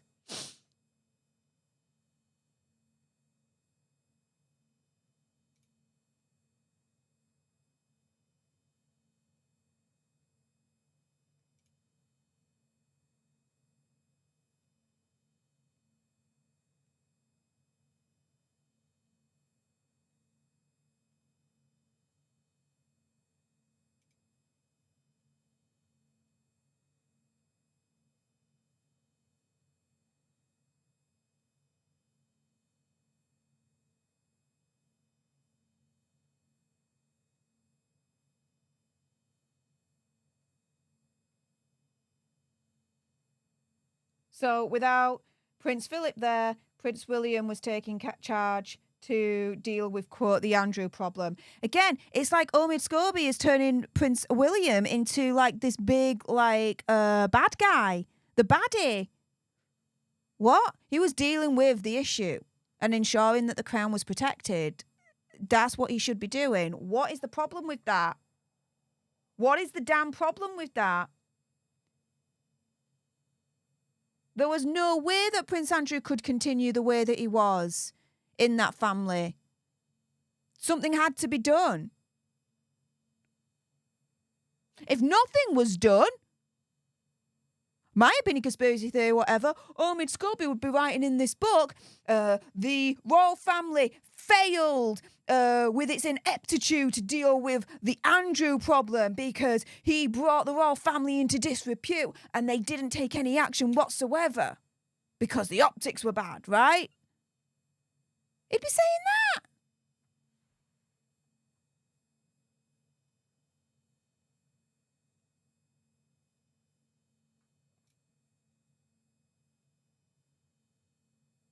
And he says, you know, the then Prince Charles didn't agree with what Prince William was doing. Fine.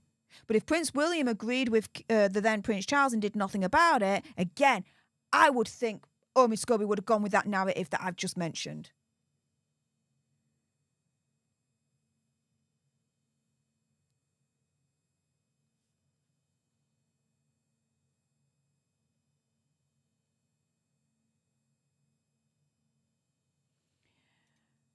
Robin, oh my goodness. Thank you so much for the $10 sugar bucks. Oh, and it's the ginger doggy.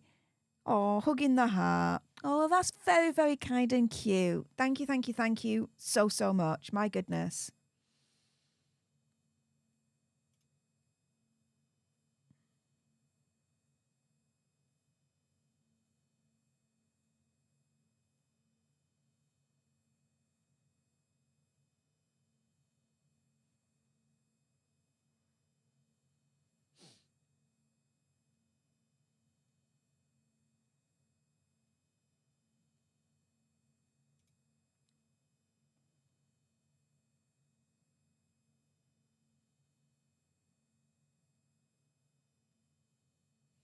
Okay, so he's now going into Prince Andrew's friendship association with, we'll call him Hefe. Again, YouTube human reviewer, got to be careful, guys, on that.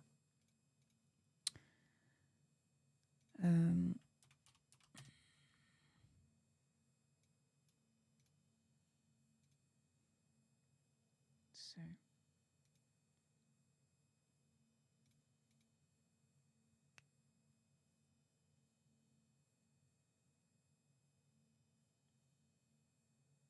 He then goes into the Newsnight interview.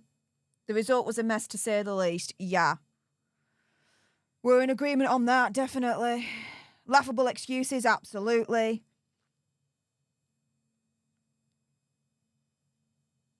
Lack of empathy towards the survivors, absolutely. All blew up in his face, yeah. Completely unprepared, came out more of a fool, absolutely. I agree with all of that.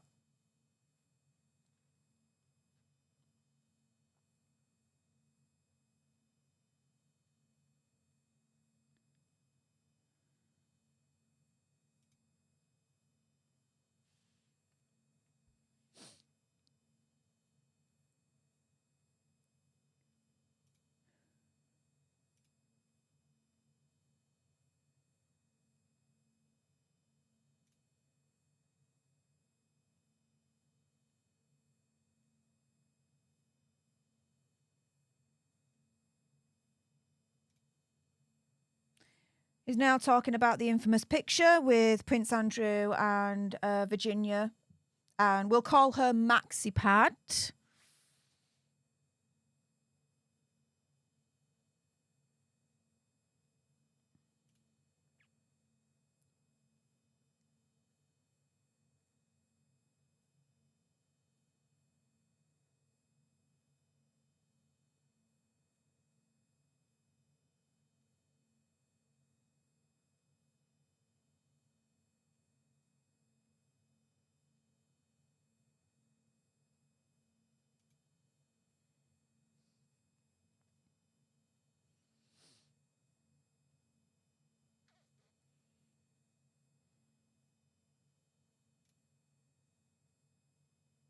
He's now going on to that it was time to settle, no matter the cost.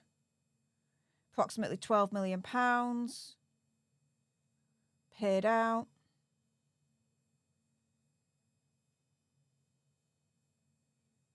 The Queen was the only way that could financially help him with that. We know this, so what?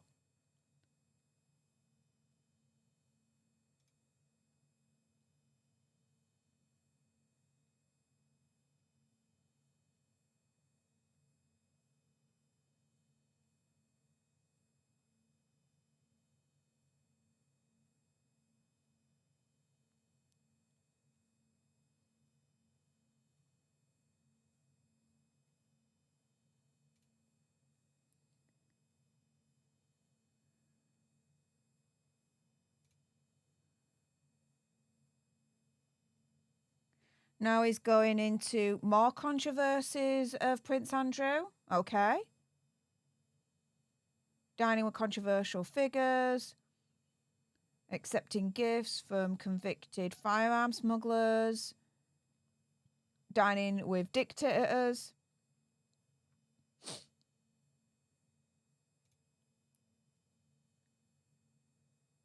Potentially meeting with billionaire tyrants.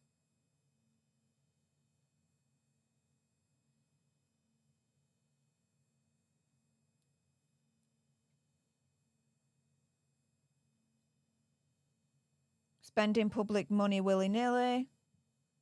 Hey, that to me, opinion, conspiracy theory, whatever, reminds me of a certain Hazard and Mexi.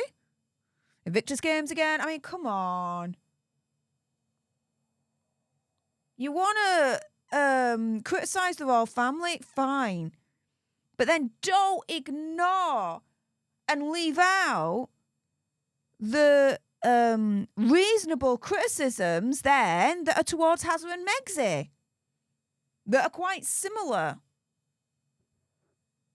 Not like Prince Andrew similar, but you know, spending of the money, that kind of thing. Come on, and everything else I've mentioned when it comes to them.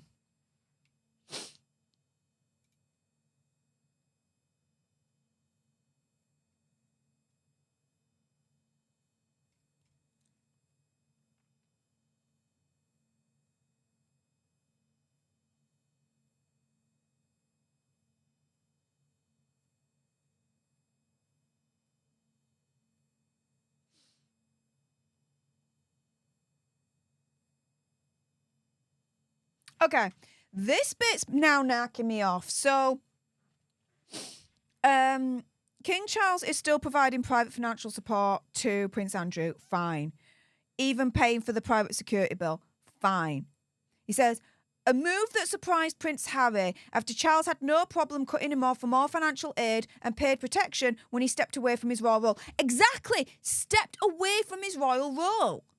Prince Harry decided to step away from the royal family role, to quit, to go over to another country and be financially independent. That's exactly what they said in their statement when they announced that they were leaving the royal family, Hazard and Megxi, right?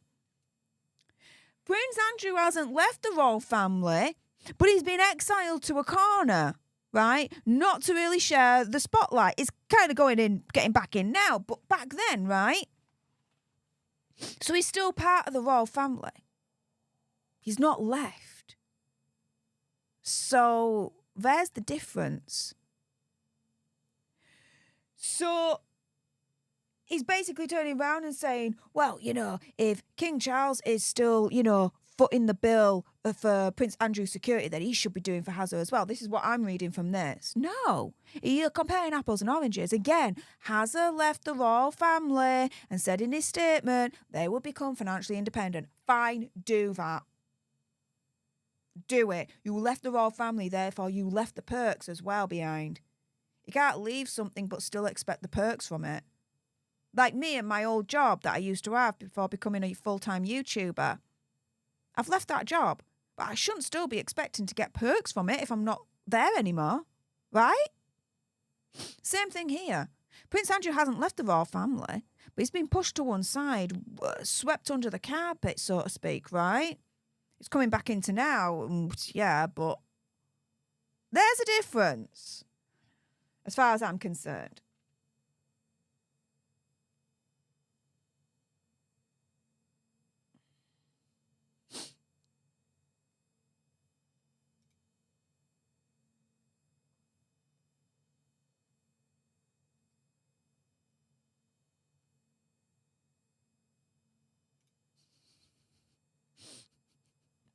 Steve.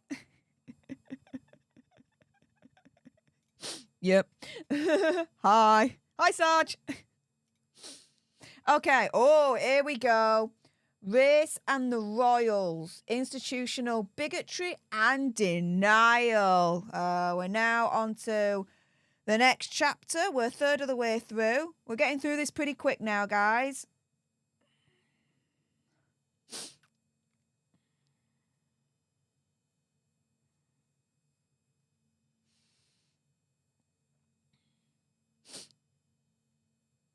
Okay, so he starts off talking about Princess Michael of Kent.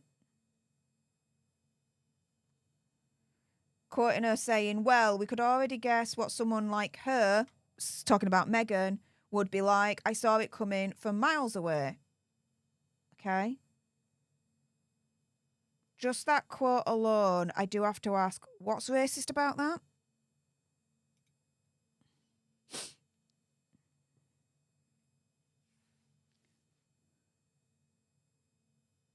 And she's also quoted again saying, Meghan's made it all about race because that's all everyone does these days.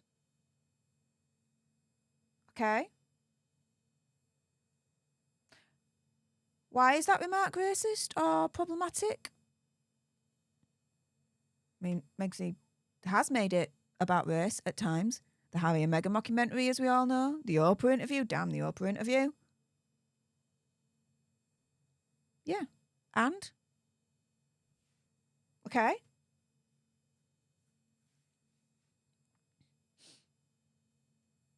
Now, the brooch that she wore when at her first meeting with Megxie, yeah, that was not the wisest choice. Yeah. Yeah. There was the 2017 family Christmas lunch. Yeah. That wasn't the wisest choice.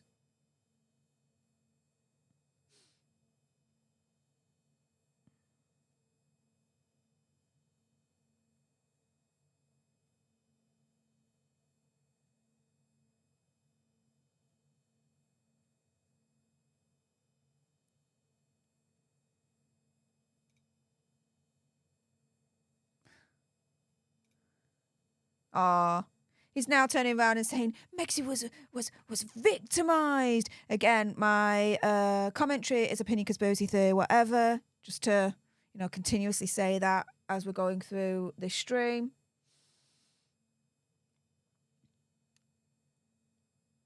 So Princess Michael was attacked in the media for wearing the brooch. The royal family went over to support her. But Megxie didn't get any support whatsoever. Why? So what? Megxie wasn't being attacked. Princess Michael was. Simple as. But Megxie didn't get support. Oh, diddums.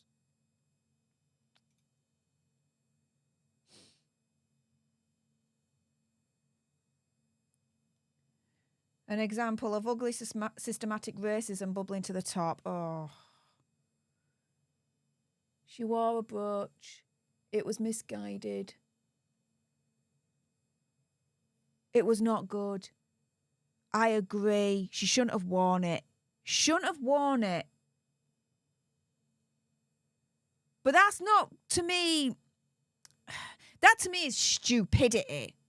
Ignorance. Right?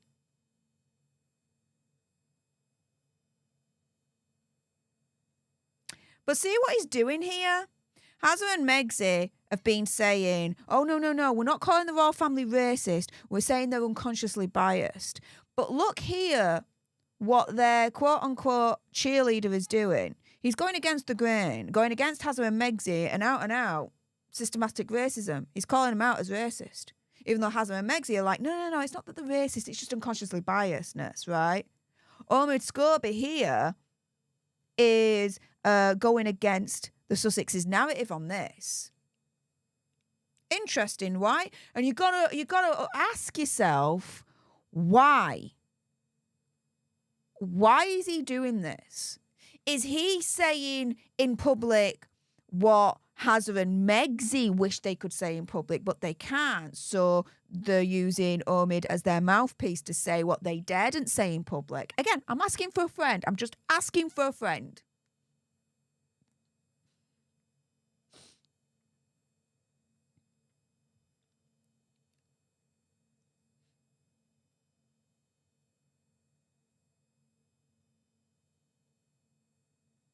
Okay, right. This is... Okay. So he's saying that he is surprised by the palace's lack of response when it comes to racial issues, right? When George Floyd was murdered by the Minneapolis police and the Black Lives Matter movement rose up, the royal family chose to completely ignore it. Hang on a minute, right? That all had political undertones, right? And some of it political overtones, right? Wasn't he just a couple of pages ago criticising King Charles for being too political as king.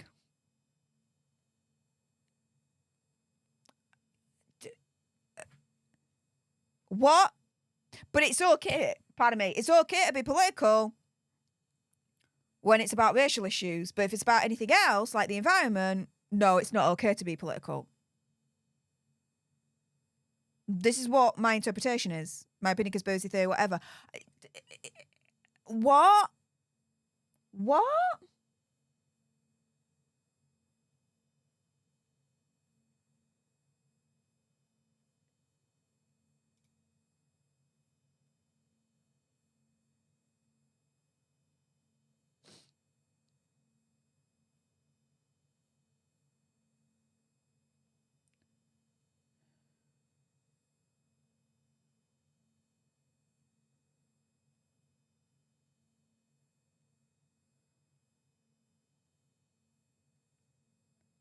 Oh, he turns around and he says that Megxi had endured years of racial attacks since coming into the royal family. No. No. No. In a previous video, I provided evidence. It was a timeline of when Hazza and Megxi met up until they got married, right? 99.9% of the articles, it was all in support. And I was like, where's the racism? Where's the misogyny? Where's the sexism?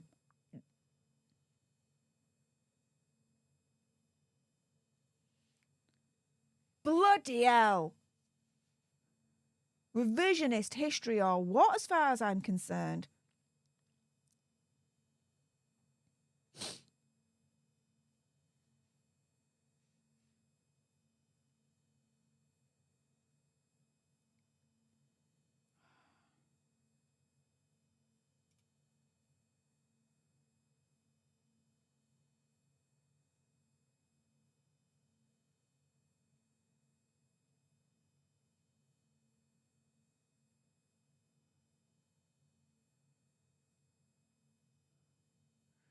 Okay, let's see.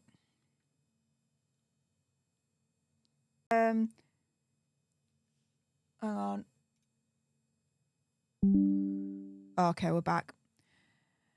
He's now talking about Britain's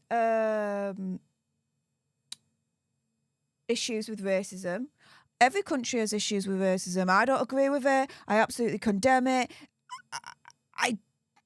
I fail to understand the logic of how it exists. To discriminate someone because of the colour of the skin, it makes no sense to me. It angers me and it frustrates me. I can't see why that happens. Why some people are freaking wired that. I just right. Every country has this problem, though, unfortunately.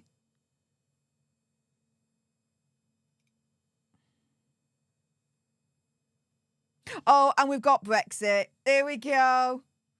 Post-Brexit, Union Jack, George cross flags waving. Huh?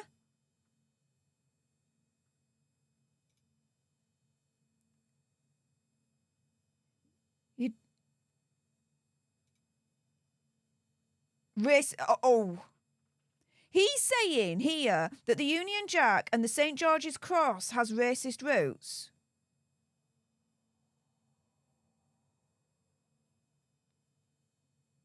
This is my interpretation. Okay, this is my response to that. The frick? The frick?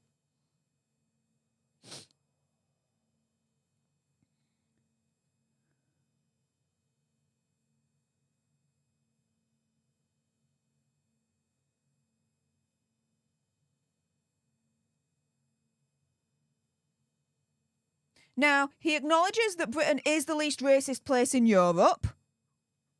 Thank you. But being the least racist doesn't mean there isn't racism. Of course, of course.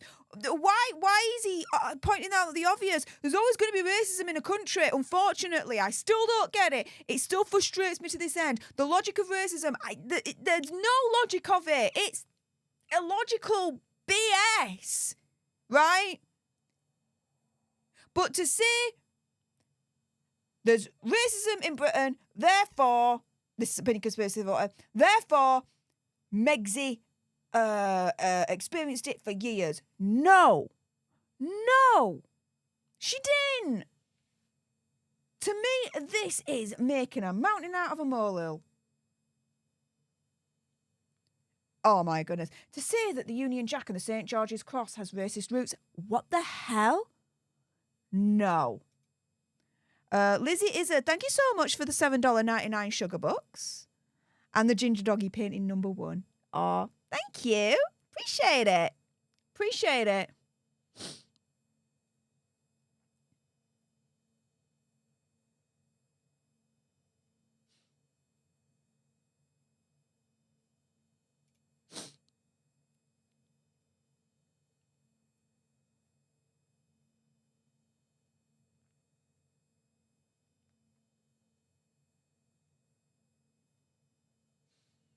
He's talking about the British history of racism, the royal family's history, with the slave trade.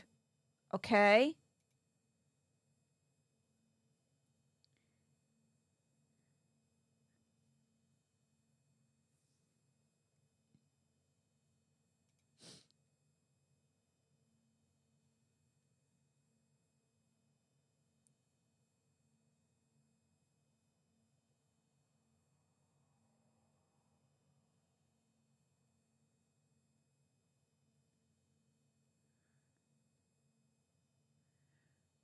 There is nothing wrong in wanting to properly secure, manage our borders and to properly control immigration. That is not racist to say. But he's talking about Brexit and the narrative surrounding refugees, asylum seekers and migrants. There is nothing wrong in saying that you want more control of the borders. There's nothing wrong in saying that you want immigration more controlled, tightened. There's nothing wrong in saying that. That's not racist at all. To support Brexit does not mean you're racist. To wave the Union Jack or the St. George's Cross is not racist. Wow. I mean, he's saying there's racial undertones with the flags. What?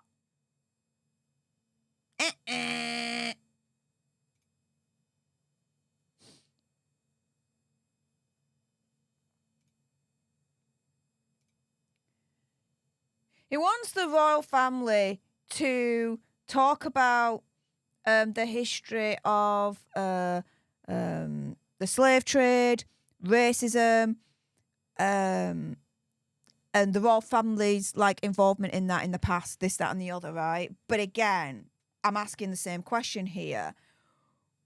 When Omid Scobie pages back, criticised King Charles for trying to be too political in an environmental cause, right? For the COP27, I believe it was.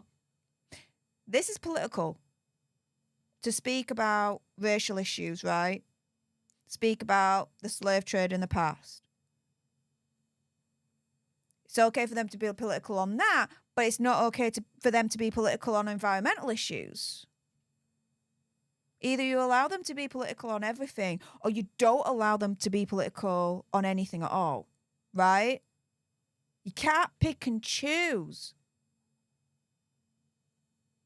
And the constitutional rule does dictate that, at the very least, the monarch has to be seen as apolitical and not discuss any political things whatsoever. Right?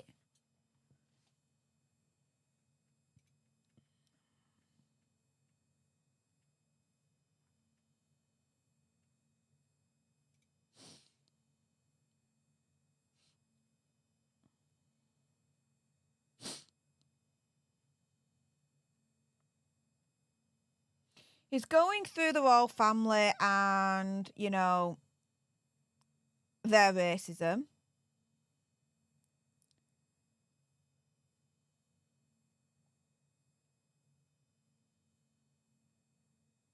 Okay, I'm going to give Omid Scobie props here. He does mention Prince Harry. When he was caught on video in 2009, calling a fellow Sandhurst military cadet, Ahmed Raza Khan, racial slurs. I can't say what because, again, YouTube human reviewer. So, all right. I'll give Omid his due. He has mentioned Prince Harry's in this as well.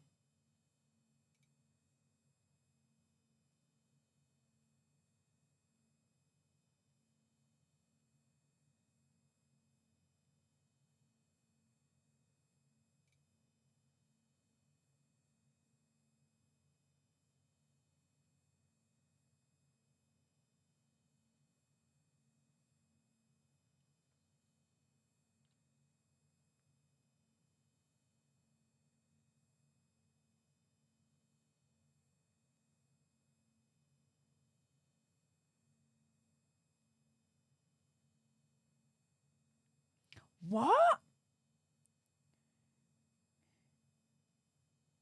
Apparently, a senior courtier said, OMG, what a legend, when that courtier found out that a photographer had mentioned that Megxie should be, quote, quoting a source here, more black and wear some African garb, let her afro out at an engagement linked to Nelson Mandela. What? If that did happen, that's unacceptable. Point blank, unacceptable. Totally unacceptable. But I'm not seeing here any more evidence of the years of racial abuse that he says Megxie endured. I'm not saying it. I'm not seeing it here. I'm really, really not.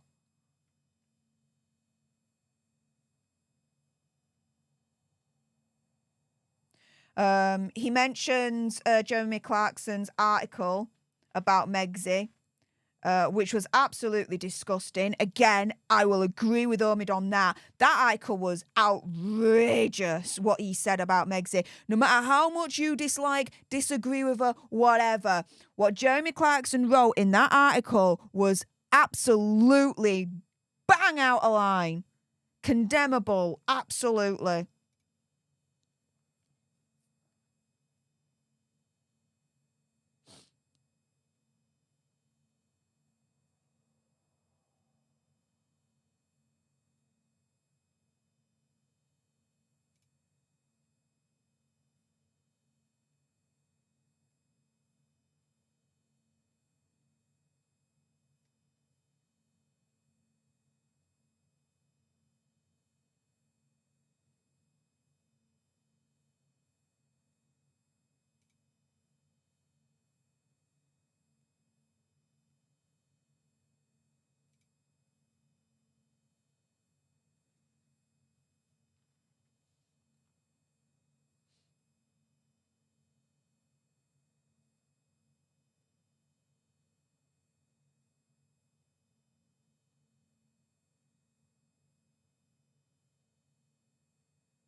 Okay, he's now talking about that when you go to the palaces, when you go to the houses, some of the artwork that they've got is racist,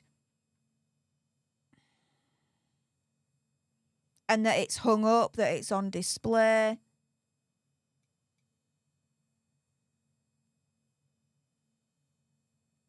Symbols of slavery.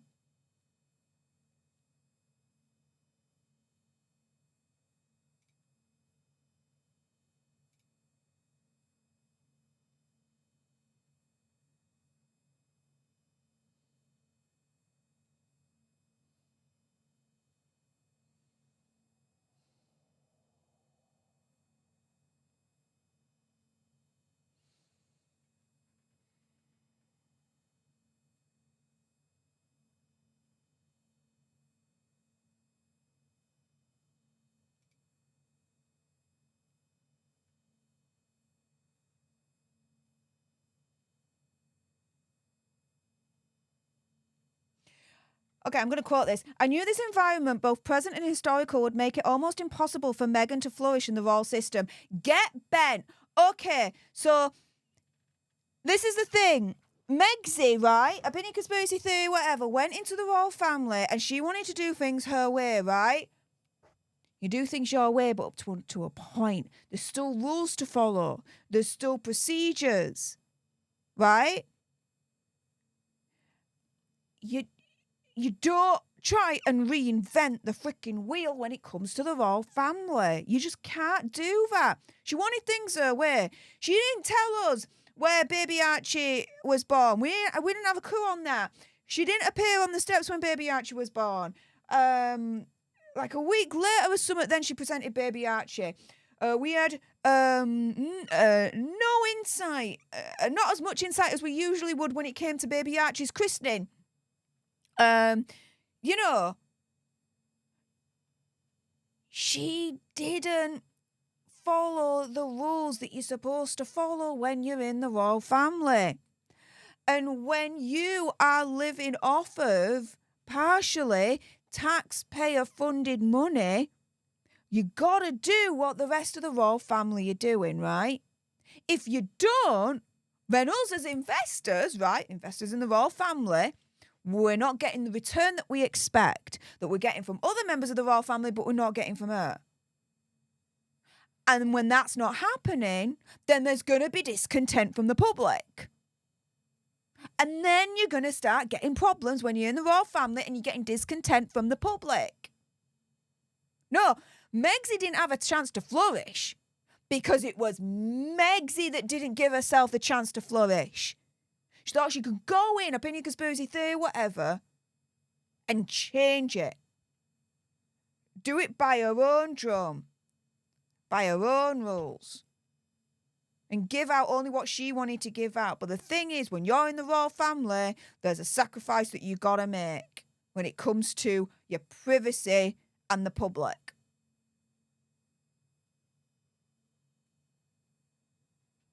No.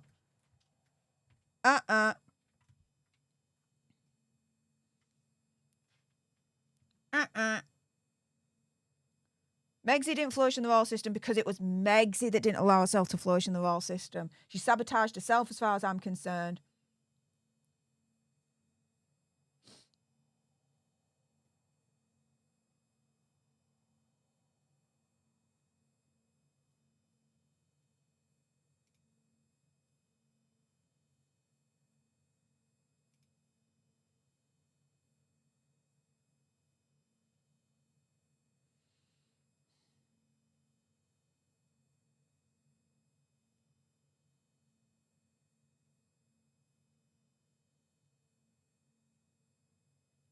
He's then talking about Prince Harry writing a statement, condemning racial undertones and harassment coming from the media towards Megsy. This was back in 2016.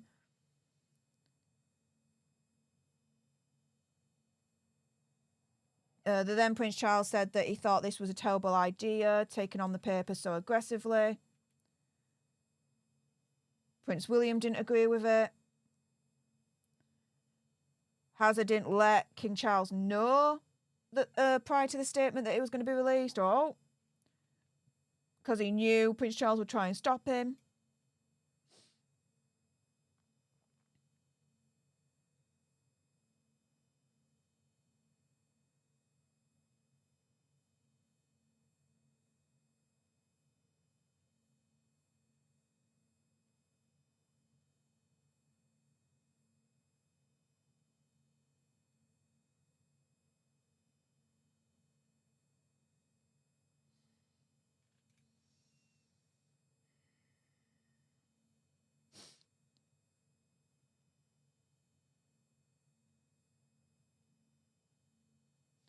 As the level of online nastiness Megsy received increased during a fledgling relationship with Hazard.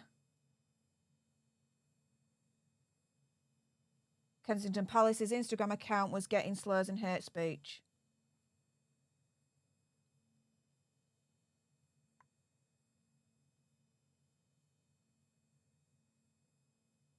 You do understand that Princess Catherine was going through this as well when she started going out with Prince William. Not like the racial stuff, of course. My goodness.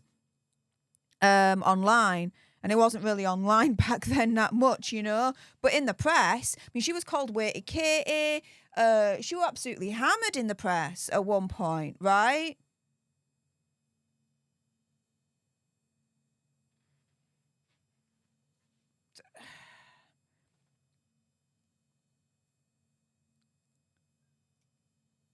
Now, of course, there was a level of nastiness towards Megxie online, even when she was in the royal family and she started off a relationship with Hazza.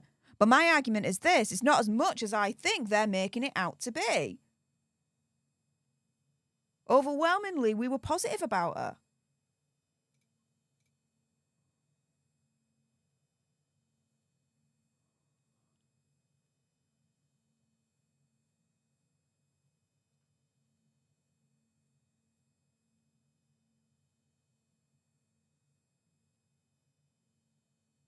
Oh, here we go.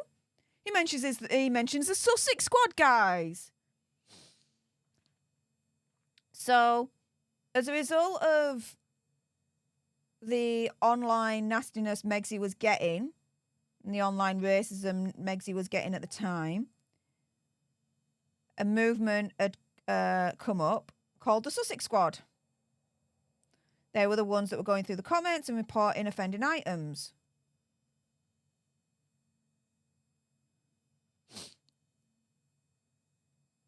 The police had teams investigating them, the commenters, people were prosecuted. Brilliant. Okay, fine. So Megxie was getting the support then in the end that she needed. There were nastiness online, racism online. I mean, unfortunately, welcome to the internet. Shouldn't be there, but it is, right? The police took action. Great, brilliant. And if anything, right, let's be very clear on this. The Sussex Squad, right, if this is true, and the Sussex Squad started as a way to monitor what was being said about Megxie online on the Kensington Instagram to report like the abuse, the racism, all that lot. Okay, fair play. What they are now, not fair play at all. But back then, it seems like they had originally a noble cause. If we are to take this as fact, by the way, which, you know, pinch of salt at this point, guys.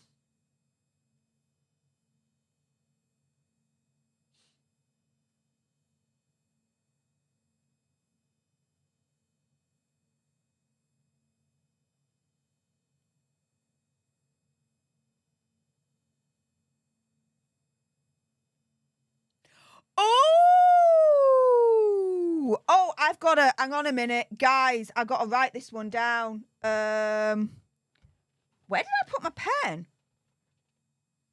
I'm going mad. Hang on. I'm going to put it here. Guys, without mentioning her, he's mentioned Meghan's mole. Without mentioning her, he's mentioning Meghan's mole in this book. Oh my goodness.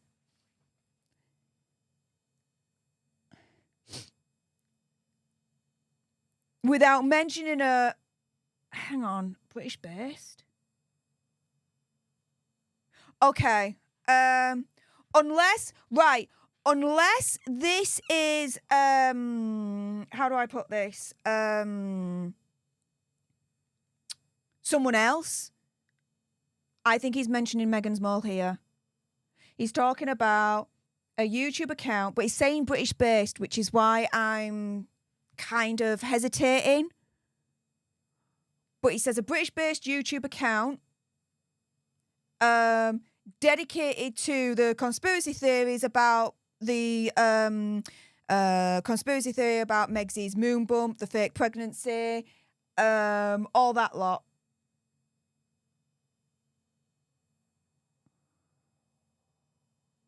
The only person I know who's knee deep in all of that is Meghan's mole.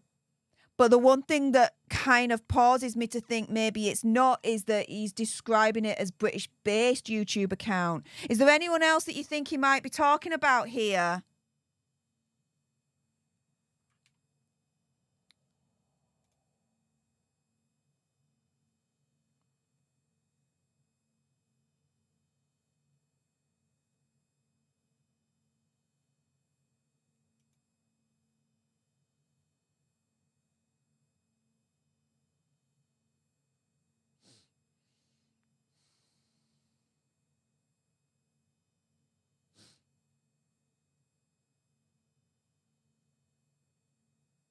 Okay, he's saying that the many eyes within the institution thought that Megxie wasn't good enough to be a part of the royal family. Bog off. She was good enough as long as she put the work in and understood how she needed to play by the rules of the institution and the situation that she was in. She didn't. You got to understand that you got to, at the very least, say part of it's her fault as well. You can't just be like, blame it on the institution and that's it, right? At the very least, you got to be like, well, part of it's Megxie's fault. You don't even do that. Shwanawana, thank you so much for the $5 sugar bucks. And the Mr. Yellow Dude with the trumpet. It's very kind of you. Thank you so much.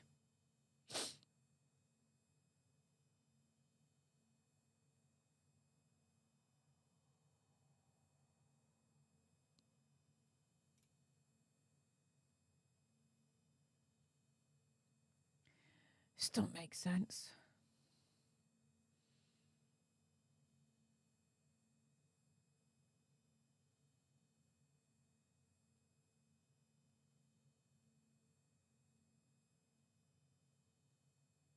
Okay, so they're saying that there was a successful tour of Australia, New Zealand, Fiji and Tonga.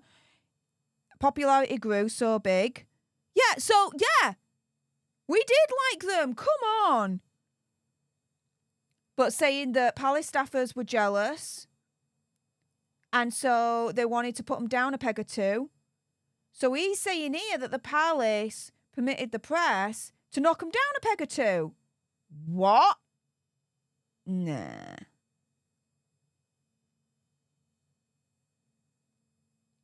Oh, he's referencing the story about Megxie making Princess Catherine cry at the bridesmaid fitting.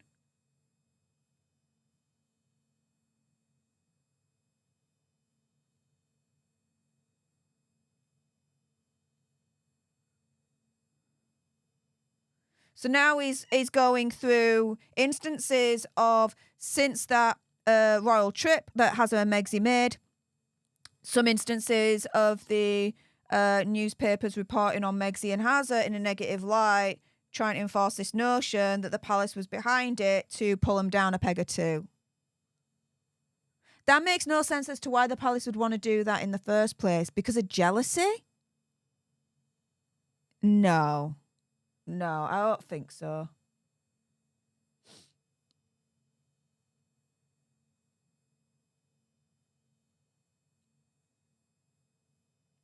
Therese Sands, hopefully I've pronounced that right. If not, apologies. Thank you so much for spanking the join button and supporting the channel and this community. Really appreciate it. Everyone say A up in the chat to Therese Sands. It's really, really kind of you. Thank you so much.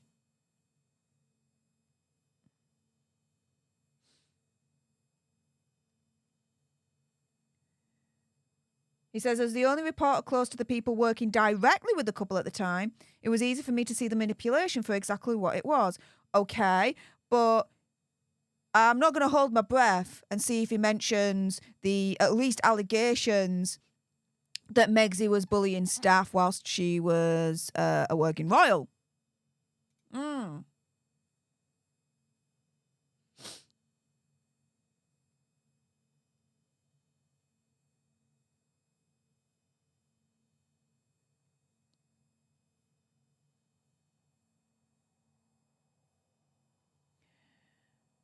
He then says Duchess Difficult moniker was created.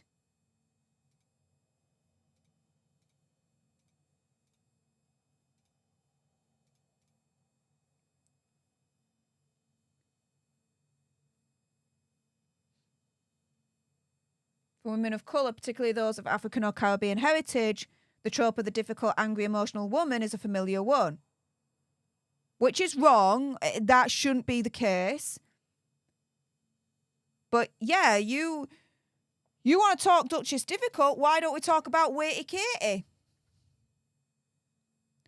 She was called Duchess Difficult, not because of the colour of her skin, not because of the biracial aspect of Meghan.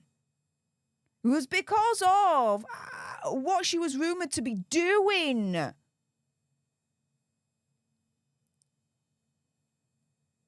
And since then, reports have come out, allegations that she was bullying staff at the palace.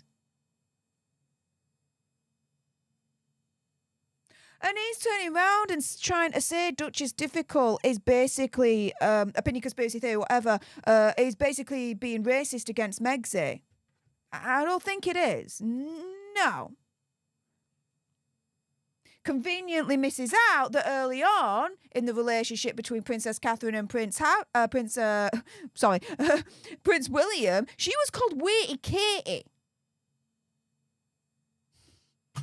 The press has this thing of giving out nicknames. Princess Catherine went through it. Prince Andrew, he's called Randy Andy. Wow.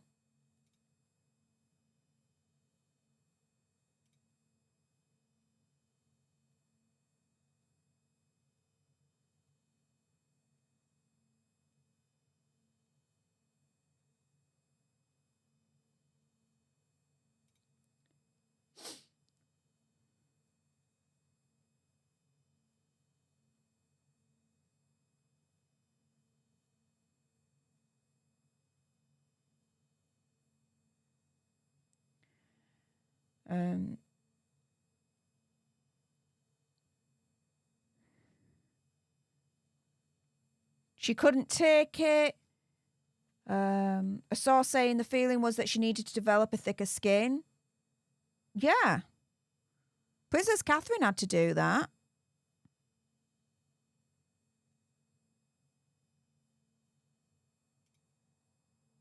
Yeah, I know. That's why I said if we were to take it as true, then what he's saying as to the reason how the Sussex squad was created in the first place was a noble cause.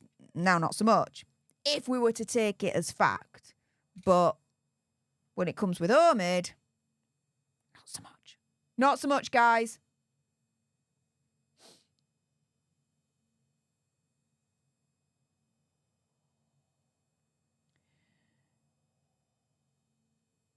They told her instead to, stiff up her lip and just take it. Yeah. That's what all the members of the royal family do. When there's bad press, they just take it, stiff up a lip, carry on. I mean, that's the English way of doing things anyway. That's the culture. There's the stiff up a lip. It's whenever anything bad happens to you, don't break down, don't crack down, carry on, head held high, stiff up a lip. To say that to her is not racist. That's just the English culture. People are saying potentially Yankee Wally or Murky Meg he's talking about, or even the Royal Grift, TRG. All right.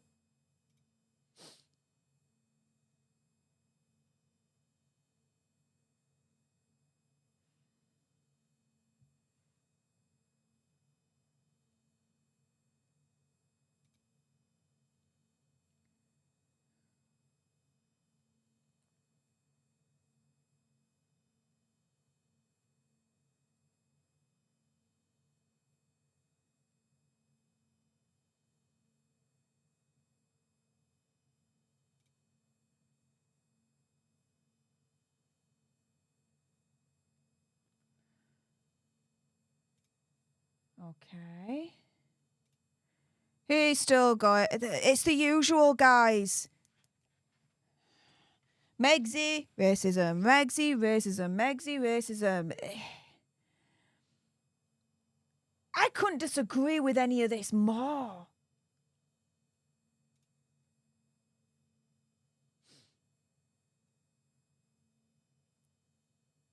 It's the age-old thing, right? You criticise Megsy, you're accused of being racist. No, I'm not criticising. I'm criticising Megsy because of what she's saying and what she's doing. I don't give a toss about the colour of her skin. Black, white, blue, pink, purple, it don't matter. You're still a human being at the end of the day.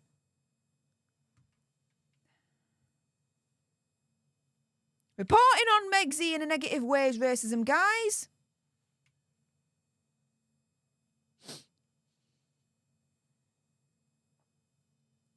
Now, he's talking about some of the daily tweets and DMs that he gets that's racist, and he shouldn't be getting them.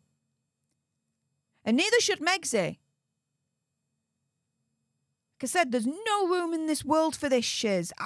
It infuriates me to no end. There's no logic behind race. None. And I do feel sympathy towards Omid that it seems he's getting racist messages as well directed at him. No matter what we think about Omid, right, or Megsy, one thing we can definitely, absolutely agree on as far as I'm concerned is that they should not be at all getting any racist messages whatsoever. Out of line, bang out of line. Shouldn't be happening.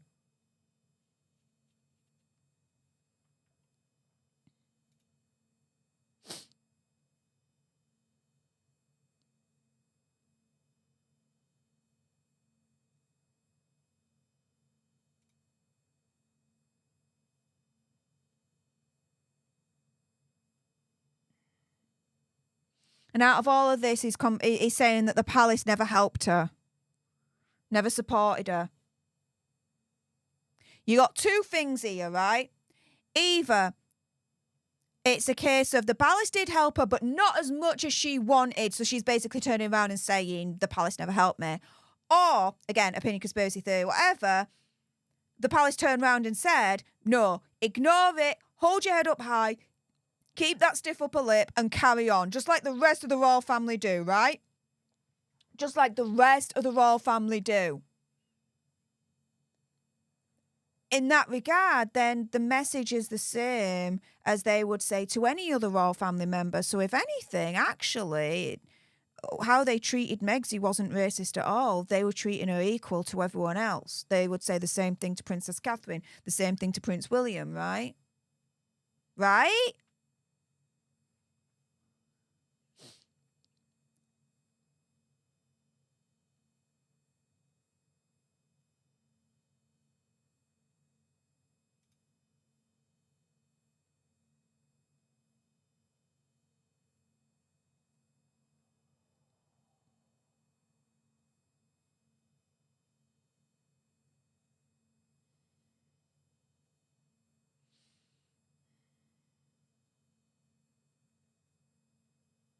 Okay, so it says that the royal family shield used when, you know, members of the royals are in crisis was never offered up for Meghan. And here is opinion, conspiracy theory, whatever, is saying because they didn't do that, racism, right? Again, opinion, conspiracy theory, whatever, this is my interpretation. Hang on. At the beginning with Princess Catherine and Prince William, and she was called Waity Katie, and she were being hounded, and the press articles and all that about her, there was no protective shield for Princess Catherine. Come on. Dude.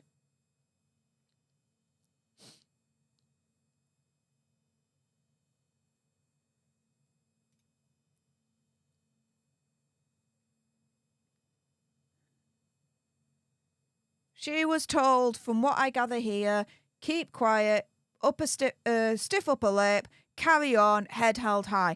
That's English culture. Guys, that is English culture. You get on with it. No matter what happens, you just get on with it. You don't let it get to you. You don't let it bring you down. You rise above it. A lot of the other royal family members do it, so they expected her to do the same. They treated her as an equal then in that regard.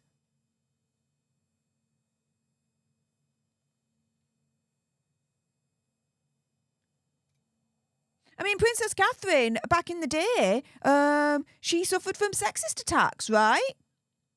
There was no royal protective shield around her.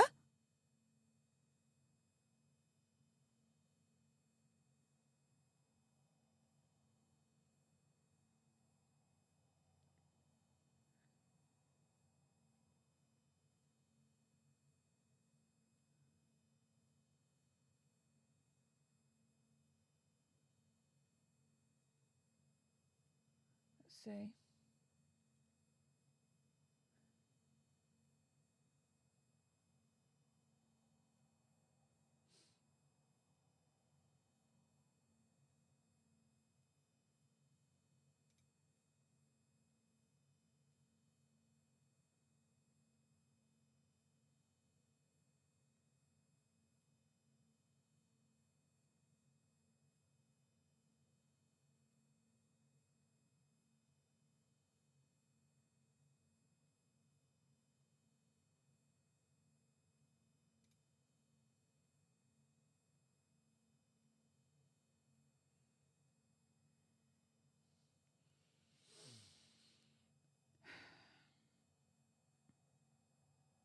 Look, all institutions still have issues with racism, whether it's overtones, undertones, conscious, subconscious.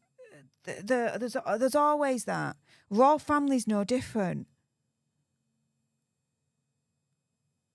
But the way that he's painting it out here, I absolutely 100% strongly disagree with the majority of it.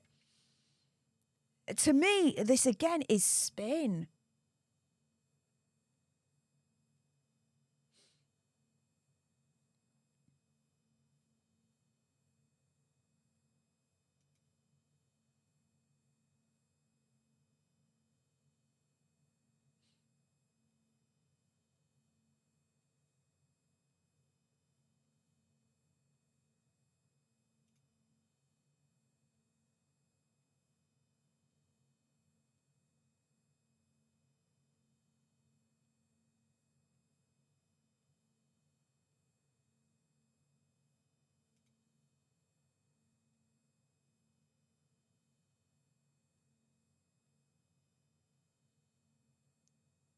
He's now describing how the royal family is trying to change and be more inclusive. Brilliant.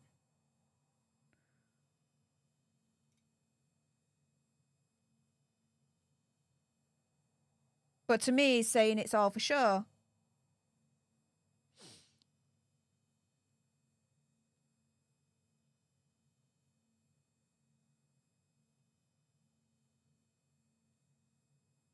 Is even saying, the percentage of employees from ethnic minorities have increased at Buckingham Palace and Kensington Palace, so it's all going in the right direction. Right. So it's not all for sure. They're putting the money where the mouth is.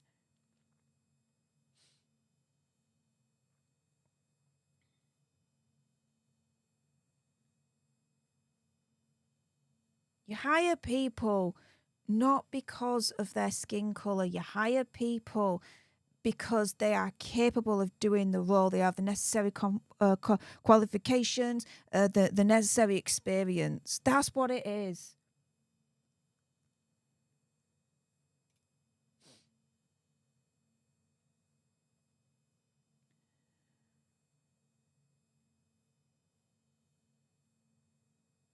The firm's incapacity and seemingly disinclination at times to initiate substantive change.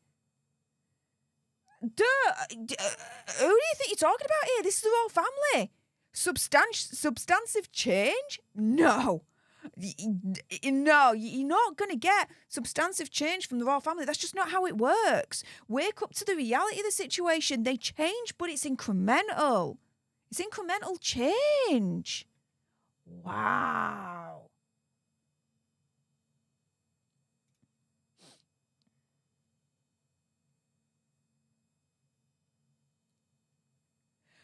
Okay. You know the bit where the palace brought out that statement after the Oprah interview with the recollections may vary note, which we found out that was Princess Catherine that put that in, allegedly. He says, and again, this is my opinion, conspiracy theory, whatever, just to say this regularly in the stream. By putting that in, her story didn't matter. Meg's story didn't matter. No. It's just the palace saying we have different perspectives on the same situations. Recollections may vary. What?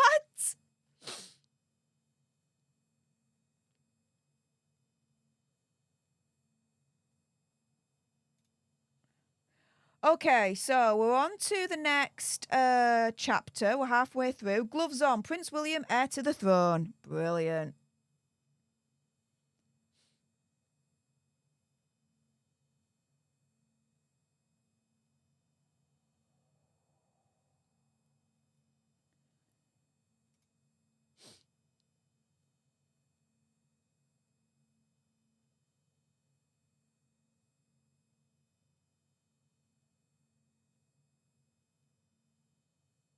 Okay, so in the last chapter, he's complaining about the palace in ineptitude, opinion, conspiracy theory, whatever, that they don't do enough to address and tackle racism, right? But here, he's saying Prince William, president of FA, the Football Association in the UK, declared in a letter that racism and ABUSE have no place in our society, and this abhorrent behaviour of this nature must stop now, and all those responsible be held to account. Ta-da! And it's not the first time he's called out racism on the pitch. Hello? Knock, knock, Omid. Wow.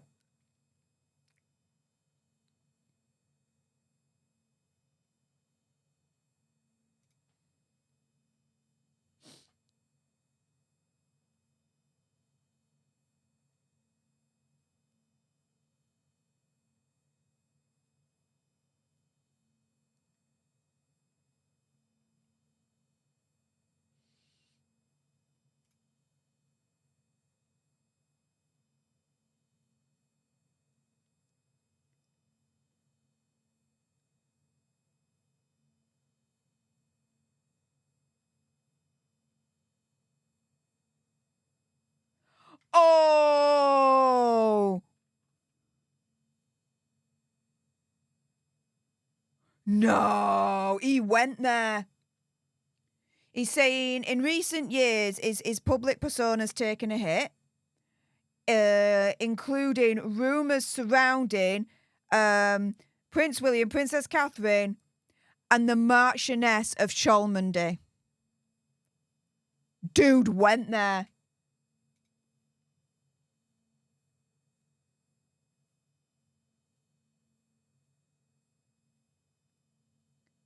Until proven otherwise, rumours are just rumours. Why mention it in the first place? We already know. Isn't it the case? I'm half asleep, so please forgive me. The journalist, the person that tweeted this out, actually admitted that he made it up. That he made it up. Let me know in the chat. I'm sure it was something like that. And he's still referencing that. Wow.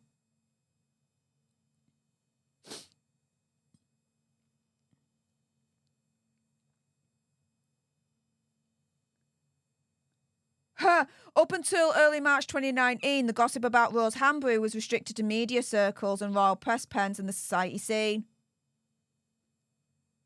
It was then Dan Wooten who said that Princess Catherine had fallen out with Rose, told William to push her out,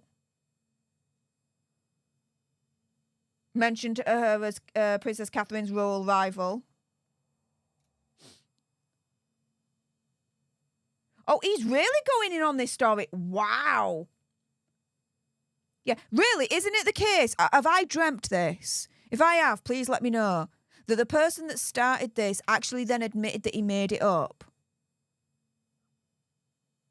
I'm sure that's the case. If that's the case, why is Omid Scobie including this? Because then he's including something where the source of it all has actually then admitted, if I'm right, that he made it up.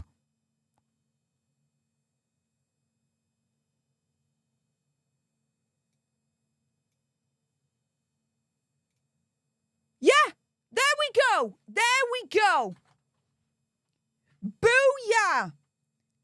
Why include pages of this rumour when the person that started it admitted he made the whole thing up?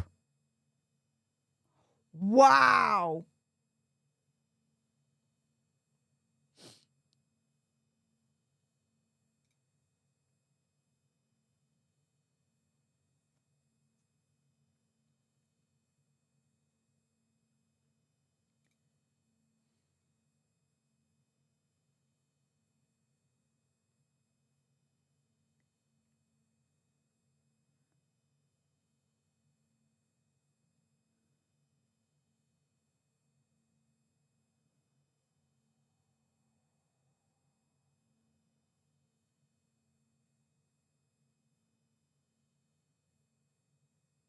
Okay, so he's mentioning it here. Here we go. So Giles Coren, 3 years later, he writes, quote, this is Giles Coren's tweet.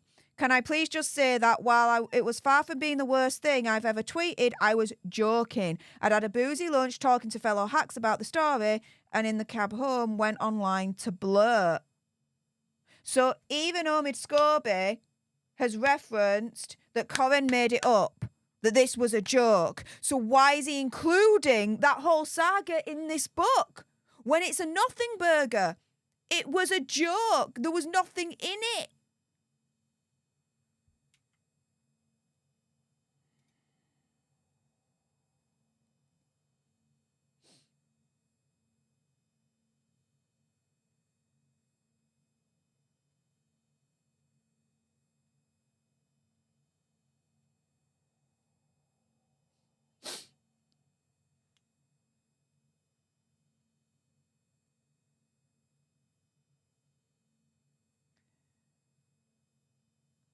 The British media didn't really report on the story much. Yeah, why? Because Coren admitted that it was a joke and they all knew that it was a joke. That's why they didn't report on it. He says, it's fair to say if there were wild rumours about Prince Harry, it would have made front page news and fodder for weeks. There didn't need to be wild rumours about Prince Harry. Prince Harry made a rod for his own back, especially in his younger years, and he got on the page all by himself without having to have rumours. Let's put it that way, guys.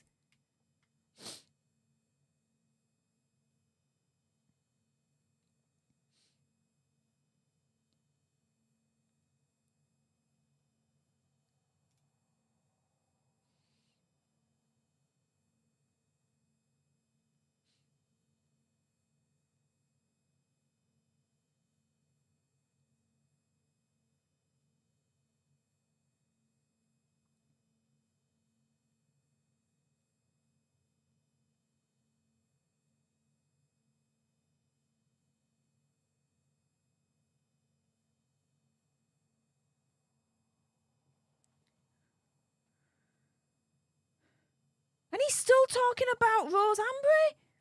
Even after he has confirmed, Cohen said that it was a joke.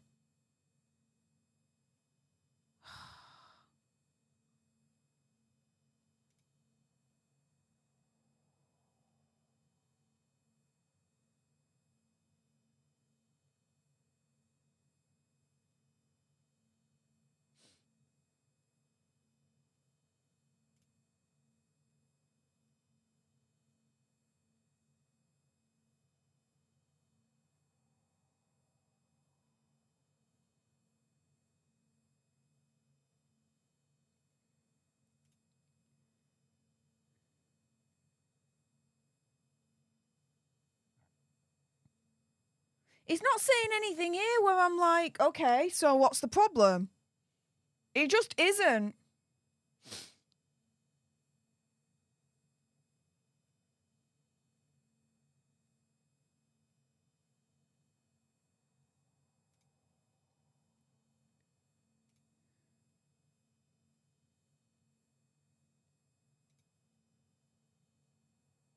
Oh, piss off.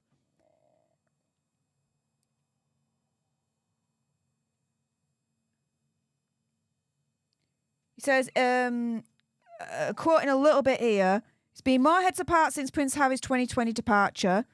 After all, it's not lost on the public that Heads Together remaining mental health ambassadors William and Kate haven't publicly or privately expressed any empathy for the Duke and Duchess of Sussex. Why would they? The Hazard and Megxie have built a rod for their own back. And they've attacked the royal family, not the other way around. Come on.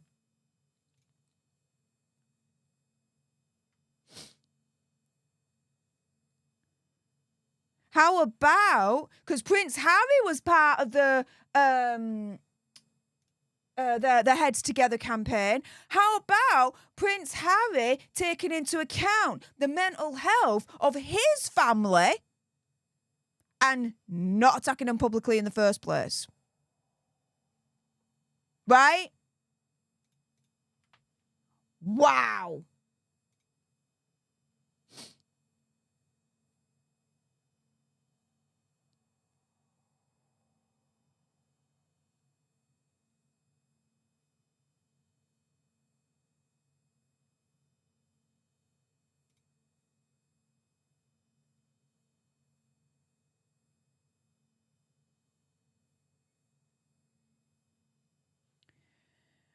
Omid Scobie, again, this is all my opinion, conspiracy theory, whatever, my commentary, is now going wah over starting to lose his access to Kensington Palace as he aligns more and more with Hazard and Megxie.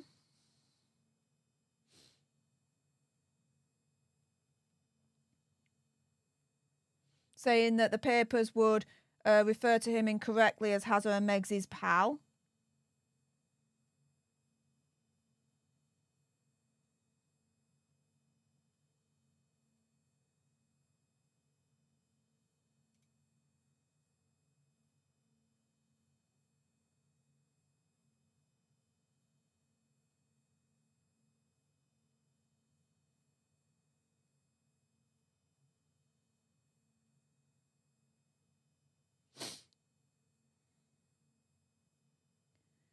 Oh, get Ben. He's now actually referring to Spare and what Harry has wrote about Prince William in Spare, which, by the way, opinion conspiracy theory, whatever, has been debunked so many times. He's going to be referring to a book that's been debunked so many times. Brilliant sauce, mate. Brilliant. Is referencing the alleged incident of Prince William knocking Hazard to the floor into a smashed dog bowl, bruising his back.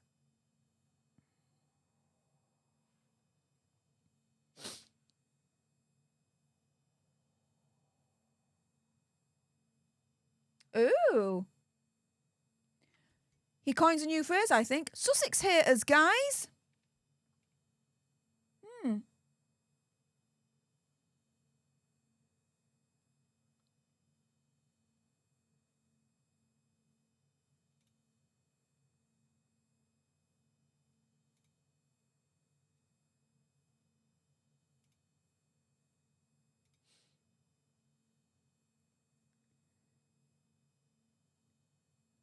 He's saying that no one condemned Prince William when Prince Harry told this story, and if it was the other way around, that people will be condemning Prince Harry and demanding that his titles are taken away. Firstly, people are already demanding his title to be taken away anyway, alongside Megxie. So that's that. Secondly, in this day and age, we're not so quick to judge, right? Hazard has made an allegation. There is no evidence to prove that actually took place, right?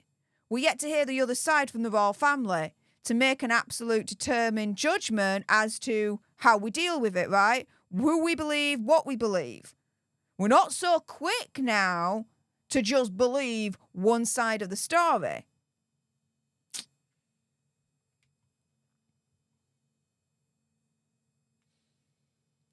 But basically here, Omid Scobie is describing Prince William's alleged anger. Again, making him out to be this big, massive bad guy. This big villain of the piece. Really, he is.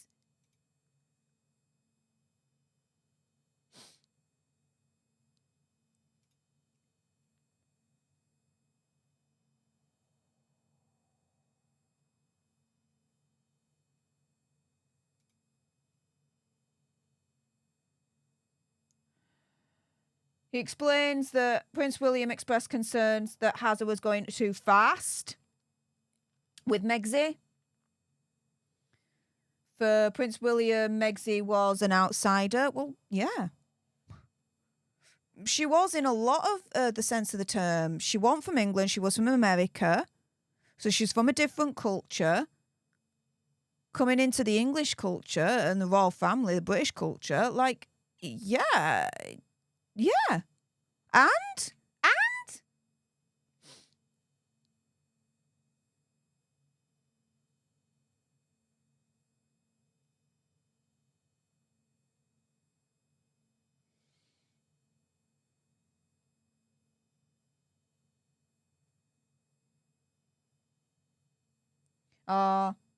How's it going? When the royal family didn't welcome Megxi with open arms as much as he wanted. What?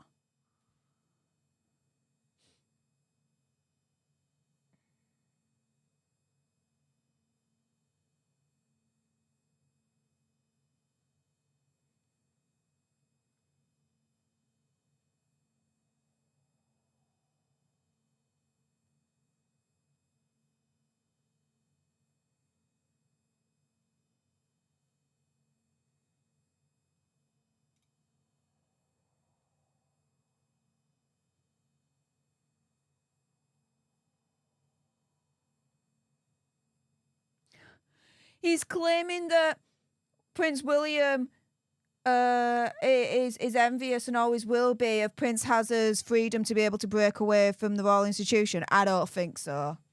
I think he looks across the pond, sees Prince Hazard and be like, dude, what a fool you've been, right? If I were in Prince William's position, I wouldn't be jealous, that's for sure.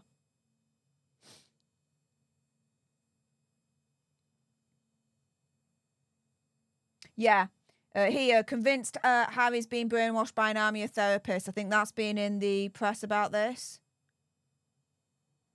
He no longer recognises Hazard, a source says.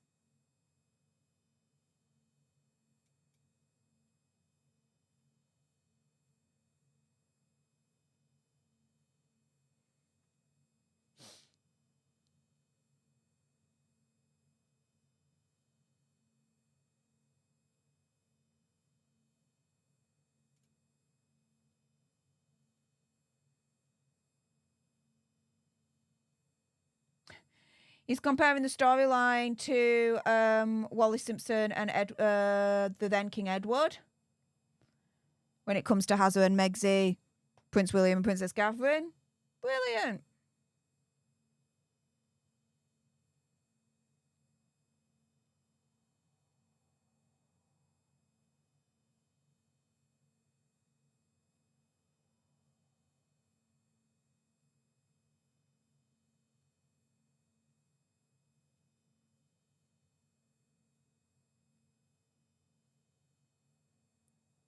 Okay, here we go. So he's complaining earlier on that, the press was calling Megxi Duchess difficult and tried to equate that to racism, a Binny conspiracy theory, whatever, right?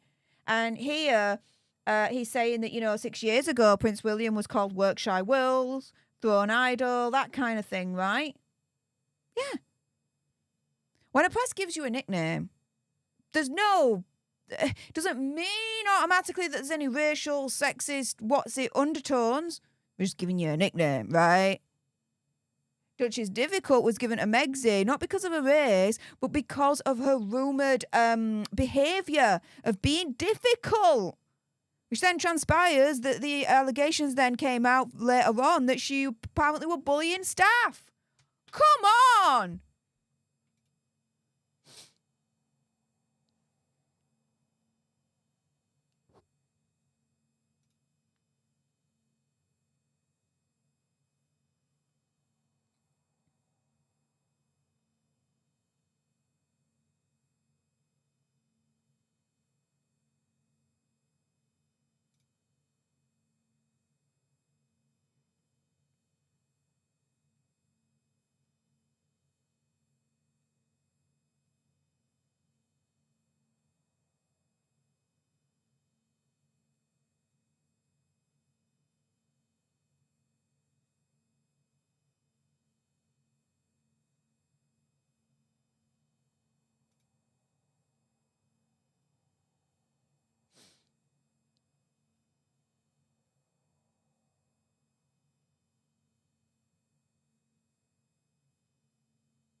Okay. He's talking about Prince William's home life when he was in Wales, working with the RAF at one point as a helicopter rescuer.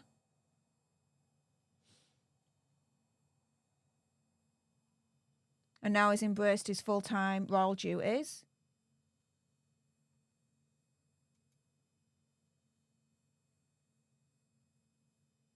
And yeah, acknowledges that he now has inherited the Duchy of Cornwall estate.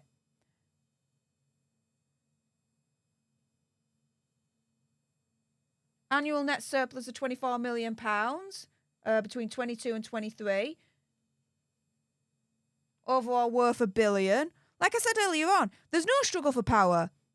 William knows he's next in line, so why struggle for a throne you know you're going to get anyway? And he's already got immense amount of power with the Duchy of Cornwall. What struggle is there again? Tell me.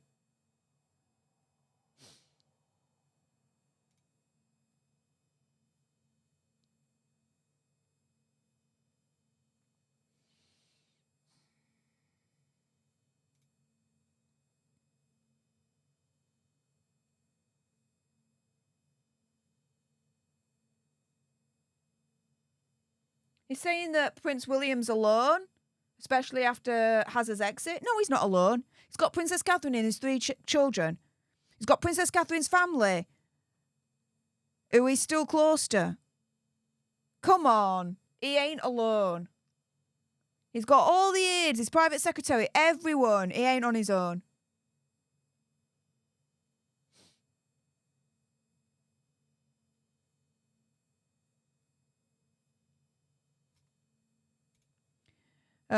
Robin, thank you so much for the $5 sugar bucks. Saying plan, sleep, reality, we're just getting to the juicy part. There you go. Keep the support coming. My goodness, you've really been kind with spanking the like button. I appreciate that. And you've been also extremely kind spanking the subscribe button as well. We're now up to 79,660. So thank you so much. Please continue to spank the like button and the subscribe button. Really helps this channel out a lot.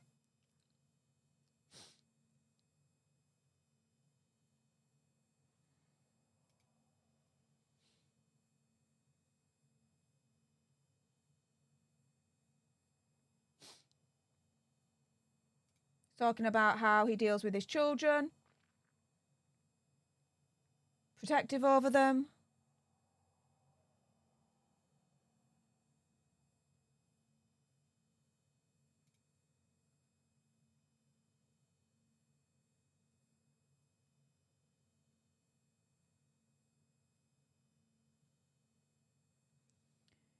He says a source has said that Prince William has read passages of Spare, but not everything.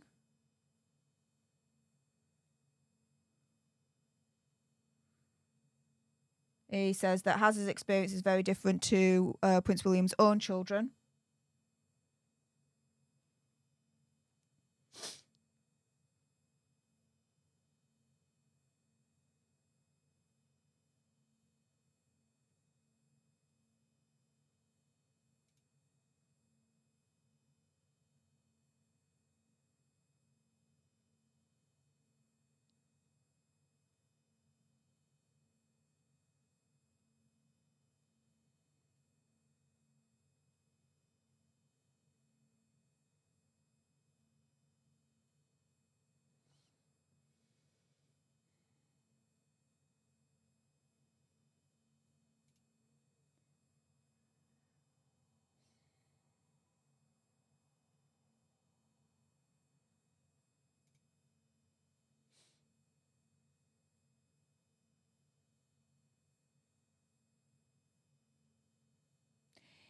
he is, again, all this opinion, conspiracy theory, whatever, my interpretation of what I'm reading here, promulgating this notion that Harry has said that Prince William is trapped in the royal family, right?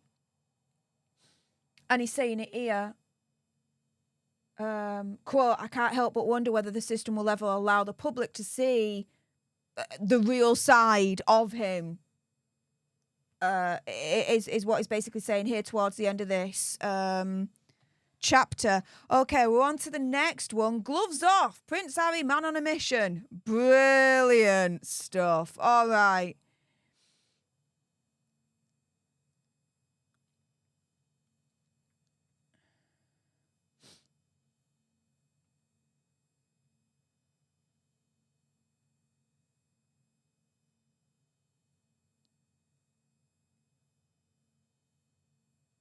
Okay, so he describes a morning in Monarchy Royale.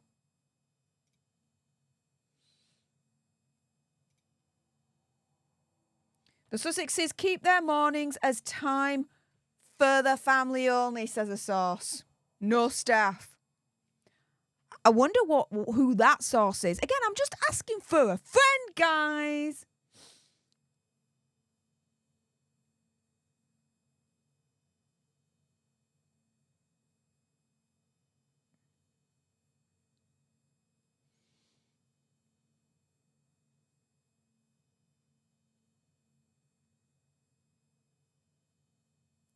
Okay, apparently they're happy.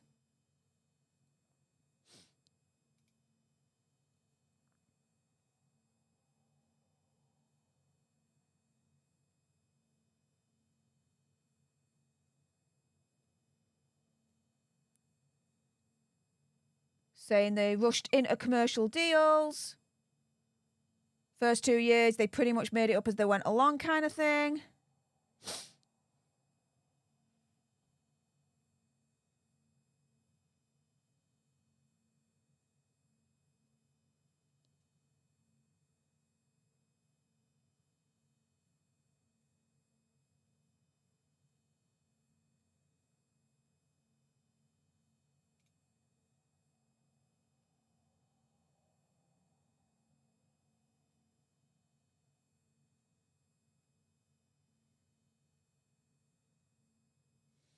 Yeah.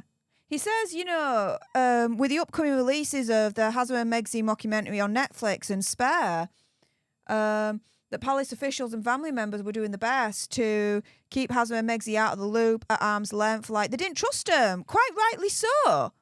And what's bad about that? That's based on Harry and Meghan's own conduct as to how the royal family are then reacting. That's not the royal family's fault then.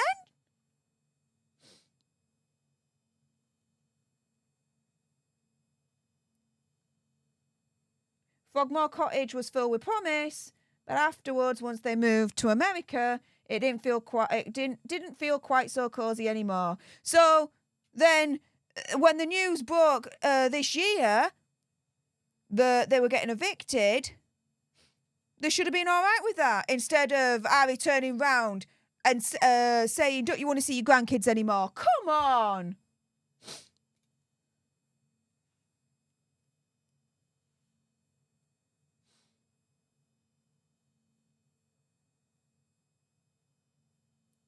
Okay, we're getting to the point here where this made it into the press, I think, of what happened with Prince Hazard in the final moments before Queen Elizabeth II sadly passed.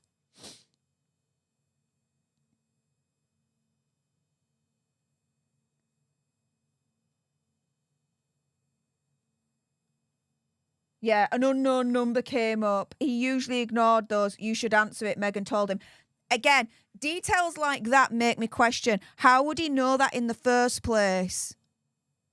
How would he know those specific details in the first place? How would he know that Hazard usually ignores unknown numbers? How would he know that in this specific instance he made an exception and answered it? How did he know that in this specific instance Megxie asked him,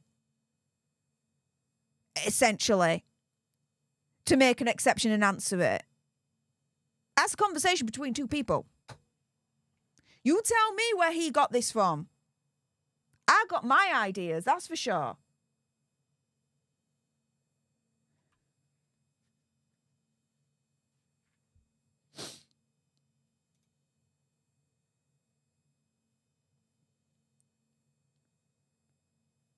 Okay, this is the bit that was already released by the excerpt, so I'm just going to fly through this.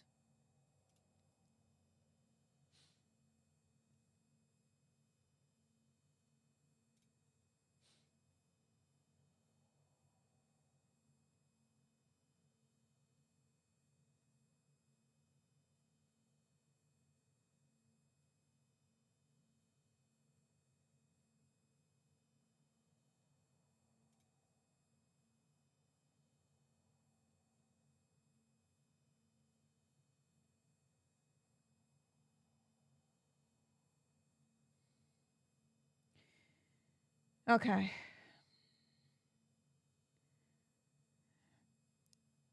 The reports were at the time that Hazza was essentially arguing with the then King Charles at that point, the new King Charles, for Megxit to come. If that's the case, if he didn't argue and just got on the plane and went, he would have landed in time, potentially before news broke publicly that Queen Elizabeth II had passed away.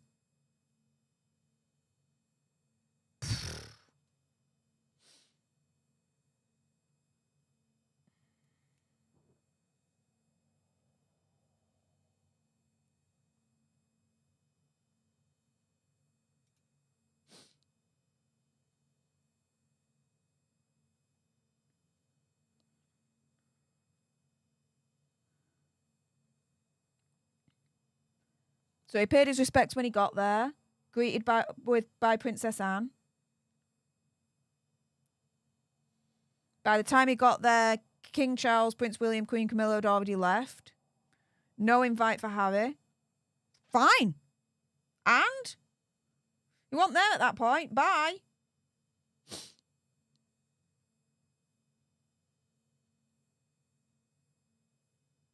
Then Harry basically hightailed it out there, got the next available flight to go.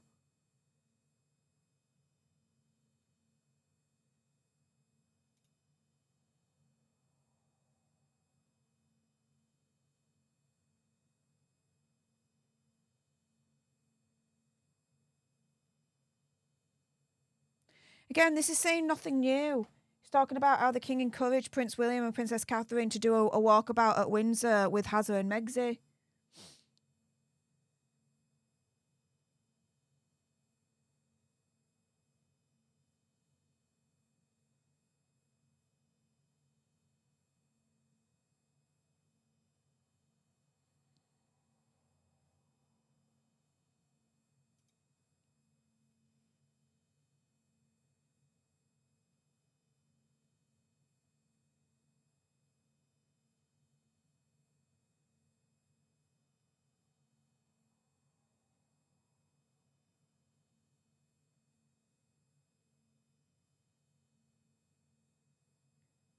Okay, he's turning around and saying that they weren't briefed, Hazza and Megxit weren't briefed that there would be an official media presence as they did the Windsor walkabout after Queen Elizabeth had passed away. Get bent. They knew that the press would be there. Hazza knows how this goes. He would have absolutely known. Come on, how could he have not known that the press wouldn't have been there? Dude, it's as if they're turning around and saying that the palace blindsided Hazza and Megxit. Oh, cameras, oh no. Only when it suits them though, right?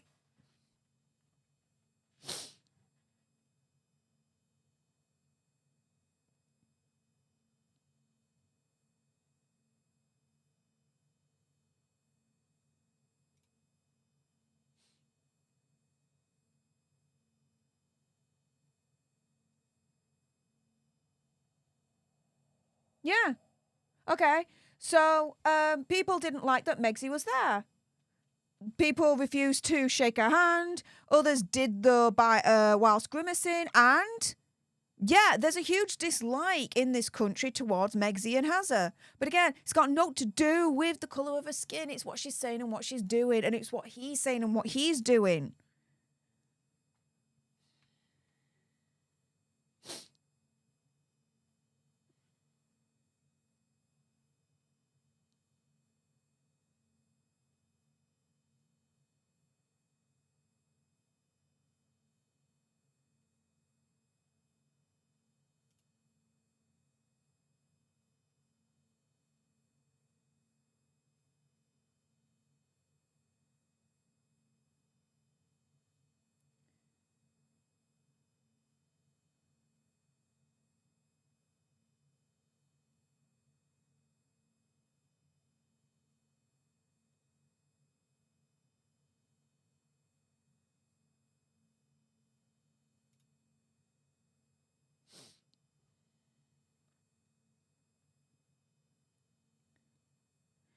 He's now talking about how Prince Hazza had to beg to be able to wear the military uniform as, you know, the grandchildren of Queen Elizabeth II went in to acknowledge her and honour her as she was lying in state, right? And a source says, quote, "Some of these people are determined to make him feel like shiz, determined to continue punishing him for leaving. It's bullying. Because there was special dispensation to allow Prince Hazard to wear the military uniform, but there were bits missing that the other royal members were wearing, but he wasn't. So, that's not bullying. That's not to make him feel like shiz. That's giving him special dispensation to wear the military uniform, but without some of the royal insignia. Why? Again, he ain't part of the royal family. He's not part of the firm. He quit. That's his decision. Wow.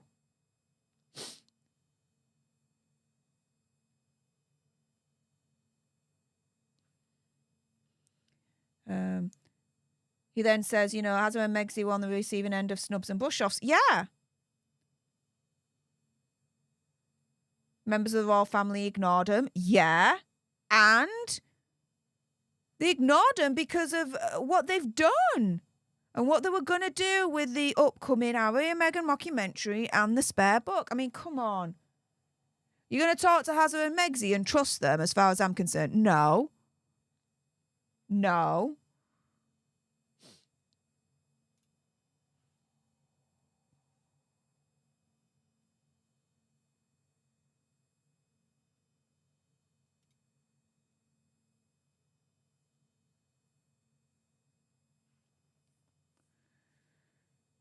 Okay, he's now talking about Hazard's legal fights with certain British newspaper groups.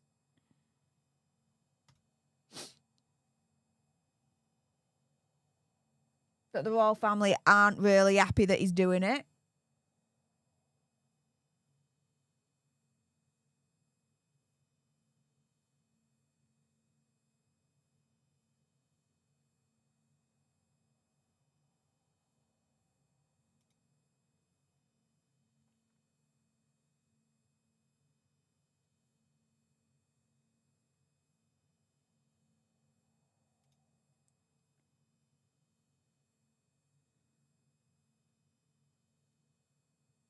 Following Harry's legal actions, the retaliatory media coverage against the Sussexes reaches new levels of negativity and aggression. Well, yeah, I mean, whether you think it's fair or not, you attack the British press and you go so far to sue the British press. What? You think that the British press then are still going to be like, oh, Hazza and Megxie are wonderful? No. No! You've declared war against the British press, and you still think that the British press are going to continue to be nice, this, that, and the other when you've declared war against them legally. War. Wow. It's like they want to have the cake and eat it. Yeah, we're not for this, are we really?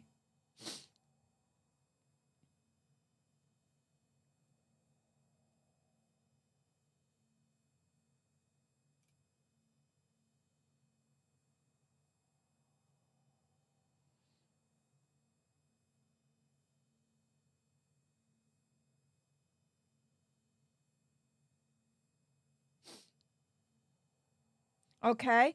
Omid Scobie's being honest here and saying, for full disclosure, I also testified at the MGM trial. Okay, fine.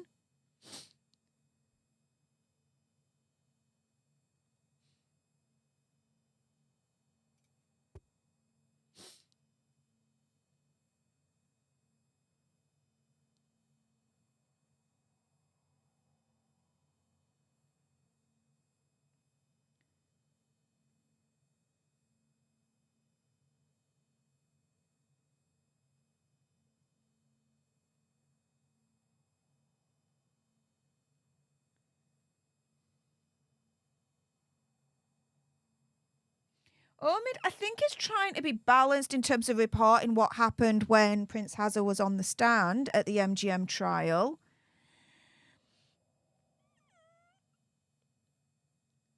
But I don't. He's missed the mark a bit here.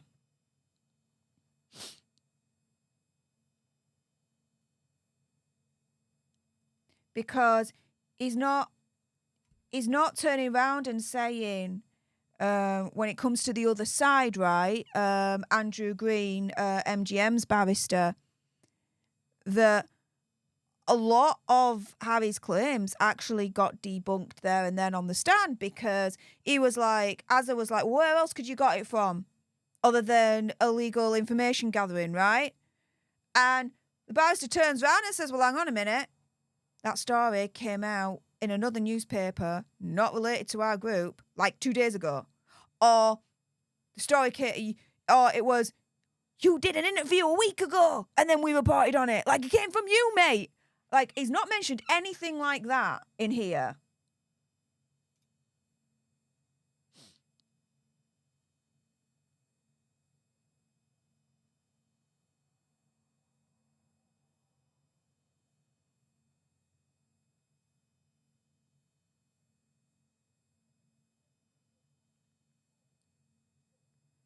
He's up. Omid is making out that Prince Harry is on a crusade to change the media for the better, right? Okay. Right. I don't think this is the way to do it. I think he's going to lose. Especially with how he performed on the stand. With MGM, anyway. Nah, he's going to lose.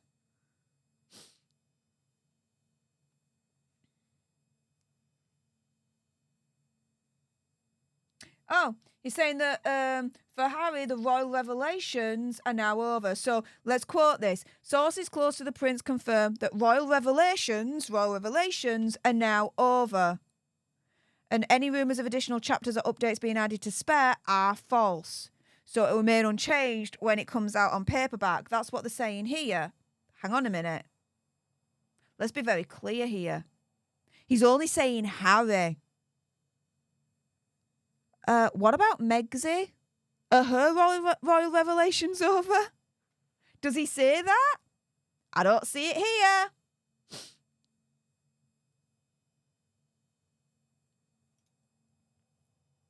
Also, as well, a bit of a fact check here. He says that the Sussex's production company working on 2 scripted projects for Netflix, one including the Carly Fortune's Meet Me at the Lake, that he says Harry and Meghan acquired the rights to in 2023. No.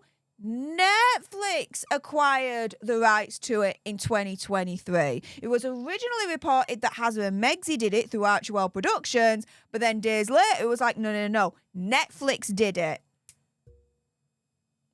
Dude.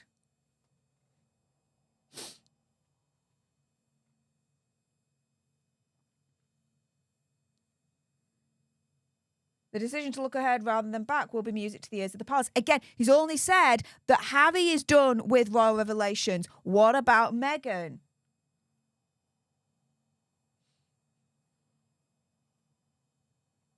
They think they set the record straight. They haven't.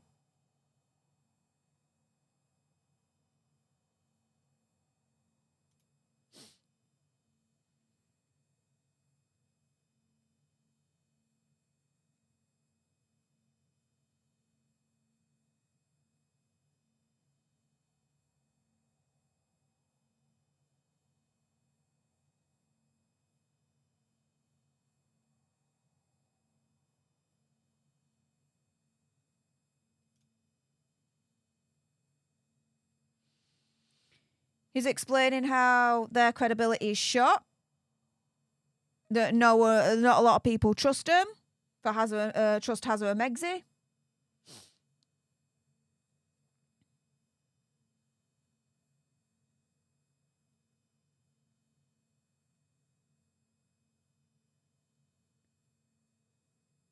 Hang on.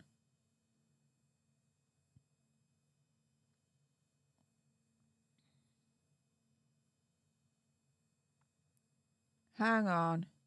He's now talking about the Spotify deal.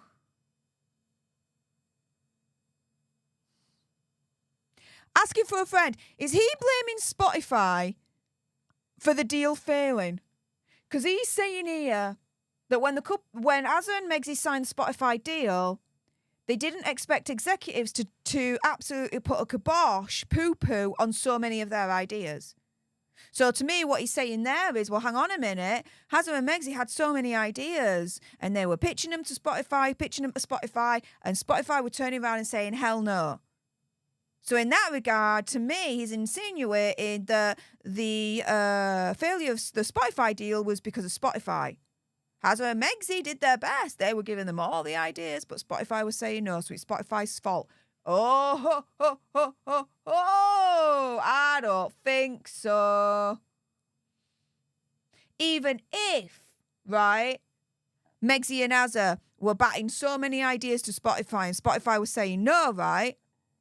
Well, that's not the fault of Spotify as to why then the deal went down and completely failed. That's then the fault, really, of Hazza and Megzi not coming up with the goods that were good enough for Spotify.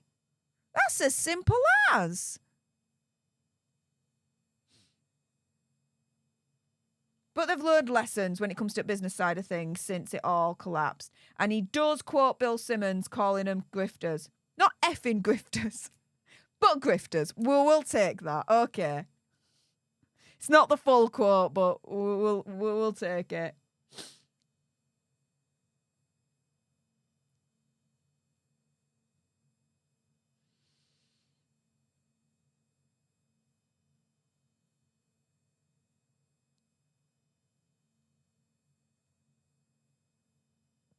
He's now talking about Archewell Foundation.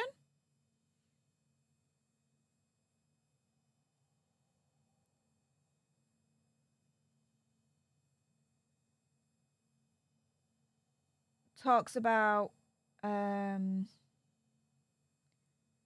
they're giving out grants.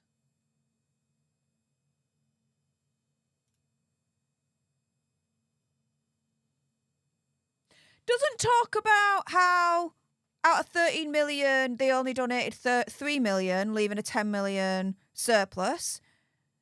Doesn't go into how, again, on their charity return, they only dedicated 1 hour a week each to the foundation, as per what they put on the return, right? None of that. Oh, and Archewell is also seeking ways to restore trust in information. Yeah. Control, guys. Control. Limiting freedom of speech, opinion, conspiracy theory, whatever.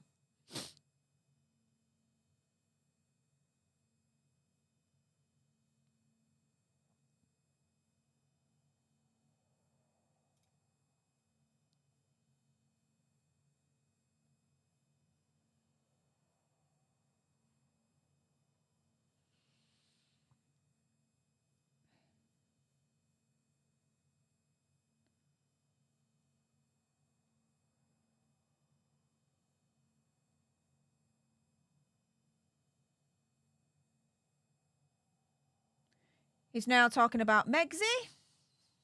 Let's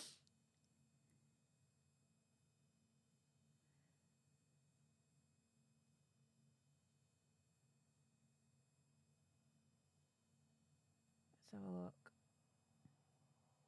Receiving a Women of Vision Award.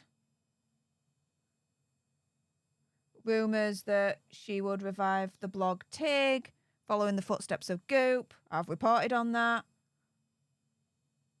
But she's building something more accessible, something rooted in her love of details, curating, hosting, life's simple pleasures and family, apparently.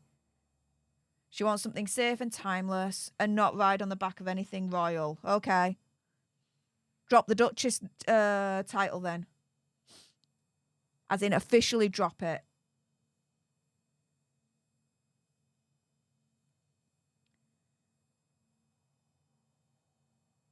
Hang on. Low profile 2023. Get bent. There's nothing being low profile about it. Hello? He's not mentioned once the NYC near catastrophe freaking debacle. What the hell? Not yet, anyway. Who knows if he will?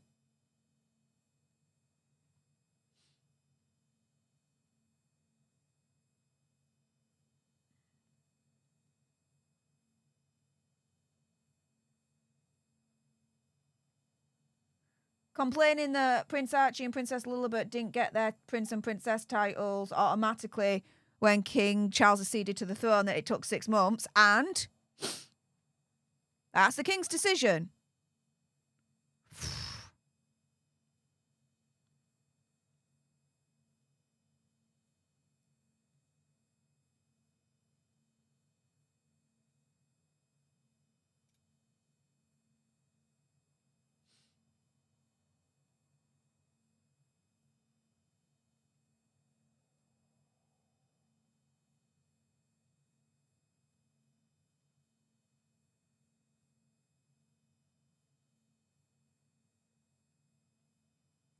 He then talks about Hazard attending the coronation.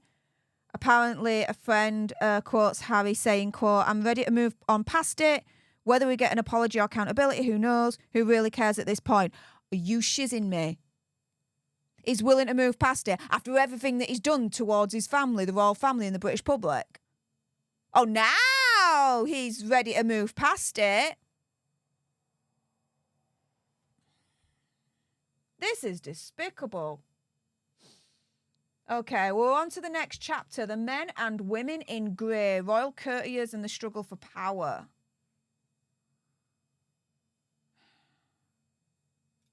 Why is he referencing Hamlet?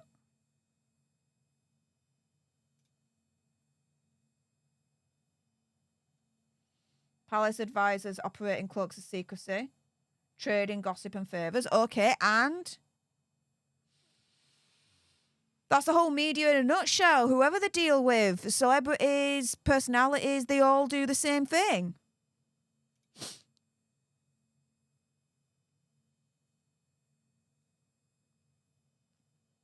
He references Harry Spare again.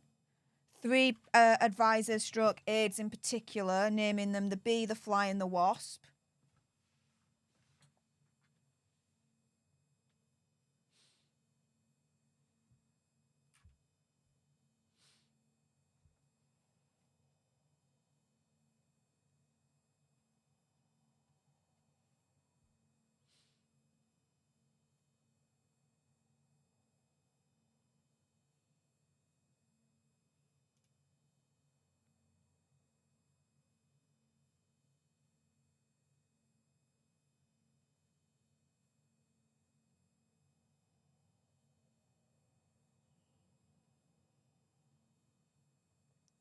You're just talking about the courtiers here.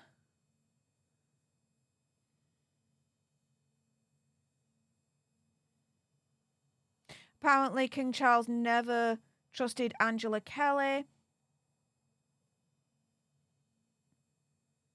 And because of that, he evicted her from the Windsor Grace and Favour home, keeping her at arm's length. And so she was moved to a property in Yorkshire.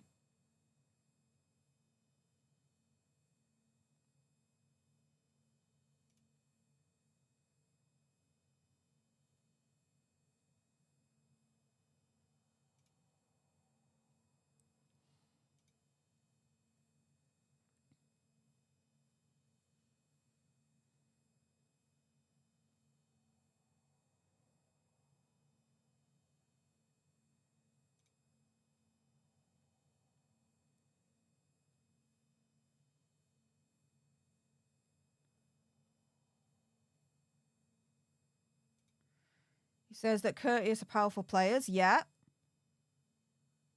They have the ears of the royal family. They've got key roles. Yeah.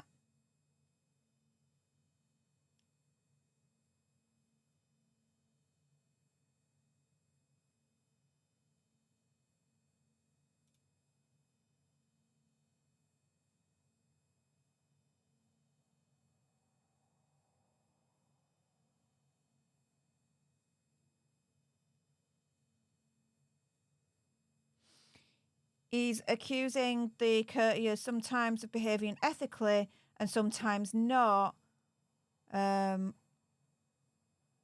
it comes to, you know, the royal family and dealing with the press and the image of the image of the royal family, particularly.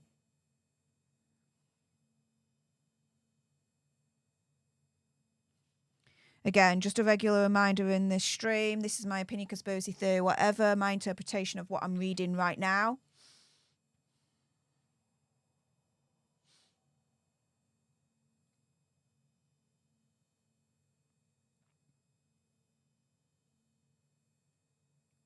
Okay. He names Harry's B as Queen Elizabeth II's former private secretary, Sir Edward Young.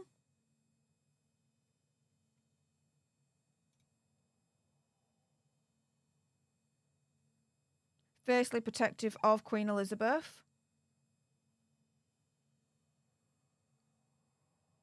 Hazard accuses him of gaslighting him.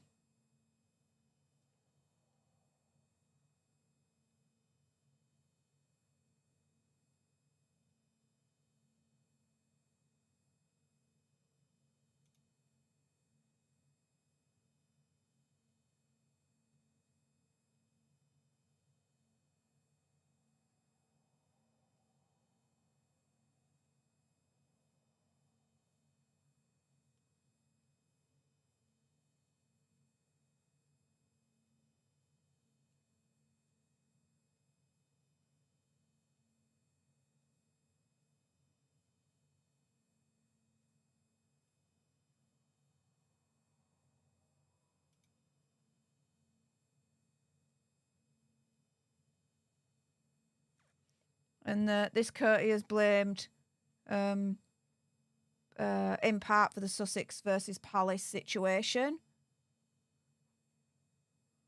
That it was his fault that he took a while to find the first patronage for Megxie when she entered the royal family. There was a no-brainer that she should be the royal patron for the National Theatre, but it took like 8 months to get her first patronage. Yeah, it took time. So what? And that's bad because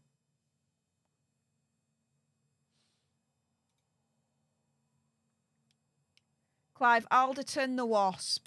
Here we go.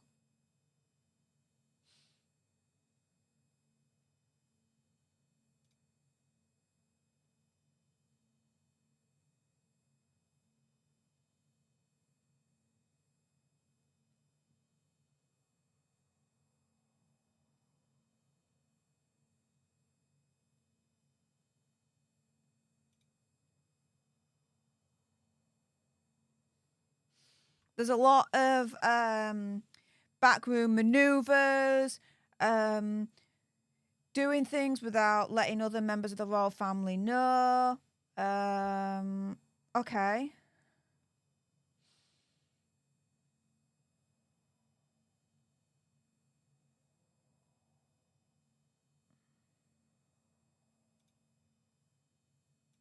They got rid of this particular courtier. But Omid is like, look, if they didn't do that, then if he was still in place, then the situation with the Sussexes wouldn't have been as bad.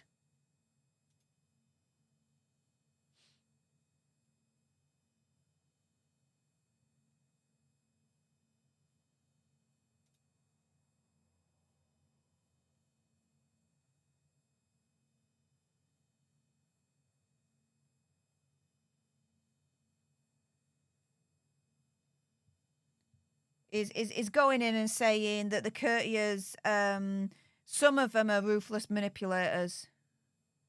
Some support the crown.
Omid Scobie is accusing one of the courtiers of putting out to the press falsely that Prince Harry had chosen Prince William to be the best man when he hadn't done. Interesting.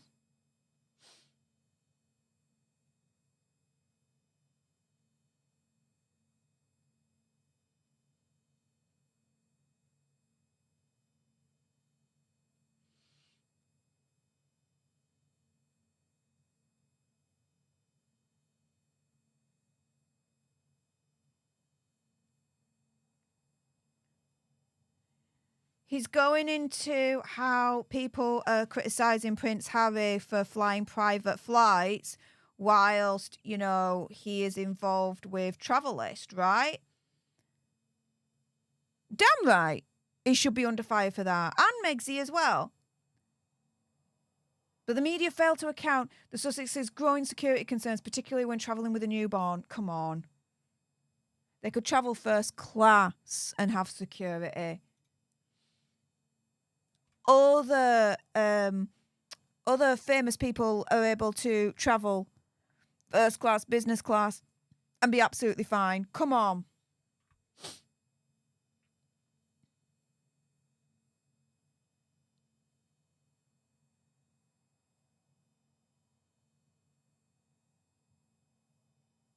But then this courtier, knowing that Harry was under fire for flying private, this, that, and the other, arranged for Prince William, Princess Catherine, and the children boarding a commercial budget airline flight.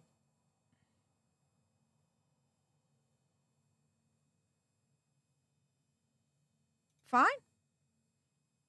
And? But it says it was a premeditated publicity setup, so this is like manipulation, right? With the against Hazard and Megxie, guys. All against Hazard and Megxie, guys.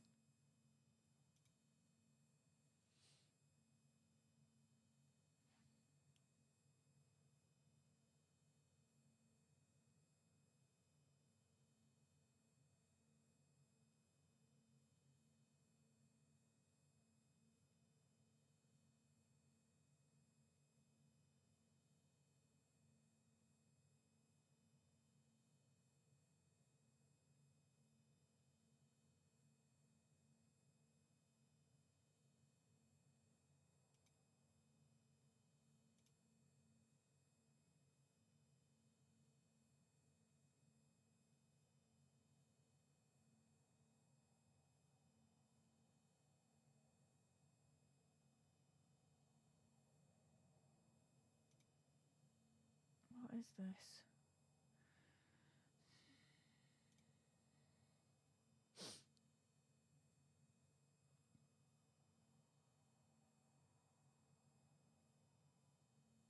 As for the fly, he buzzed off back to British politics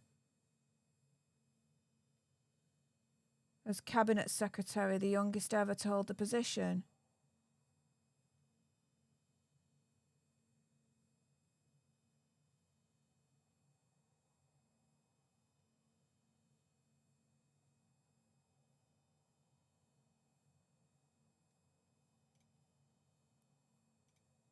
All right.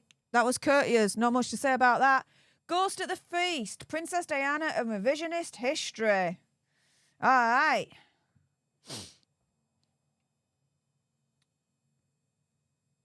So he starts this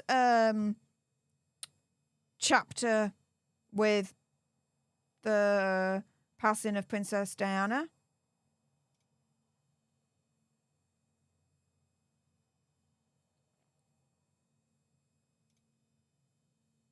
A lot of this we already know.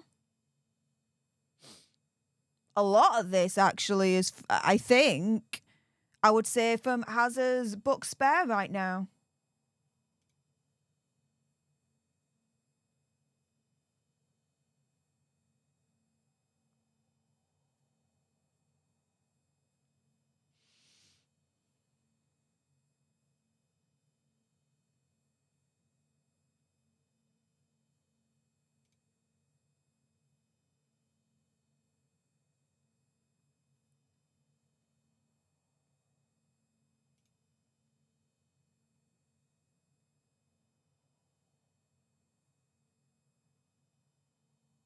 Okay.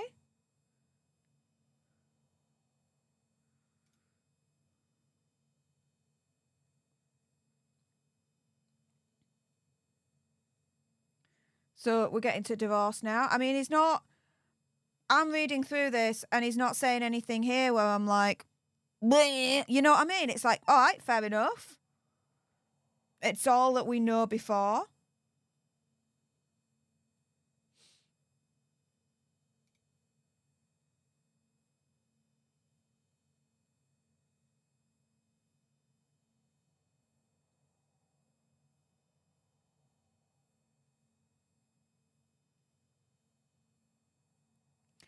I'm waiting in this chapter for him to equate the Princess Diana experience to Megxie. I'm waiting for this now.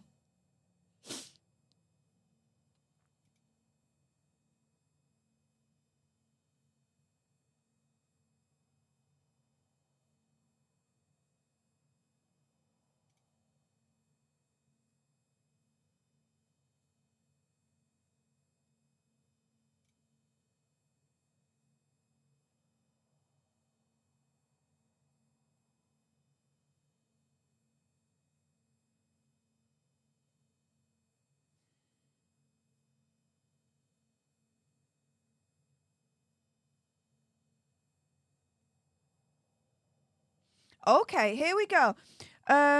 He's saying here, the last 13 years, he calls it Diana cosplay. The Princess of Wales and Megxie, during her working royal years, regularly replicated her iconic looks. Never mind that Megxie did it even before she even met Hazard.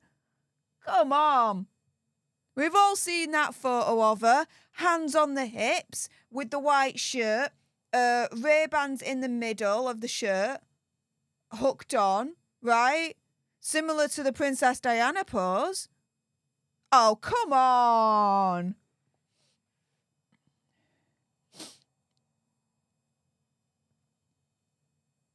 And Princess Catherine started to get inspiration from Princess Diana in terms of her fashion sense before Megxie came onto the scene anyway.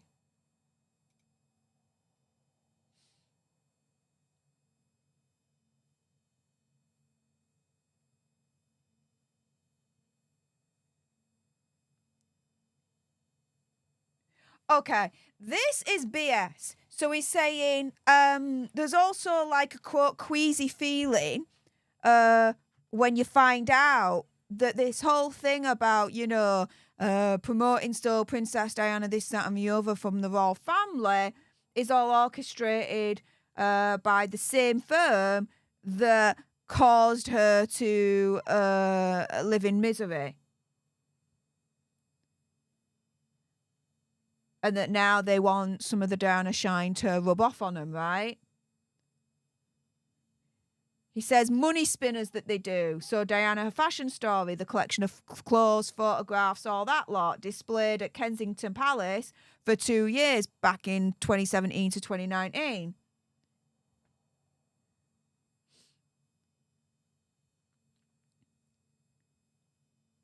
So, you can pick up replicas of jewellery worn by the late Princess Diana. £150 version of the sapphire and pearl choker that she wore when she danced with John Travolta. Fine. This is the thing. If they didn't do this, then I believe Omid Scobie could turn round and say, well, you know, they ignore Princess Diana and her legacy. Her legacy was so important, so impactful, but not once does the palace do anything to promote her legacy. And she is the mother of the future heir to the King of England. It's disgusting. He could make an argument to say that. Here, though, he's still blasting the royal family for promoting her legacy. The spin on this, again, still is absolutely astounding.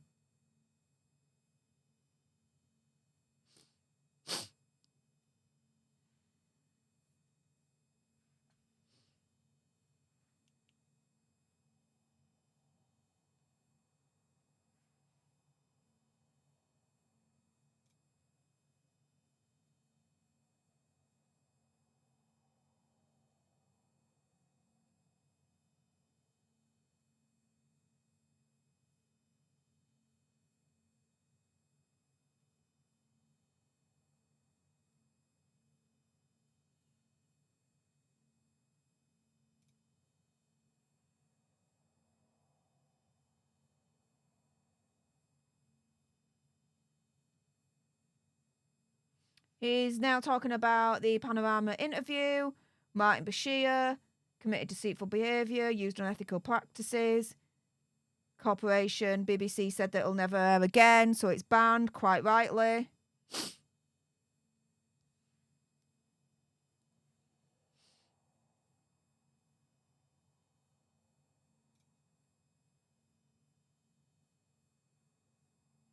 He's going into how Bashir tricked, manipulated Princess Diana in doing the interview. It's disgusting how he did this. This was nasty.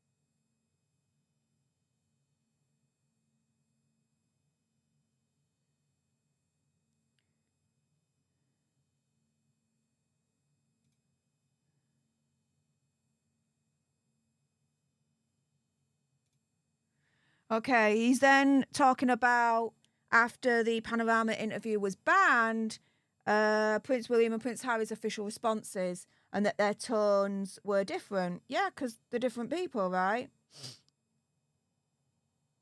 Quotes Harry is saying that Princess Diana was an incredible woman, resilient, brave, honest. Culture of exploitation, unethical practices that ultimately took her life. Our mother lost her life because of this and nothing has changed.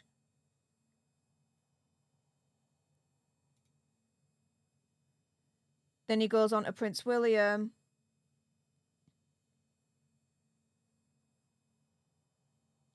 He says, quote, "It's my view that the deceitful way the interview was obtained substantially influenced what my mother said. That they made lurid and false claims on the royal family. Played on her fears, fueled paranoia.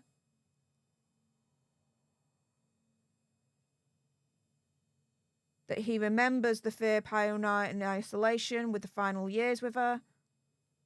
The interview established a false narrative and it should never be aired again." So here, what he's done is, again, opinion, conspiracy theory, whatever. He's taken both their statements and he's like, look at Hazza being so, how do I put it? With his emotions, right? so emotional about his mum and this evil interview, this, that, and the other. And it is an evil interview, right? Let's make no mistake about that. Absolutely agree. Compared to Prince William, oh, he's cold. No emotion whatsoever. Cold. Distant. The bad guy, the villain. There's a running commentary through all this that I'm finding anyway.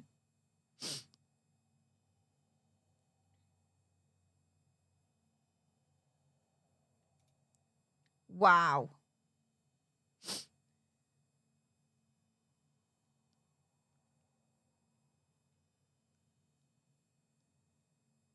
Hang on. I'm going to do this little quote here.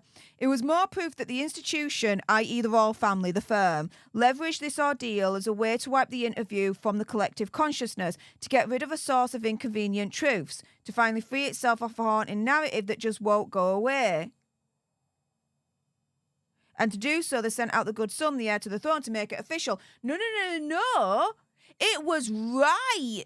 It was correct that interview then got banned, that it got wiped because of how it was obtained in the first place. It was unethical. It was evil. Some may argue illegal. So to me, yes, it was damn right correct to remove it.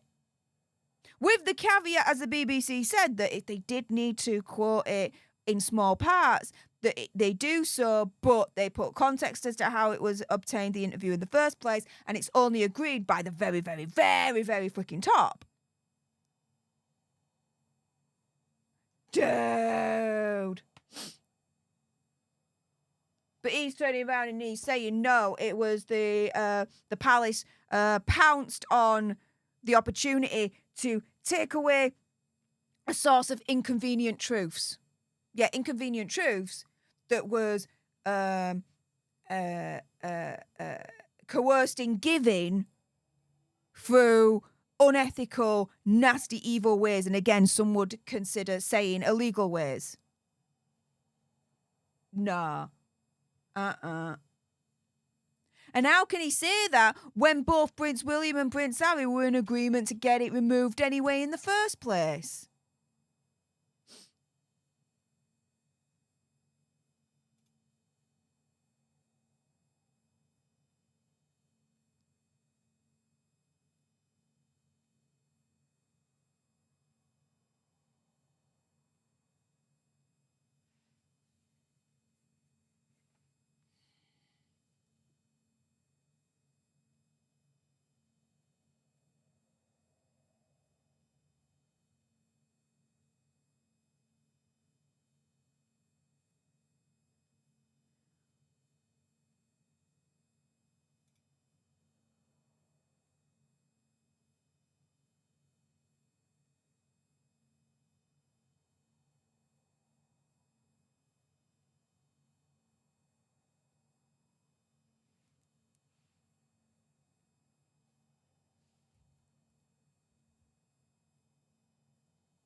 He's trying to square the circle with this, and it's not working with me.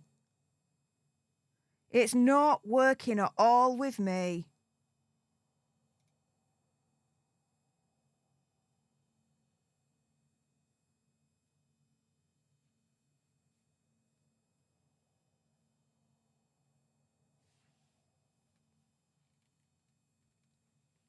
Okay.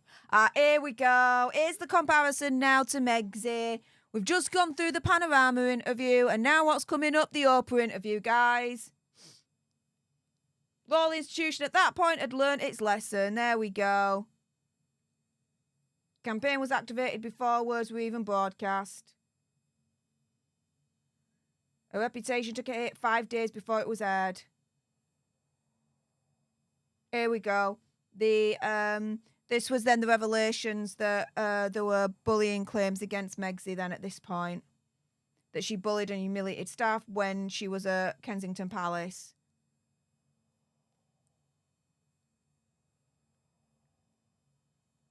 But he is seemingly putting this in from the perspective of this was a smear to try and discredit her before the Oprah interview aired.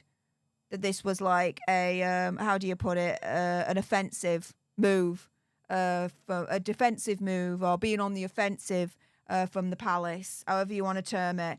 Jean Rick, thank you so much for the $1.99 sugar bucks. Really appreciate your face. And again, thank you for everyone that's supporting me whilst I'm doing this mammoth stream at the moment. My goodness. And reading through this all. Again, regular intervals. This is my opinion, conspiracy theory, whatever. This is my interpretation of what I'm reading at the moment. I cannot read this all word for word for copyright issues, but I'm just giving you the overview of what's standing out to me as I'm going through all of this. So thank you for everyone that's tuning in whilst I'm doing it. Thanks to everyone that's spanking the like button, that's commenting, that's keeping me company whilst I'm doing this. And thanks to everyone that's joined and that has spanked the subscribe button as well. My goodness, you've been very, very generous with your support whilst I'm going through this. And we're now at 79,668 alternates. That's absolutely amazing, guys. I hope by the end of this year we get to 80,000. That would be amazing, guys. But Jean, yeah, this to me is just a repackaged Spare in a way. Yeah.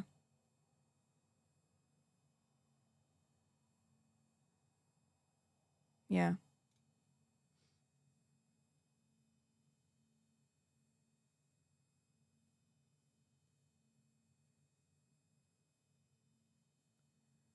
Let's see.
The response from Team Sussex, calculated smear campaign based on misleading and harmful misinformation.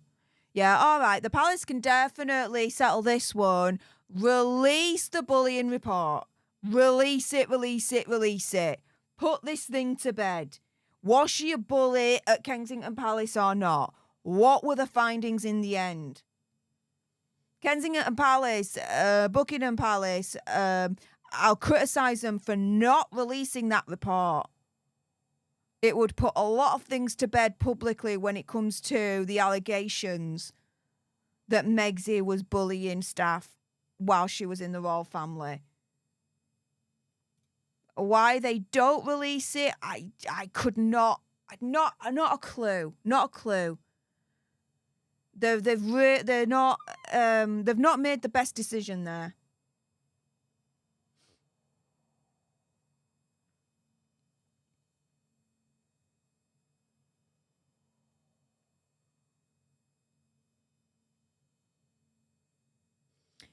Okay, so he's talking about being deep into the reporting for Finding Freedom. Okay.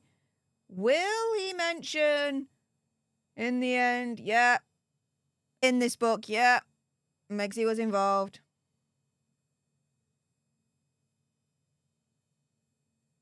In the way that we know she was involved in.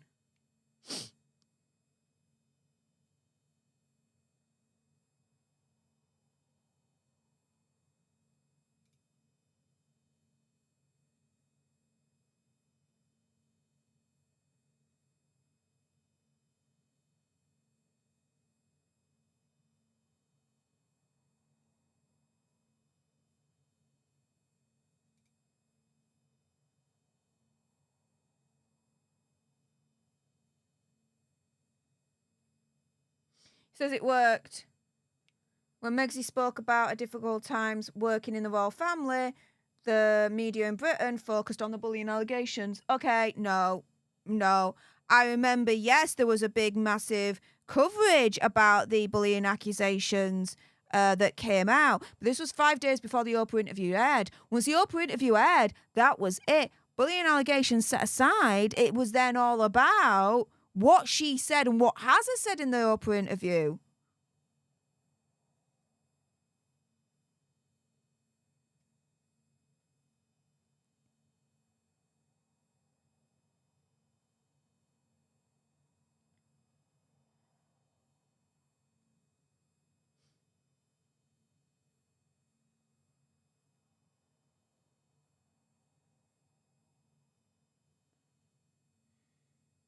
Yeah, that report into the bullying allegations needs to be released to the public. That is a bad move for the palace to do. It really is. Note to hide, release it. Release it.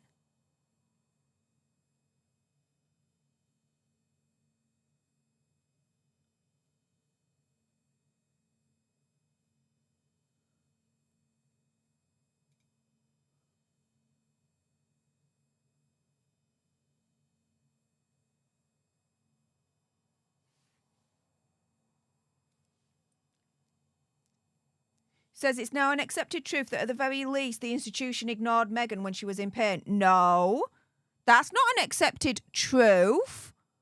I don't accept that as truth at all. That's a big assumption to make. I would say a big incorrect assumption to make.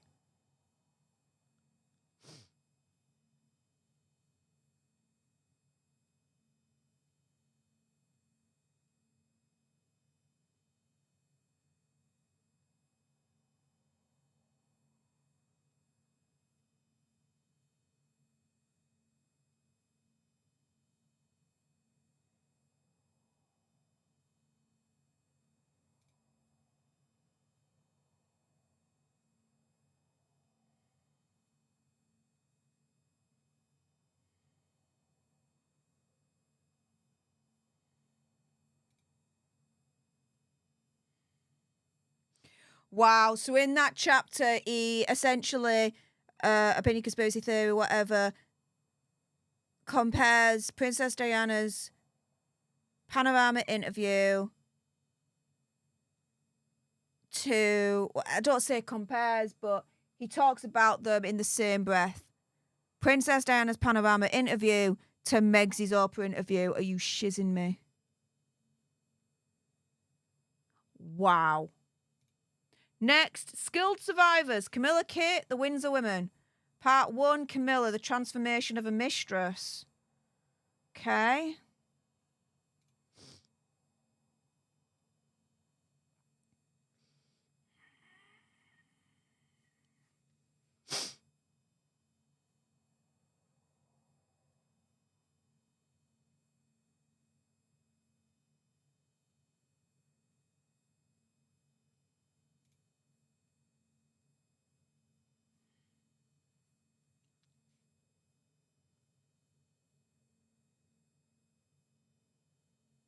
Okay, people are charmed with a sense of humour and ability to hold a conversation. Okay.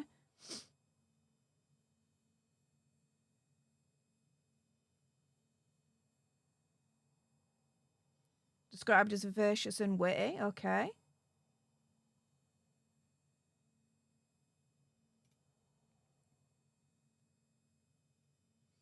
Okay, so he's going through Queen Camilla's biography really at the moment.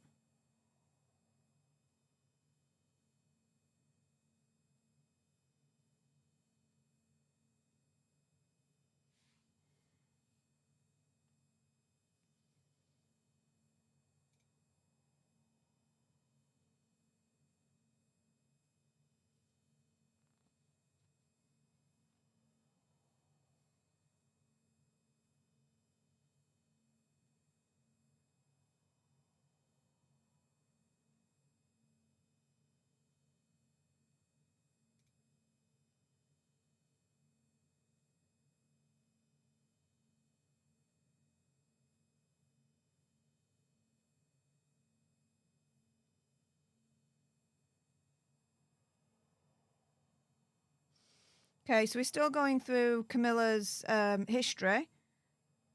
Marriage to Andrew Parker Bowles here. The affair with the then Prince Charles.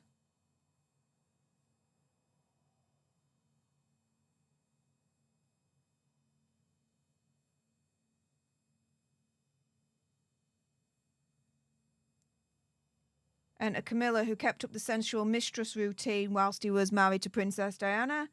He literally says, kept up the sensual mistress routine. Wow.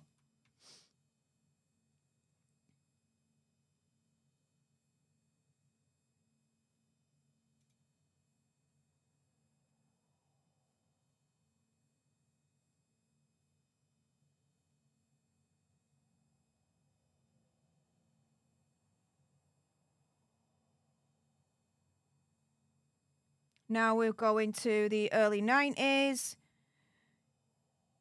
Diana and Charles are separated.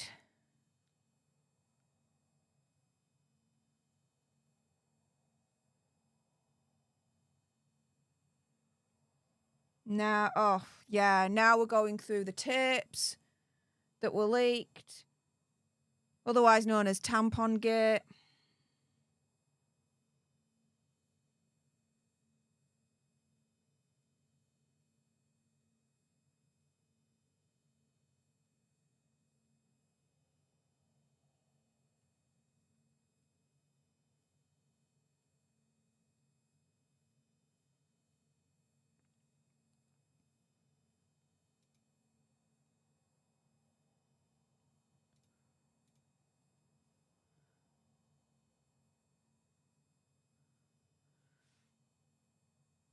At the time after Princess Diana and Prince Charles split up, the palace went into gear to rehabilitate his image, but Camilla was left on her own. But she stayed quiet, never moaned, never complained publicly, head down, that was it, grinning and bearing it. Exactly what the palace told Megxie to do. They did exactly the same thing with Camilla.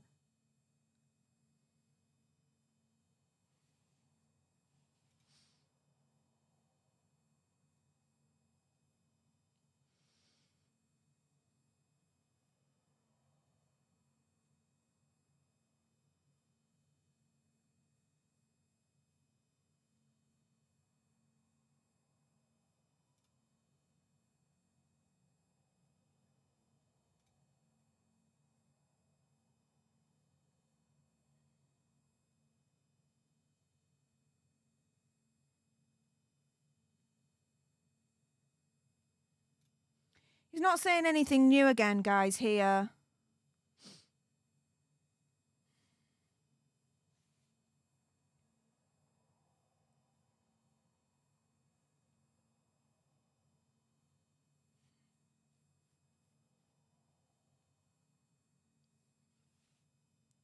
Oh, here we go. A little bit of a snide attack here.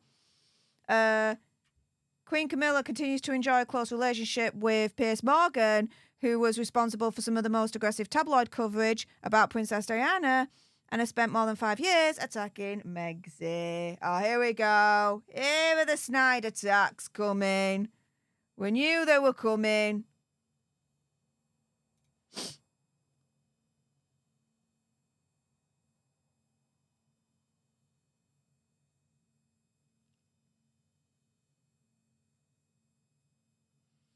Apparently, she's quietly thanked Piers Morgan for defending the firm.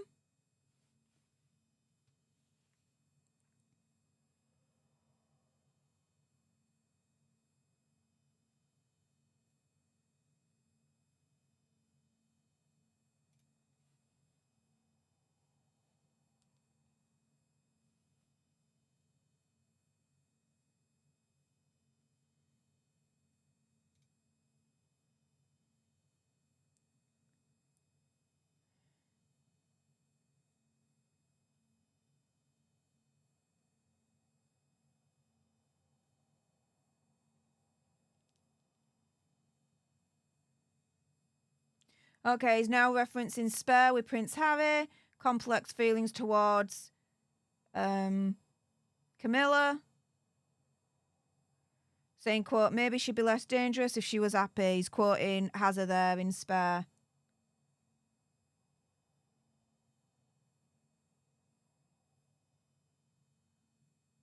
And, you know, of course, Omid Scobie is referencing Prince Harry when he's saying that Camilla sacrificed him on the personal PR altar.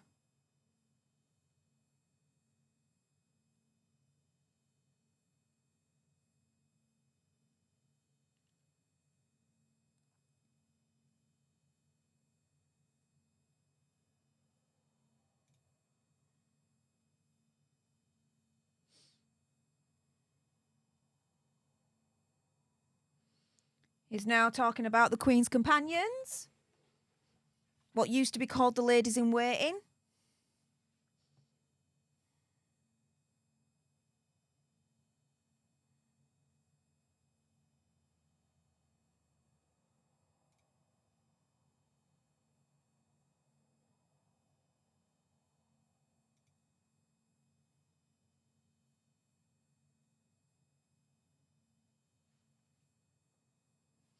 He's now talking about all her initiatives, the Queen's Reading Room, raising awareness about domestic ABUSE,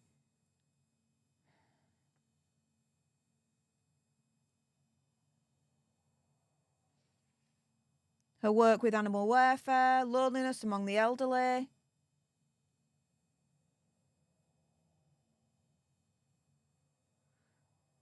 And done it without splashy big budget campaigns. Megsy, take note.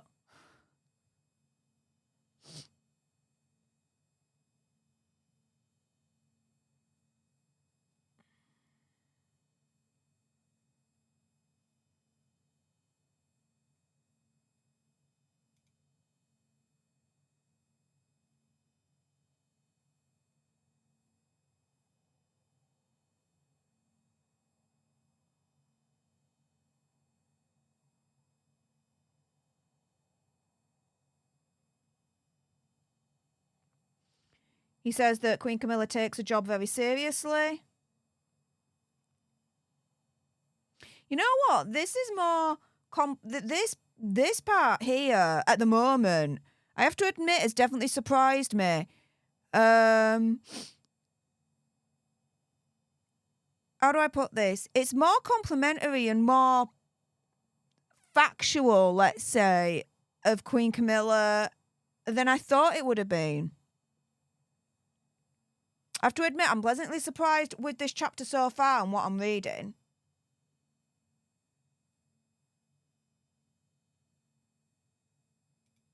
All right. So we're now on part 2, Kate, suddenly front and centre. Yeah, you might get a little bit of backlash calling her Kate. I know I did. I've already explained why people call her Kate. But there's people that have a way about it, so I try and be more conscious and call her Princess Catherine. Fair enough. Yeah, he's calling her Kate. The chapter about Princess Catherine is called Kate. Is he just asking for... Oh my God. Is he just asking for the backlash sometimes? Like, I just wonder. All right, here we go. Kate. By the way, we're 70% of the way through. 30% left. Booyah, I'm determined to see this out. Again, I want to thank absolutely everyone that has stuck by me as I've gone through this, that have supported me, that have kept me company. All your comments, I'm seeing them. So thank you so much for keeping me company. Oh my goodness, my eyes are itchy. But we're going to get through this. I'm determined. Thanks to everyone that's tuned in, that's kindly spanked the like button, that's also kindly spanked the subscribe button. If we refresh, my goodness, we're now at 79,670 alternates in the community. I hope to get to 80,000 before the end of the year. So yeah, you know, please help make that happen if you can. And thanks to everyone that's joined and become a member. Very, very generous of you. And everyone that sent super chats and super chat stickers my way. It's definitely given me the encouragement to carry on and get through this. So thank you so, so much, guys. Appreciate it all. I mean, you can bite yourself, don't get me wrong, but I'm just saying this is a joke. I've bought it and I'm reading through it, so you guys don't have to. But I'm saying that as a joke, of course. You guys can buy it if you want and read it yourself. The other thing I'll say whilst I'm taking this moment is I cannot read this word for word for copyright reasons. I'm quoting little bits, but very sporadically for fair use. I'm just paraphrasing and picking out the bits that are standing out to me, so do bear that in mind. And this is all my opinion, conspiracy theory, whatever, my interpretation of what I'm reading. Okay. Now on Princess Catherine. The Nature Garden. The Royal Horticultural Society, bring child of Kate. Oh, he's definitely calling her Kate. He's not calling her Catherine. He's calling her Kate, guys. In this book, he's calling her Kate. Wow.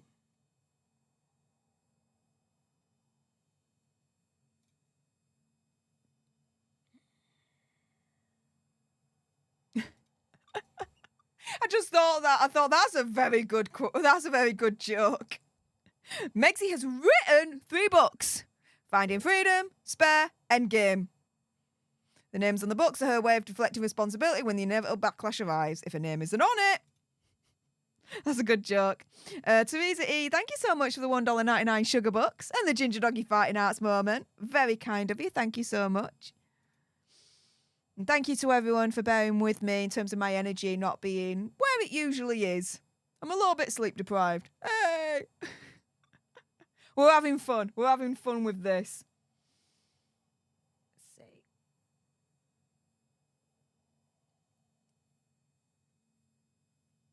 Okay. Filmed a surprise appearance on BBC Blue Peter. Okay, so all this is very factual so far. She felt nervous, out of her comfort zone. Okay.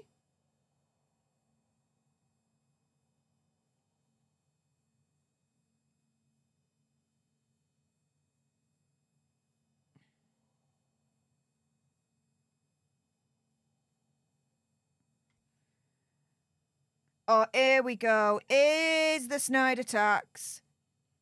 He says, other senior royals out and about so many times a week, right? Kit, smaller work schedule. Basically, ticking off what's required so that she could still, be a mother and a wife. Prince William also called work shy. Princess Catherine too. Critics deemed her lazy. You see, again, this is proving my point. You can't turn around and say, as far as I'm concerned, that Megxie was called Duchess difficult and that's racist. No, she was called Duchess difficult because of the rumours that she was difficult. And then the allegations afterwards that she was bullying the aides. You have Randy Andy called lazy here with Princess Catherine and Prince William. Come on.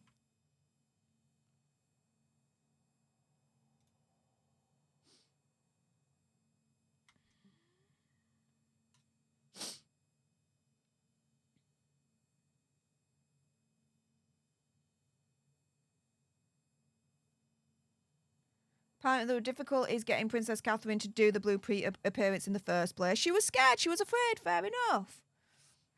Bit itchy. Hang on, guys. There we go. Lower bit of my back. Apologies. Let's crack on.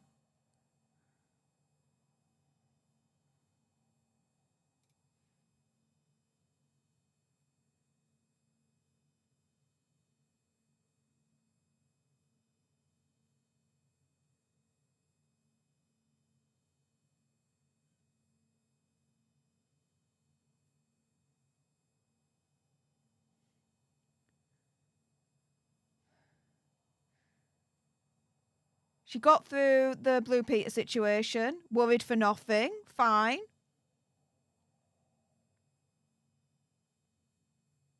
But now she's speaking out more.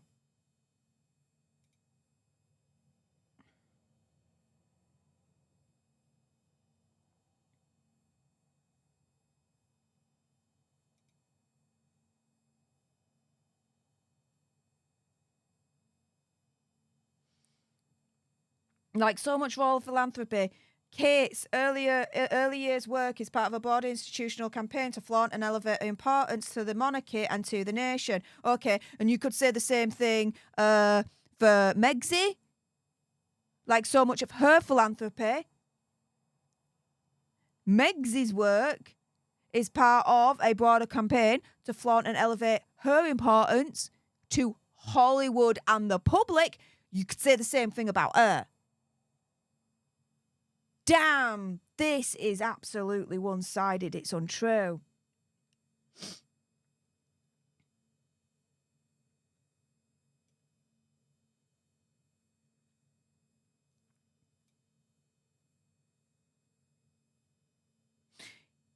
He's also saying there's always a focus on what she's wearing. That it's then a detriment to what she says and does is an afterthought.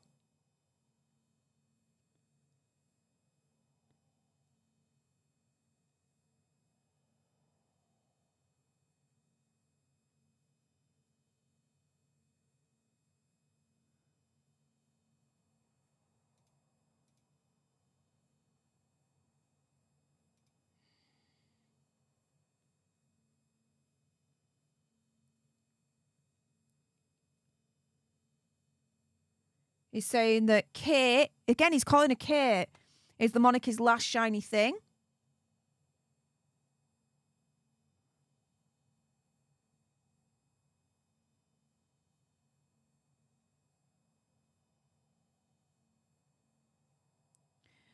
Aussie Roof, thank you so much for the $10 sugar bucks.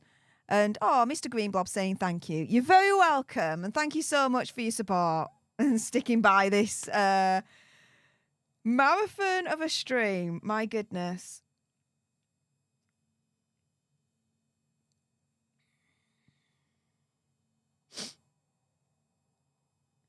He says Megxie's engagements when she was in the royal family were less about what she was wearing and more about her work or the role in the firm. And then he says until they weren't. Not entirely true. We were interested in her fashion choices as well. We wanted to know what she was wearing, wanted to emulate her style. We were very enamoured and in love with that. And when he says with Princess Catherine, it's more about what she's wearing rather than what she's doing. No, not anymore. Not anymore. Wow. He's turning around and saying, the public are only interested in Princess Catherine because of what she's wearing. However, when Megxie was in the royal family, the public were interested in terms of what she was doing rather than what she was wearing. Therefore, Megxie has more substance than Princess Catherine. Opinion, conspiracy theory, whatever. I don't think so. Get Ben. I don't think so.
Okay, let's just go back to this. Sorry, I was just looking at something on Twitter. Let's go back to this. Okay.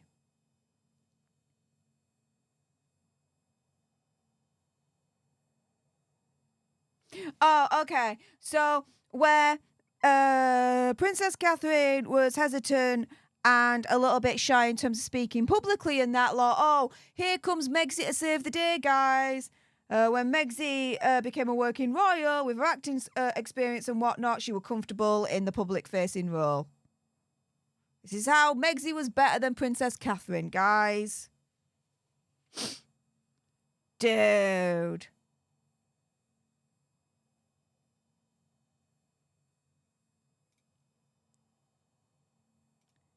Hang on a minute. Let me just go back.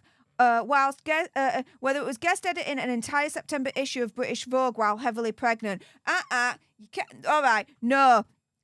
Let me stop him there. The times that Princess Catherine was pregnant, she was suffering from severe morning sickness, hypergravidium, or something along those lines, right?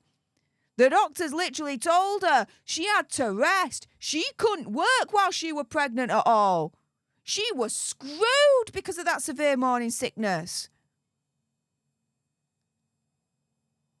To me, him turning around and saying, again, this is my opinion, conspiracy theory, whatever, my interpretation of it, right? Turning around and saying, right, you know, even when Megxie was pregnant, she was still working. Come on. Do you see that as a knock on Princess Catherine not working when she was pregnant? Even though, again, like I said, dude, she was told by the doctors not to work because of the severe morning sickness.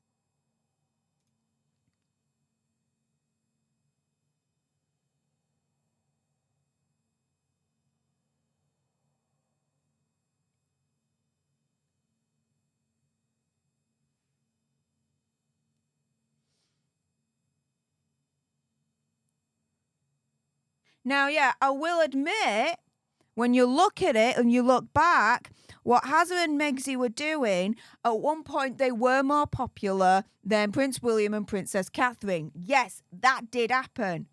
And so Prince William and Princess Catherine took note and they changed their approach slightly and changed how they dressed slightly and how they dealt with things slightly and all that lot. They amended, they adapted, they learned. Fine. Great. Brilliant.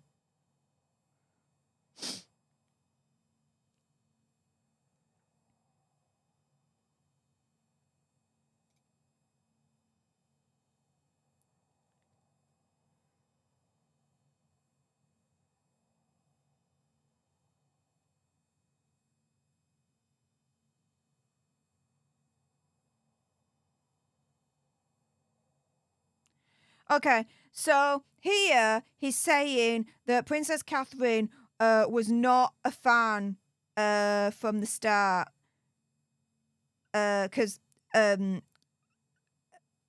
asks the source, does it mean that Princess Catherine didn't like Megxie from the start? And the source answers, quote, she wasn't a fan, no. Well, hang on a minute. That's contradicting Prince Harry's bit in Spare when he turns around and he says to Prince William and Princess Catherine, I've met someone, it's Meghan Markle. And they were like, that girl from Suits. He says, yeah. And they were like, they're big fans of her. They're big fans of the show and her. So, yeah, this bit here don't make sense from what Omid Scobie's writing here. Jess 2003, thank you so much for the $2.99 sugar bucks. Saying, back from a crazy day at work. Love you, Stef. Appreciate you too. Thank you so much for the support.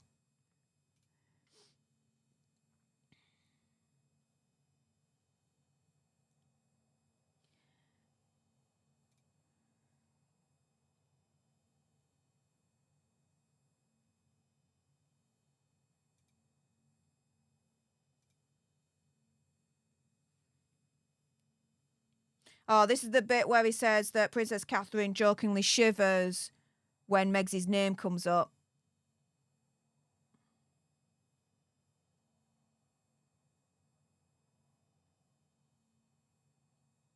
And the source says to Omid that there's no way Princess Catherine can ever trust Hazza and Megxie now after all the interviews.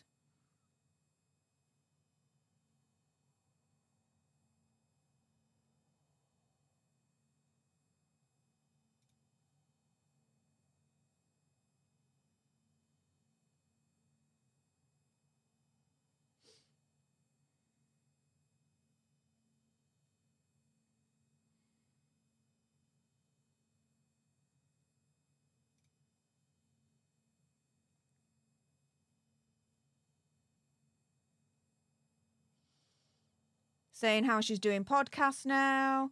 She's coming out of her own shell. Brilliant, right? She's more comfortable in front of the cameras. She did the Together at Christmas carol service in 2021.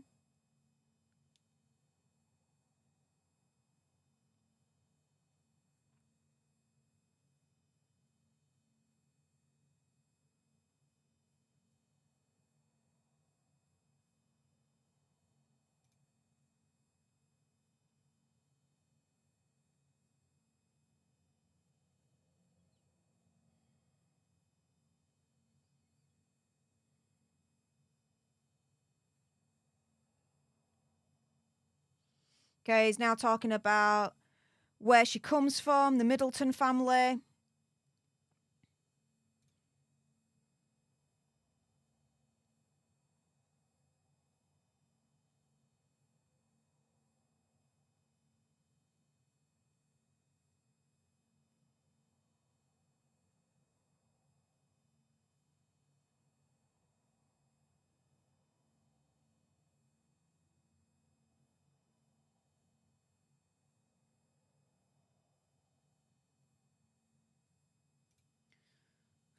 Again, saying things that we've not that we've heard of before.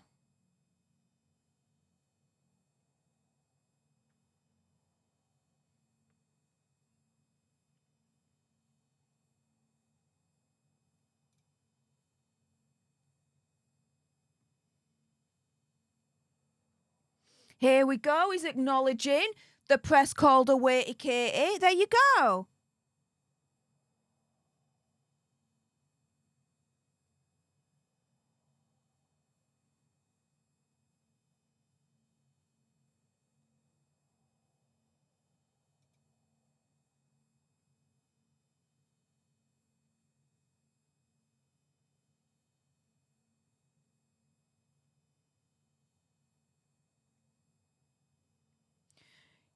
Now, at the time when this was all happening, at the beginning of Princess Catherine and Prince William's relationship outside, and they'd finished university, he says, even though there was no social media negativity or online trolls to deal with, Fleet Street's interest was obsessive. Yeah, there was no social media negativity or online trolls because this was like the beginning of the internet era and the beginning of social media era, more specifically.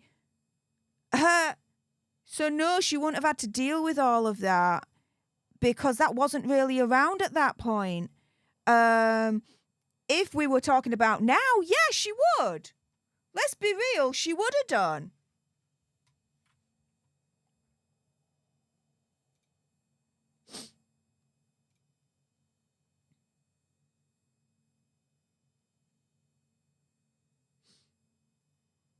Yeah, body shaming, misogynistic, snobbish way, how they treated her, the media. You see? Princess Catherine, she went through the fire as well.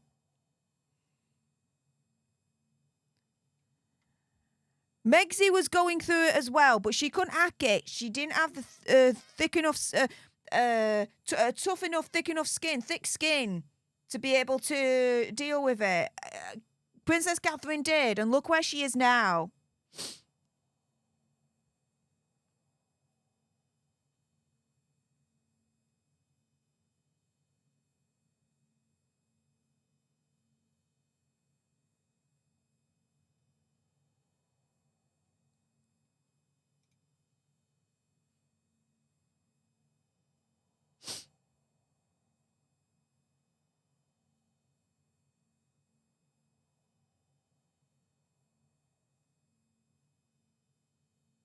Whoa.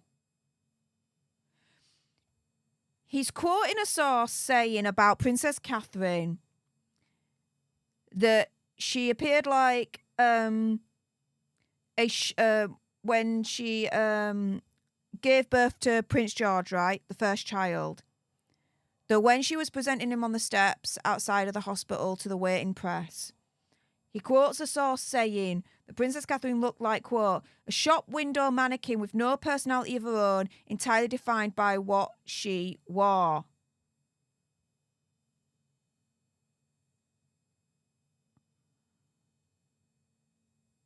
He then says after that, this is then Omid Scobie in his words, right? A harsh observation to be sure, but also a truth most find hard to swallow.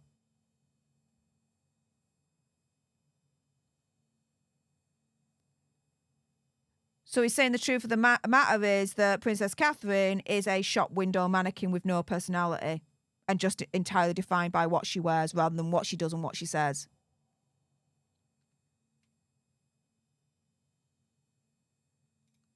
Wow. Wow.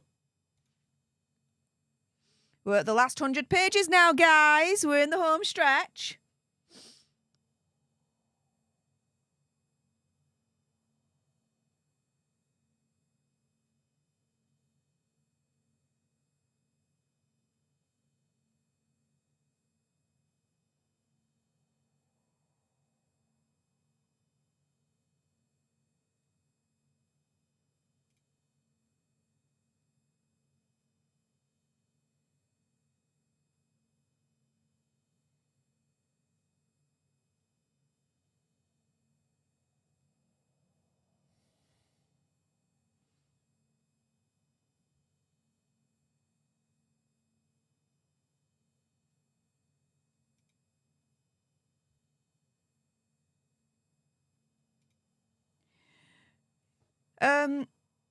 In terms of what Omid Scobie is writing next about Princess Catherine, he's comparing Princess Catherine's royal engagements to Princess Anne. In 2022, Princess Catherine carried out 90 engagements. Compare that to Princess Anne, 214. He's then saying that Princess Catherine doesn't plan to increase her workload until the children reach adulthood. And that it's essential that she and Prince William, when the children are off from school on the school holidays, that they're with the children.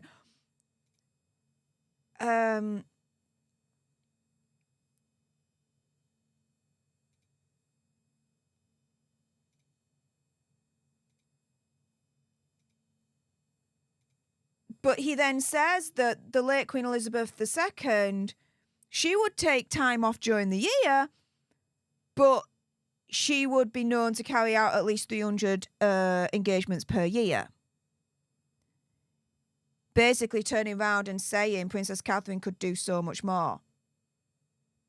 Is he shaming her for not doing more because she is determined to still have time with her family, with her children? Is he doing that? I'm asking for a friend, guys. Let me know in the chat what you guys think. Yuki Roma, thank you so much for the $10 sugar bucks. Really appreciate that. My goodness. Saying, thanks for saving us from reading this, Steph. You should have called it my resignation letter, though. Can't be a royal commentator if no real sources will talk to you. Potentially a good point. Uki. But thank you so much for that lovely, kind super chat. Really appreciate it. And yeah, I am jokingly saying I've bought it and read it, so you don't have to. But of course, you got the choice. You can get your own copy if you want and read it. All right. Yeah, hyperemesis gravidarum. There you go. Morning sickness that lasts 24/7. Very serious, not just in the morning. Exactly. There you go. Cheers, Adele, for that. Sorry, Aussie Roof. Cheers, Aussie Roof, for that. Let's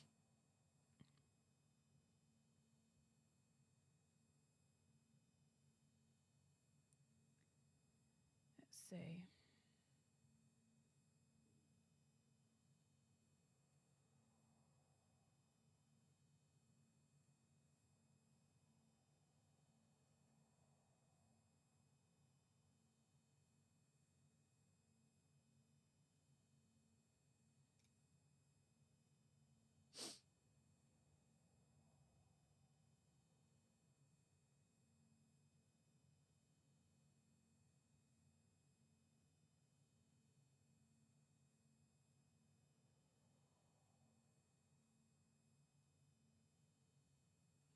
Okay. He is comparing her to Queen Elizabeth II in terms of the stoicism that she's got. Cool.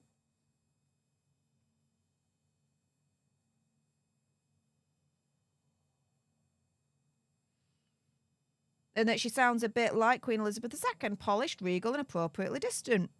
Nice.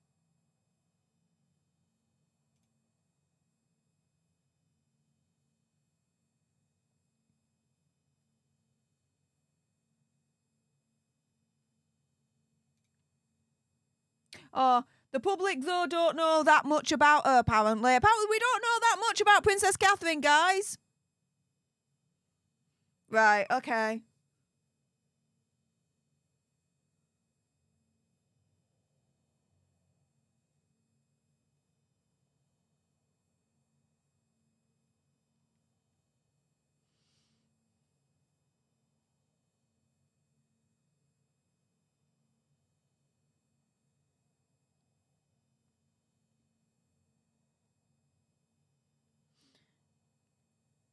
He's saying that Prince William's future is known. Princess Catherine's future is more of a question mark. Why? I don't think it's a question mark.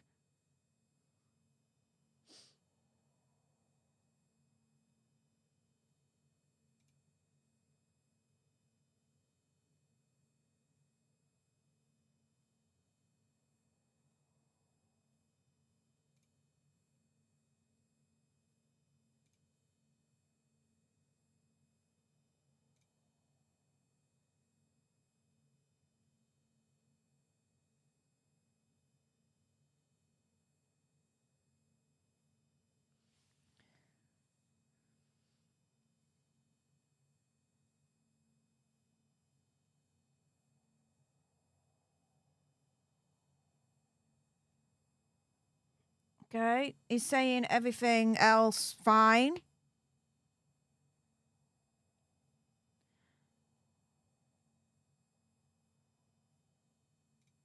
Okay, so we're on to A Dangerous Game, Royals and the Media. We're 75% of the way through. 3/4 of the way. Let's go, guys. Let's go.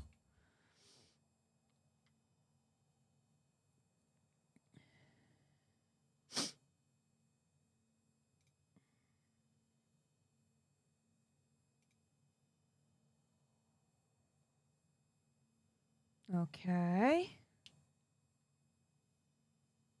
Apparently Prince William's in a pub in 2019.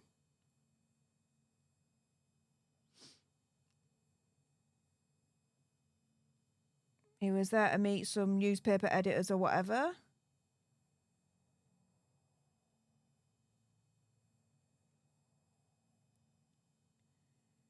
He was there to talk about Prince Hazard's phone hacking lawsuits. Okay.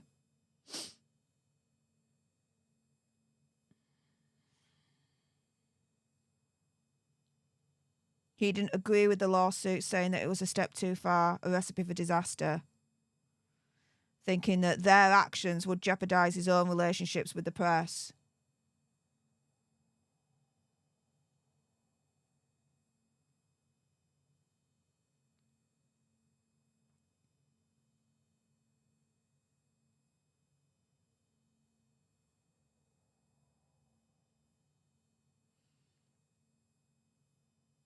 Saying William's frustrations with Harry increased as the situation between them and the Cambridges broke down further.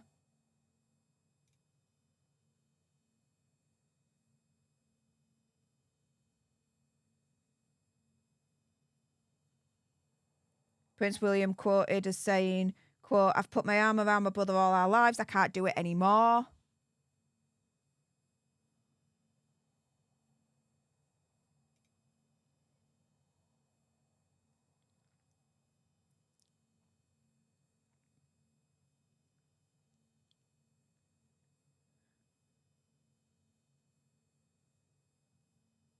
He's describing the relationship between the monarchy and the press as symbiotic. Yeah, of course we know that. And it's how it all works. It's not a bad thing.